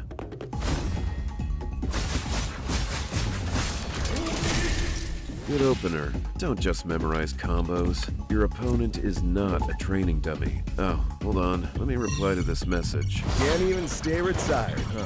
What? You want to go through all that again? Just keeping the kid company. Taking it easy. Out of everyone you picked, N? Yeah, like what I saw. Yoshi, come on. This kid has more holes in his game than I can count. You really want to run with him? What's the rush? This game is not as simple as you think. Leon is down. Yi Shu is on his own. Hey, can you hold? Yeah. Nice break. Yi Shu's squad looks like they're in real trouble here. Luck is not on their side today. Welcome back, everybody, to the 2026 NARAKA BLADEPOINT Pro League. My name is Creatives. I'm here with Severio. 5 games out the way, on to our last and final map of today's matches. Very close there in that 4th to 8th place spot. Leon beating that gatekeeper there with, 7.5 points, and then even our 5th place spot has 7.5. So it's a very close point distribution there between 4th through 8th, but we'll see how that pans out for our remainder of the lobby. Severio, how do you feel about today's matches now that we see, new character in the mix, especially a new weapon as well? I don't think we saw, besides game 2, new weapon. Yeah. Oh, there it is. Look. Bang. Look at that. So they are doing the MSC format. Yeah, doing their first. No. Oh, no. It's first pick. Yep. Okay. Dang. GG. Yeah, no, the thing, you actually see the tiebreakers that they showed. Like, so if it's not by average points, then it's by average kills, and it's by average damage. That's the order, by the way. Not placements. So what's going to be the case? The issue is going to be mirroring out. Man, I wanted to see more Kaleidoscope Parasol in the usage during the BR rounds, but it just came out. Frostbus was the only person that we saw because he had Legendary, right? So there's that. But it's actually interesting looking at the stat line so far in this matchups. We've seen Dual Blades taking a pretty hefty lead in terms of weapon selection. Average damage and pickups were like 16%, right? But like 9,800 damage from the Dual Blades averaging out per round is like the testament, because the second weapon is Fist Blades, right? Fist Blades are still up there, and so are Flying Knives. But Fist Blades are like 8,100 damage that's been dealt out, nearly 82, and with 13% possession rate. So next in line is going to see how this next round comes up. XY being here in the lead, most to propose, right, in first place, but versus right there. So this next one is going to be who is the better Yeshu, and what's better than to show the new character, than show the new character where everyone's playing it. The last time I saw this for the issue to have on the mirror comp was, I think, during C's weekly open, where everyone was playing it, and it was pretty scary. I mean, no one was using V2, thankfully, right? So no one was going to be casted out. Like I'm talking about you, Leon, when he tried to be funny with the I think it was F1 Akos or V2 Akos, and everyone blew him up. It was insane. Yeah, I remember that. So for him to kind of do that, he can't do that again. But if anyone wants to try to be funny with it, try it, But you're going to be casted alongside with a spear, and it's going to be spear spam. Because that's the thing that you can do with that, right? It resets the green meter after the green focus. Each, spear plunge comes out. The next one follows up afterwards to confirm for it. And it's kind of scary just to find yourself in there. But let's take a look and see, man. Skill selection is the only thing here where we all know the character is going to be played out. We just got to see who is going to do what with it. I better hope Wallingong don't be trolling for this round. I mean, I said 10.5. He had 9.5. I thought it was 7.5. But it's 9.5, and then you have HM right under you with 9.5. So, I mean, he has no space to even think about trolling right now. He needs to try to lock in. Everybody right under him are going to be fighting for that top 4 slot. Once again,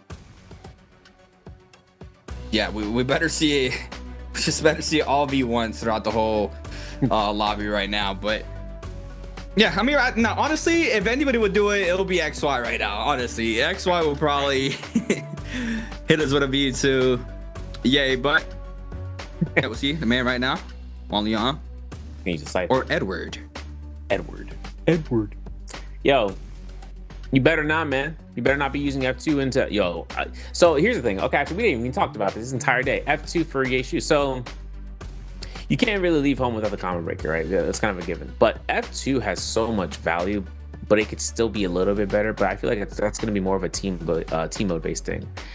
The only problem is that F1, right, is like Yodo F2, right, where it's basically invulnerability. Like, you know, let me rephrase that. It basically blocks any clinks with melee weapons and range shots, so anyone can take a small position of, you know, lining it up with whoever is trying to chase them down. But F2's launch is such a combo, a combo gamer's dream, bro. Like, you end up pulling out F2 Yeshu and you can launch somebody who's on the ground. Like, think about that for a second. Anyone who's laying flat on the back on the ground can get launched and goes for free blue focus. You can go for free extensions because it resets the meter as well. So that's another thing that if someone decides to try to be funny with it, I mean, they could try. The movement speed on that ability is insane. It's like the better version of Enor F1, basically. But the other thing about it is it's also heal sustain. So if someone wants to try to use F2, you get 120 heal off of casting that ability, man. Which would be an exciting time seeing if that comes out. I bet. Good. Some good burst heal. Yeah. Now, the guy has a lot of sustain. The fact that they gave him Siphon, I'm like, dang, you're going to be doing that to him? You're going to give him that bonus? You might as well make him a healer then to call it a day. So for him to have this much, that much sustain, I mean, you can bring that into your kit. It's just, you know, combo breakers. It's a lower cooldown too for it, but at least to see where it comes out. But if you need to space out, F2 could just be the way. Let's look. Nope. Combo breakers all day, every day. V1 everywhere as well. It's perfect. No one's playing funny stuff. So this guy came in. He's being first picked in the beginning of the fall split. So you're thinking, Tara hasn't even, she's not even getting played out in trios either, right? Oh, yeah, you're right. Yo, listen, here's my take on Tara. That passive on her, it should reset every time you take a hit. It shouldn't have like an internal cooldown that starts to build down. It should reset whatever duration, so that way you can utilize the F2 or F1 in its full capacity when you're taking a retake of damage, because it's a timer thing. It takes down. It's like you take 100 damage at this point in time, 5 seconds starts to tick down for 4 seconds. And you take 50 damage or 200 damage, you know, but you lose the 100 damage that you lost on the bar. It's annoying, but that might be a really good change if they do that. If they make F1 Combo Breaker, then she's completely busted. But looking at the spawns here, you guys can see the pocketed FPX Zhejiang, Mike, and XKG Serrano are all next to each other over by the Shard Lake. You got Frostfist, Weimao, XY. You got the whole gang in there in Plume Castle again. But more importantly, Salvation Podium, that's going to be our next spot to see. This is going to be the final game for tonight, to this morning as well. So good morning, NA gamers, and good afternoon, EU. This is going to be our setup for the HU, the mirror comp. And since there's Fireflies, y'all already know where they're at. On the Firefly drop. They're trying to get active. See Verse being that first one, trying to get aggressive against Wallingong. Yeah, he's playing a little bit more passively, but somebody like Frostvis off rip, gonna be taking out XY. Gonna be starting off game 6 with elimination. 10 seconds into the game, being able to try to see if he can close out that distance that he has right now. Currently in 6 with 8 points overall. Wallingong, on the other hand, rotates on through, has HM around.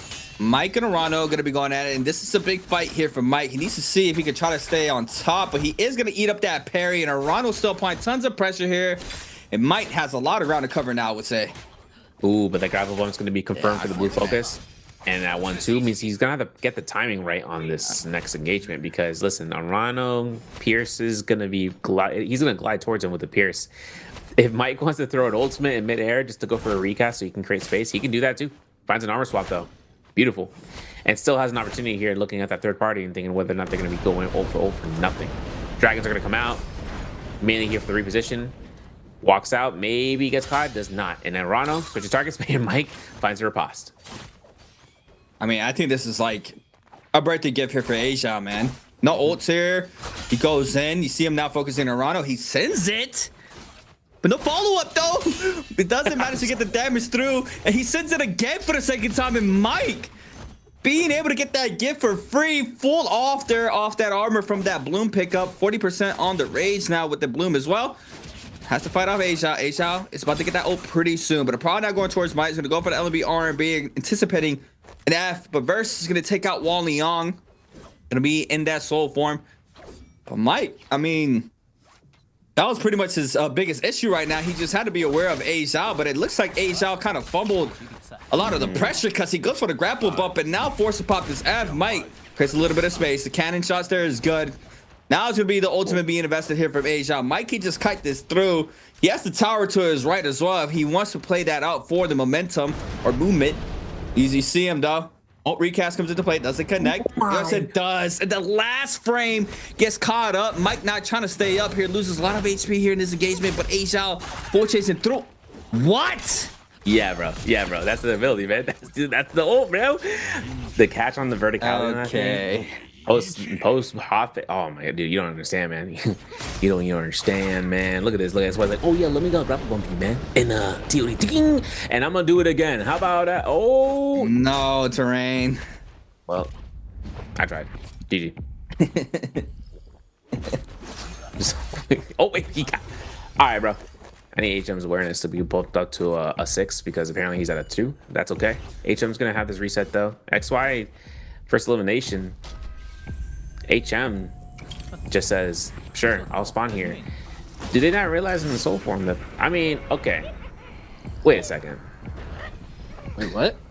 He knew the puzzle. He was doing the puzzle the entire time, and it's given to him because the zone. That's insane. You know what, Wang Liang? It's okay with me. I don't get it though. For Wang Liang to get to the puzzle, but no one to be around here. I mean, the thing is, map control. These guys are always looking at their map and they're tapping like 72 times every second. So someone's gonna have to notice that this puzzle was done, especially one who was just at it. But if they don't, that's awareness right there. That's lost. GG.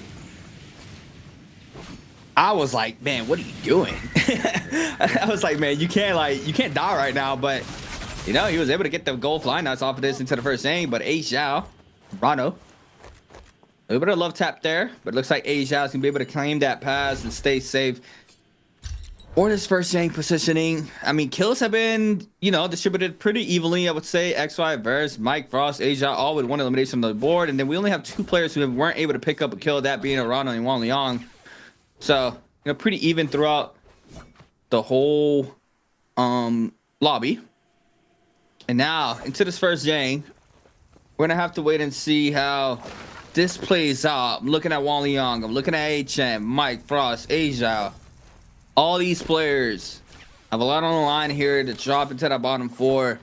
They're not out of the stage 1. They are gonna have to be going through the gauntlet of the losers brackets if they don't make it into the top 4. But you know, that's not something you want to do early here into the stage. Kind of want to ride the wave as far as possible to make it into the top 4 or top 8 into the final day of stage 1 for the grand finals. But overall, let's see how this plans out. Mike, when it is out, XY might be aggressing. I mean, he's a player that sometimes likes to full commit sometimes into the aim portal. But most of the times, you know, he's very structured. So he'll be fine. Purple hunk sword and purple long sword here for Mike. Couple purple J's as well. Overall, we're going to see him going up against... Not sure who. Oh, Verse. There it is. Verse with purple armor. Mike with common armor. So this is going to be a nice sight to see how Mike can try to, you know, get the upper hand here in this fight. Yeah, especially with the purple weapon. Seeing he can get an LMB just started up here, but Verse is immediately spacing with the scare rush to set up here. Mike is going to be looking for an R&B, gets caught by one. But in this case, he runs up. He ran up with a vertical attack. Like, oh, wait. Big turnaround. Guys, combo breaker used in time with 1-2 connected there. It's going to be for that hit. Repositions and picks up the halberds, but now the ult casts out. Doesn't get nothing, man. Nothing. No sauce, no paper. All hits. There it is. Wait a second. We have all the time in the world for this. Boom. And there we go. And the second Romy Yang going to pick it up here. Zorano for Zhejiao. I thought that was going to cancel out, but it doesn't. Look. Grab him up.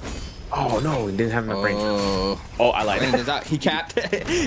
He managed his gadget plus the grapple extension into the old recast. I guess it's the standard because you get times 2 off of that, and it doesn't build up the green focus, so it's confirmed every single time, which is insane. By the way, if you guys know how the game was before, the fact that you're able to get that for pressing 2 buttons is it's crazy to me. But hey, that's the state of the game, I guess. But overall, Zhao is going to be winning up that round. Wang Liang doesn't take it. I feel like this is where Wang Liang be getting in his head. I've seen it multiple times, especially in grand finals, where he has the upper hand. Oh, there you go. Let's see how he wins out his Yang. Frostvist though. The back to back. No, bro. On gold, right? First a silence with a 10% attack boost, and you just said, let me do it again real quick. Shake my head. But that's okay. Frostfist is somewhere out there. He's actually in soul form in this forest line. You can see him on the map. He's actually real close to Wang Liang. No weapons. Because he got parried twice. Oh, no. Oh, this is unfortunate. Hold on a second. R&B. Judicial moment right here. Judge, jury, executioner. Wang Liang gets caught by the R&Bs. Hope for the LNB catch up again. He goes for it. This is actually successful here for the connections. And there is... Ooh, clink off. We got ult cast. We need to use it. I'm curious, though. Frostfist has this launch. Combo breaker still available. Can't do the launch. You can't do the pierce there. You can't do the pierce on the F1. But he does get it again. This is interesting, too, because the lobby is going to go ahead and try to circulate onto the target that's low, which is his Frosty. But now Wang Liang's the next target. Go focus on that end. He can't get a parry even if he wanted to. But now Wang Liang's casting ult for a heal. He grabs him though. Gets clicked there in the back end, so Spirit Thrust doesn't connect. Connects out the second in the back end. Doesn't matter. Mike's gonna take out Frost. Frostivus out of game 6 now.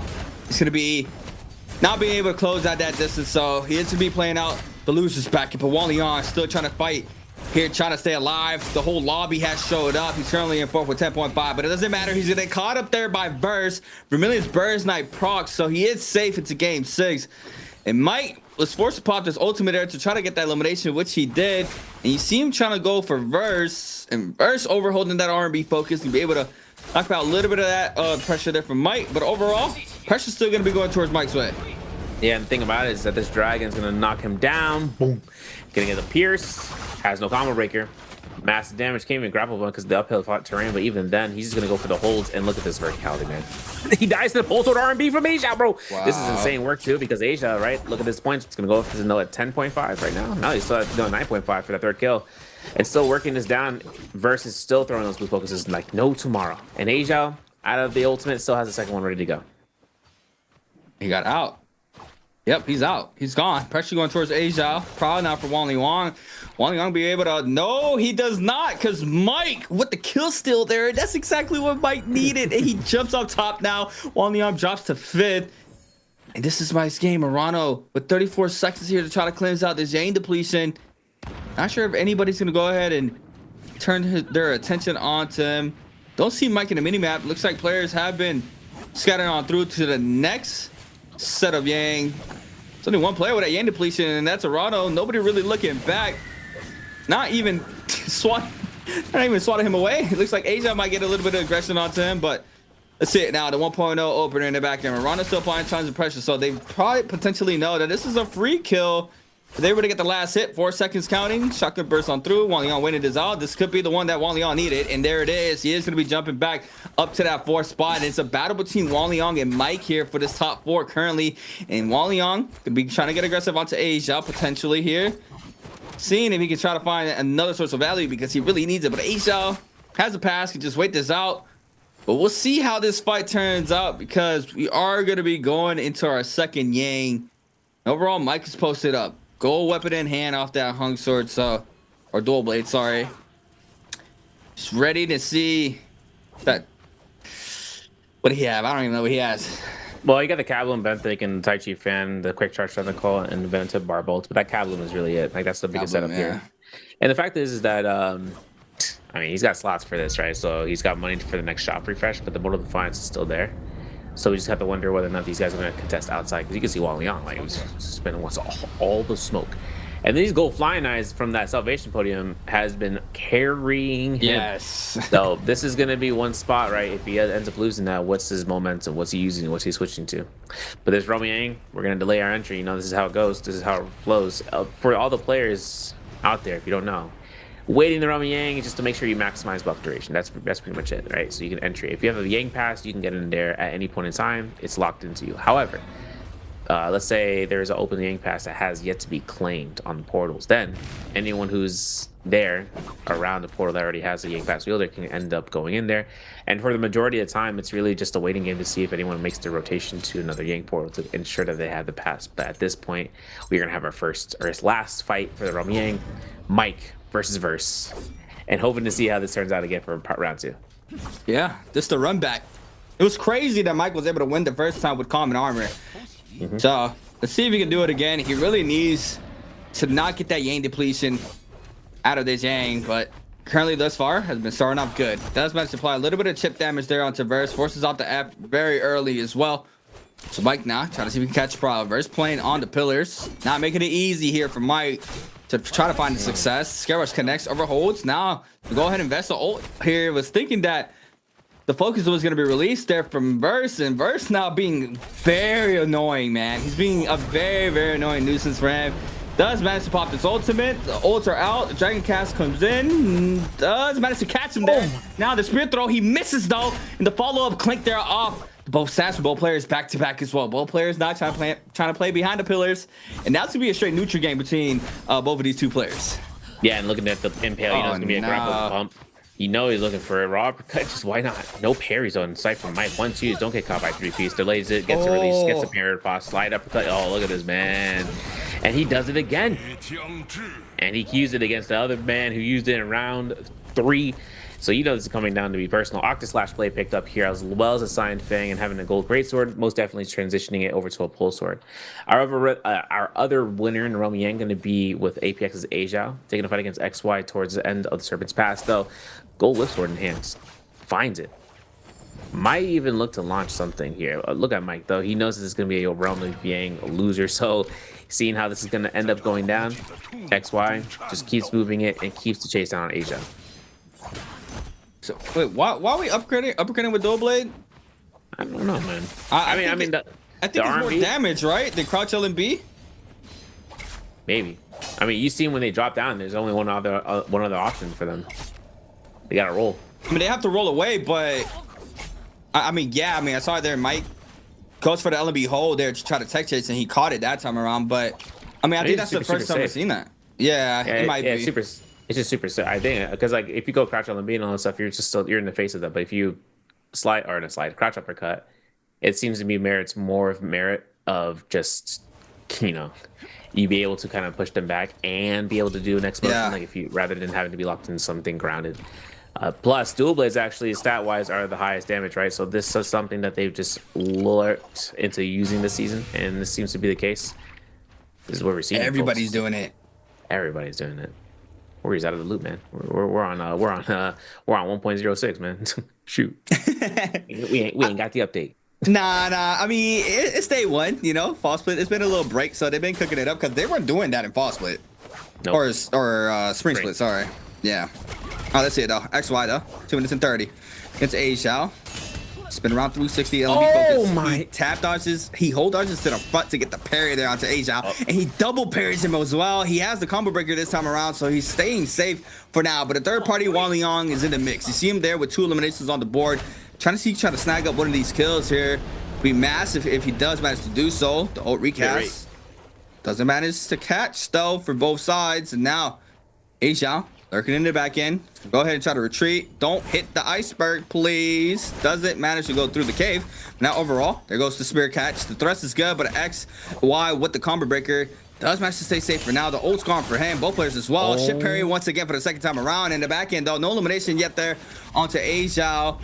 And now the chase is here because Mike and a couple other players are in the mix. I think they're in the lobbies here as well. Yeah, top 4 right now is 12.5 for that threshold. More defiance from Aja's and Prague. 12.5 right now for Mike. He's taking that 4th place position, but Wang Liang's at 11.5, 10.5 for Aja, as well as for HM. And I mean, it's anyone's game, right? I know it's cliche, but it's going to be the case. Snare the tower, though. This is the place of doom, sorrow, grief. Aja is trying to look for an armor heal. If he can look for it, he kites around the corner. Luckily, tries to get inside the building, but Scaros is straight across, and I think he actually might go towards his Moonbane. Right, breaks down with the blast on the ground, and he still scales out here. He's gonna go straight east. Meanwhile, the tower is still just being a hoopty loop right now for the for 5 players right now. RMB comes out here raw, but here's an interesting point too, right? We're on Fireflies. Everything around this area, there's like 4 or 5 different Fireflies in this area, and specifically, I'm pretty sure they've all been eaten up, all been taken. The only thing left is going to be a Starry Night effect, but we got White Tiger's Prowess Spirit Well that he's spawning in, which means that Yang Spirit Well might be something that perhaps Aja wants to make his reapproach to. But you can see how once one Combo Breaker is burned down, everyone just becomes aware. And there's HM, he's approaching to the scene. And here's another thing too for Mike. I mean, for his kills, I mean, he's gone into the catch-up for the first half of the day to be a little bit of cumbersome, but he's made this effort, right? He's made all these points now in this game, and as well as the last one. No, 100%. And I think right now, there's a lot of pressure right now because, I mean, the only 2 players that have Yang depletion, they're in that top 2. It doesn't really matter if they die right now. They're safe. The battle is going on from that 4 through 7. And yeah, this is going to be a massive end game here for game 6. We see XY still trying to cleanse it out with 30 seconds. Aja getting looked at there by Verse in the back end. So this could be bad for him. But overall, Aja drops half of that gold armor in the back end. Wang Liang stabs Verse in the back end. Good job for now, but tries to change his target and then redirects his target back. So a little bit of an undecisive there for Wang Liang. The ults recasts are in. Off the dragon. Yeah, the frames are. The frames look funny. Bit rate check. Yo, what's your Wi-Fi, bro? Bit rate. You know, the thing about it is we lose XY, man. Hey, guess who gets the kill? Aja. That's right. That's right. That's right. Make it a little bit harder right now to look at the scoreboard, because if you ain't paying attention, pay attention. If Mike goes down here, he's gonna have to cross fingers. There's the RMB, this Combo Breaker, and as long as Verse doesn't really get pushed on, which it looks like he's gonna be cannoned on, he could have potentially go for that clear on that Yang Spiral, but it's just still harder each second that passes. No Combo Breaker, 1 grapple in the dream, just straight raw RMB neutral. Why not? Just throw it. And he still has that Yang depletion kicking off, so it is this. The only way you can claim a cleanse is not just by solo, by claiming the Spirit Well, but he's already maxed out his timer, and guess who he's giving the kill to? Wang Liang. No way. Tied with him and Mike, and he's taking the lead between himself. Mike tying this up here with him is such a crazy outcome. No and way. It's like. And it's really headed to the position, man. Even HM could get this MVP and win this out and make it top 4. And yeah. Wang Liang and Mike go down to him. No, 100%. That's what I was saying. Like, man, the pressure's on right now. Who wants that top 4 to move on to stage 1 in the winner bracket side? The 4 players who are competing for it are alive and are going to be seeing how this pans out right now. I mean, Mike and Aja both with 5 eliminations, and Aja was I think he was in 7th place. So, you know, this is a massive game for him here currently in this game 6. The dust has settled for now. It's a little bit of downtime here. You see everybody, they're respecting this. They want to see if they can try to make it into the end game or a fully closed circle inside this game, because everybody here has a lot on the line here into this game 4. Soul Jades has to be something for the Halberds, right? Yeah, Wolfram Hook, Era, Rend, Rampage, and I couldn't remember the last 4th Jade. It was gonna come down to it though. For Aja, I mean, if he pulls out here, there's also Noctis Slash Blade in the mix up here, so that should be interesting to see if it comes off, because Mike has that, Cyan Fang, pretty much all the notches in the arrow, right?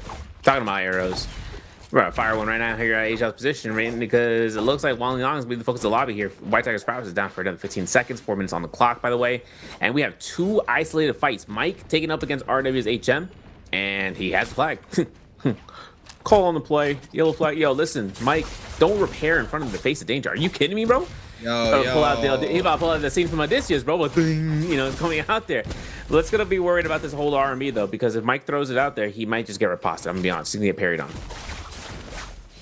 He was able to capture the flag though, so he's safe from Yang depletion.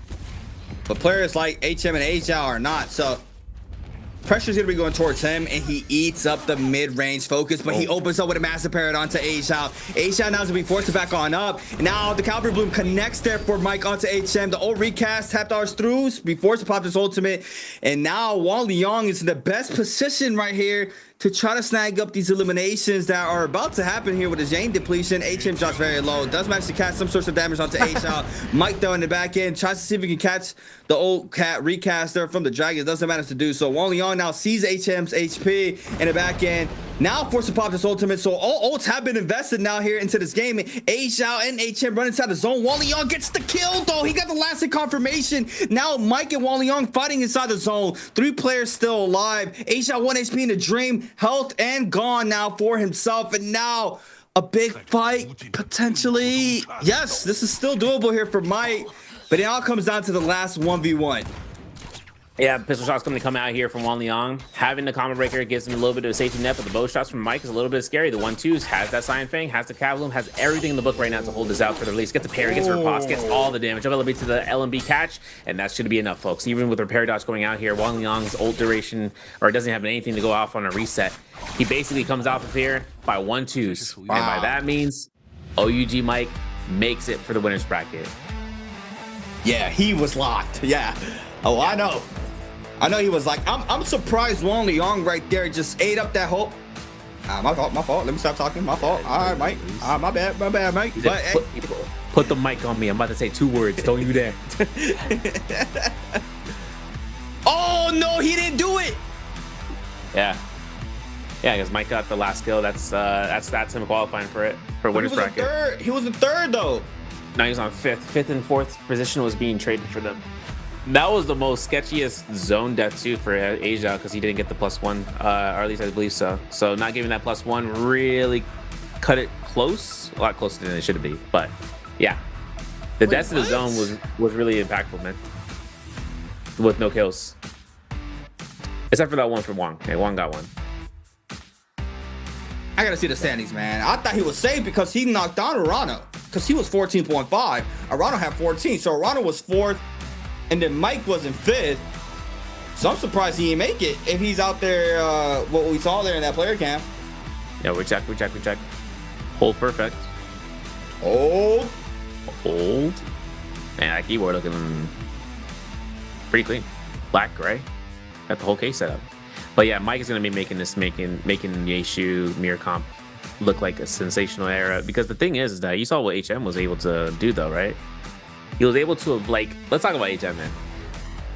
He was literally at death's door, and everyone popped ult on recast to ensure that they have an opportunity to potentially catch him from any range twice, because they can recast it and then they go into it. So 6 dragons basically were coming out his way, and he avoided all 6 of them, and he made it to he made an attempt to go to the zone, so he didn't give an elimination. Albeit Wang Liang got the last second damage and was able to kind of pop that down, but last place comes out there every last kill, giving it to Mike, gives Wang Liang the loss in terms of position. So big upset, as we saw. But the other thing too is that we'll still see them. They still have an opportunity. They're not lost yet, man. First day of playing for this Group B. They still got lower bracket to build up for themselves for Wang Liang, and then upper bracket is where Mike is going to end up, which means we get to see the Mike versus Yagami arc, which is going to be interesting to see how that turns out. But I'm excited in seeing how that turns, you know, and seeing what things turn around. Because Wang Liang, man, I mean, I was talking about TT5, but for Wang Liang, I mean, he had himself out here today, but slowing it down in terms of the mid pool, you just seen where the scoreboard lies in. XY going down, you know, predominantly fast last round, or, you know, just seen around, you know, really gave a little chance for players thinking there was a catch-up route. But a lot of these players from 4th through 7th, or 3rd through 7th, that was the tipping point right there. And now you said Yagami, man. This is what I think. Boom. Doing well right now. He ends up winning stage 1. Then what do?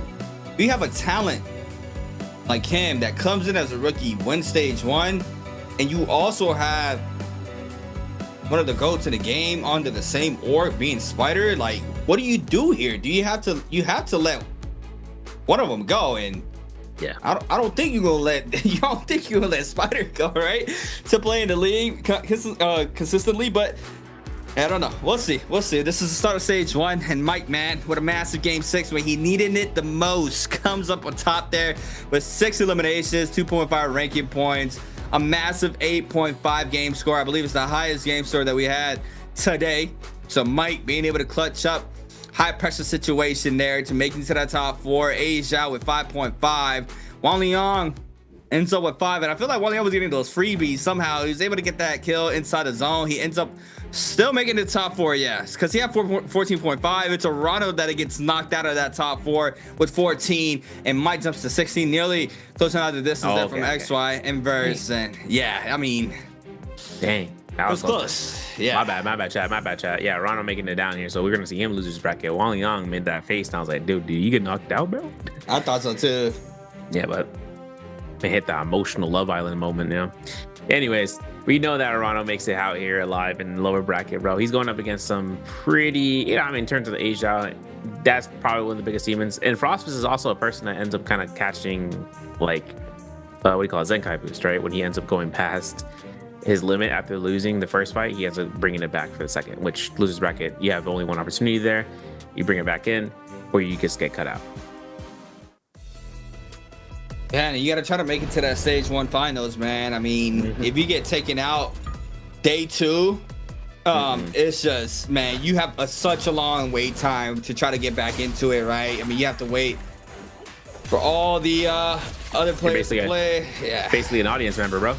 No, literally. Let me get one of those signs real quick.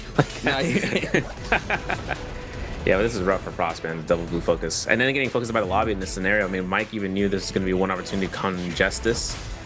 And he got real close for 1 RMB, and that was all he needed. Yep. Ends up snagging up the elimination. Goes into the aim for the second time around against Verse. So, yeah, he has to roll. So, he's like full-on tech chasing with the LMB. Try to catch, and you see it there. Being able to snag up the elimination. Wang Liang popping his ult. What does he do here?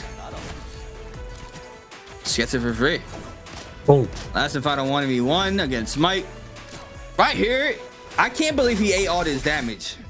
The 1-2 checks. Yeah. No, right after the parry. So he eats up the back-to-back mink. So he eats all this. He doesn't combo break there.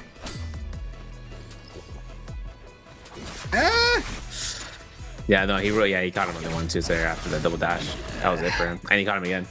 Yeah, I don't know. Whole blue, not in our scenario. Mike's just too good for the crosshairs. GG. So, I mean, the thing is, like, if it ends up coming down to it, like, there was no armor reset for anybody here. So, that's kind of the estimation that once you just double dash, it was just it. And the dual blades, man. Stat line update. What are the dual blades at right now? Let's take a look and see about this MVP stat line, though. Coming up from Mike, he's going to have nearly over 19,000 damage. And also, it's bringing himself dual blades at 11K. So, yeah, you know, that's all I'm saying. Octa / blade, but he barely used it. He mainly used that Kavloom and just using as much mitigation and building up as much mitigation as possible to 24%. And then having the skilled ultimates, having the Hong Sword, those, I mean, skilled ultimates is obviously the case because that's his skill, right? His ultimate. But definitely having the Hong Sword there in the beginning to kind of drop off, and then having the opportunity of getting those dual blades. Actually, stat update on the dual blades, they went down in terms of damage overall, 7,800 damage overall. But we're gonna go ahead, we're gonna 1-2 over to an interview and hopefully release the blue focus. So we'll see you guys afterwards and see what one of our players have to say. Ladies and gentlemen, welcome to post-game interview. This is Jaeger, and now I'm standing here with our player and let him say hello to our audience. 来吧，先和我们的观众朋友们打招呼吧。Hello， 大家好，我是 WFG 的轩辕。欢迎轩辕来到我们的赛后采访。Okay, so first we know like today the Group B for the solo game. Everyone said it's like the death group, and I would like to know so complete the whole day and how you feeling right now. 这边想问一下，都说我们 B 组啊是死亡 B 组，今天整个打下来之后自己感觉怎么样呢？压力很大，他们很厉害。其实有点看不出你的压力，感觉还是打得非常的轻松，看来状态保持也是非常的好。So for me, I still think I'm really in a big pressure. It's like everyone in the Group B is really great, and I think that you still work really hard. 那也是表现得非常的好。Okay, let's move on to next part. Answer for treasure. 好，我们来看一下今天的题目。So the question is, what's 轩辕 total points by now？ 这道题目呢也是问到了，到目前为止轩辕今天的总积分是多少 ？Back to the matches today because we know that your build-up to really excellent performance. We just know that like in the past you are like good at other character, and I would like to know so for the what reason, so why you choose the Velda Cui today, and like how you just practice this character。 特别想问一下，今天可以看到轩辕的这个崔三娘今天打的是非常非常的有说法。原来都说我们苍狼帮的帮主啊，应该是苍狼王，怎么就今天就换了这个水娘上阵了呢？因为想玩吧，我感觉自己分够了，我就尝试一下嘛。是进行了一波尝试。那今天在尝试之后，后续的比赛当中，你会多用一下我们的三娘吗？有可能会。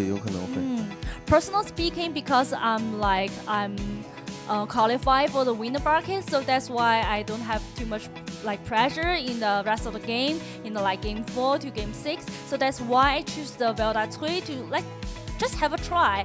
And after this try, maybe I think this character is now in the solo game. It have some like it can have its seat in the like all the characters, so maybe I will use it in the rest of the game in this season. Okay, I think our players prepare and let's start counting. 那我们应该准备就绪了，我们接下来就英文进入倒计时吧。3, 2, 1. Screenshot. Okay, let's find out the correct answer. 那么也请公布一下正确答案是哪个？正确答案是 A. Yes, the correct answer is A, and congratulations, our lucky guy. Okay, for it's the new season, and I would like to know the first day of the solo game. Who is the like biggest opponent, or which opponent give you really big surprise today in today's matches? 那因为毕竟也是我们这个新赛季，然后对你来说是第一天的比赛嘛。那么经过了这个休赛之后，有没有哪个选手让你感觉现在是目前给你威胁最大的，或者说给你眼前一亮的选手呢？08吧，因为他年纪比较小，然后在赛场经验还不是特别足的情况下，能够拿到高分，我觉得他非常厉害。但是你也没有碰到他，是看了一下那天他的整个表现，你觉得怎么评价呢？特别厉害，非常厉害的新人。真的没有说反话吗？因为第一天的表现他可能不是特别的好。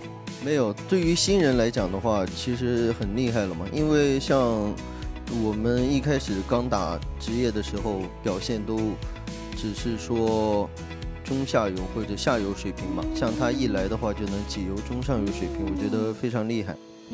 Okay, so to be honest, I think the 08, which the solo game player from the SR, is really a strong opponent for me, because it's like I view his like matches in the past, and it seems like he's really good at one-on-one fighting, and also like he's really strong, and also he is young, so he is really quickly in the solo game. And because the first day I watched him the video, I think because he's new here for the Nbpl, so maybe still need to familiar with our like the speed of the matches, but I think he will be the biggest opponent for me. 那也再次感谢轩辕，其实很真诚的分享，也讲到了到目前为止新赛季到底是谁会给你带来一些威胁或者说惊喜，那也期待这个赛季你们会碰撞出怎么样的火花，好不好？那就恭喜你今天打的真的非常的棒，接下来期待你的这个赛季的表现。Okay, we're looking forward together. Thank you for today's interview, and we will get back to our casters. Bye bye. Bang. I always love seeing this guy going to interviews, man. You know, he's just like, I'm so super nonchalant, I'm chill, you know. But when we see him smile on stage, man, it's a whole different persona. Because, you know, he did something demonic in the game. Now, it's also another thing, too, because considering the XY was, you know, being able to take himself out in terms of position-wise, just being able to kind of limit test was really like the break of the, you know, the bread and butter, right? Because once you start being able to stack yourself up against your competition without any sort of problems, you can test anything you want. The Justina test is one thing, the Vola test is another thing. That's definitely set up for the 8-round combination, though. Sure. And for a lot of things, it is a dangerous game, though, if he was doing that when he was lower on the scoreboard. But luckily, he wasn't that, you know, let's say, a little risky, but, you know, he wasn't that wild west, you know. Yeah, imagine it, he had first pick, he's just like Valda. I'm like I'll lose my mind, man. No, for sure. But no, definitely right. Yeah, that's definitely like a a setup for the 8 rounds for grand finals. Obviously, just trying to see what works, what not. I mean, the Justina was rough there. He gets eliminated very early there in that Morris game, so not been able to find any sorts of value there for himself. But yeah, I think that was a Holler Rock game actually. But yeah, I mean, top 4 have been concluded here, as we see Verse being in that first place spot with 20, X5 with 19, Mike with 16, and Wang Liang with 14.5. Arana, Asia, HM, and Frost all going to be dropping to that lower bracket for stage 1. And then, you know, this is their only second life, right? Everything on out here for that bottom 4. I mean, you're not making it to that top 4. You're out for the stage, and like I was saying earlier, you don't want to be eliminated day 2s. Like, you're gonna have to wait the remainder of stage 1, and you only have 3 more stages right after this, or 3 more weeks, sorry, right after that, or not even that. You have 2 weeks because we have a break. So yeah, I mean, you literally are on vacation after literally if you don't make it to the losers bracket, if you don't make it through. It's kind of a pain. Yeah, losers bracket right now confirmed. Arano, Asia, Female, Frost are added to the list to Polaris, Chen, Ron, and Henry. But with our winners today, with Verse, XY, Mike, and Wang Liang, we got TT25, SR's Yagami, Geri's Ruro, and TE's Wufang. Right, that's going to be the one that's going to play sooner. Actually, no, the loser bracket first, and then the winners bracket secondary. And then losers from the winners bracket goes up in the next stage for on the 27th with the winners, and then they'll just go out and brawl out on the 29th, on the 27th, and then everyone else 29th. And it's also interesting too, because, you know, the funny thing is, in terms of ranking, and we're gonna talk about the trios map, it's the same rotation. We all don't remember. It's gonna be the versus round, first one, game 1, 2 through 4, still the same. So Sunnies with no Fireflies, with more Solid Dawn, Holler Cloudy, Fedora Morning Dew, more Solid Midday, and Holler Starry Night.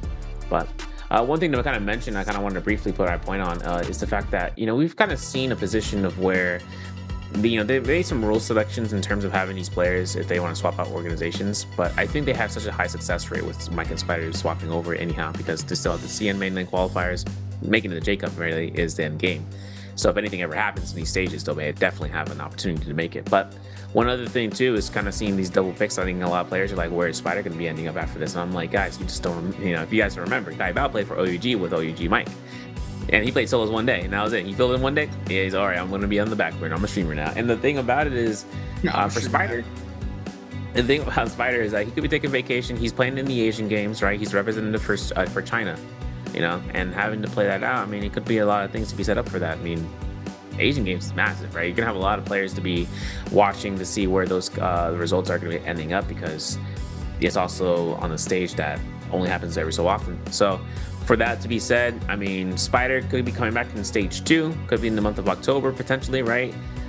But who knows? You know, Yagami's making his strides there, especially with how high of a score he got in his day 1 of playing, especially considering that he's a new kid on the block, but he's not a stranger to the game, right? He's been in the grind mode 25-8. There's nothing to kind of mess around here. But guys, we're gonna go ahead. I'm gonna wave you guys out here. My name is Cerverio, alongside with Creatives, and we're gonna see you guys next time for the NARAKA BLADEPOINT Pro League. Take it easy.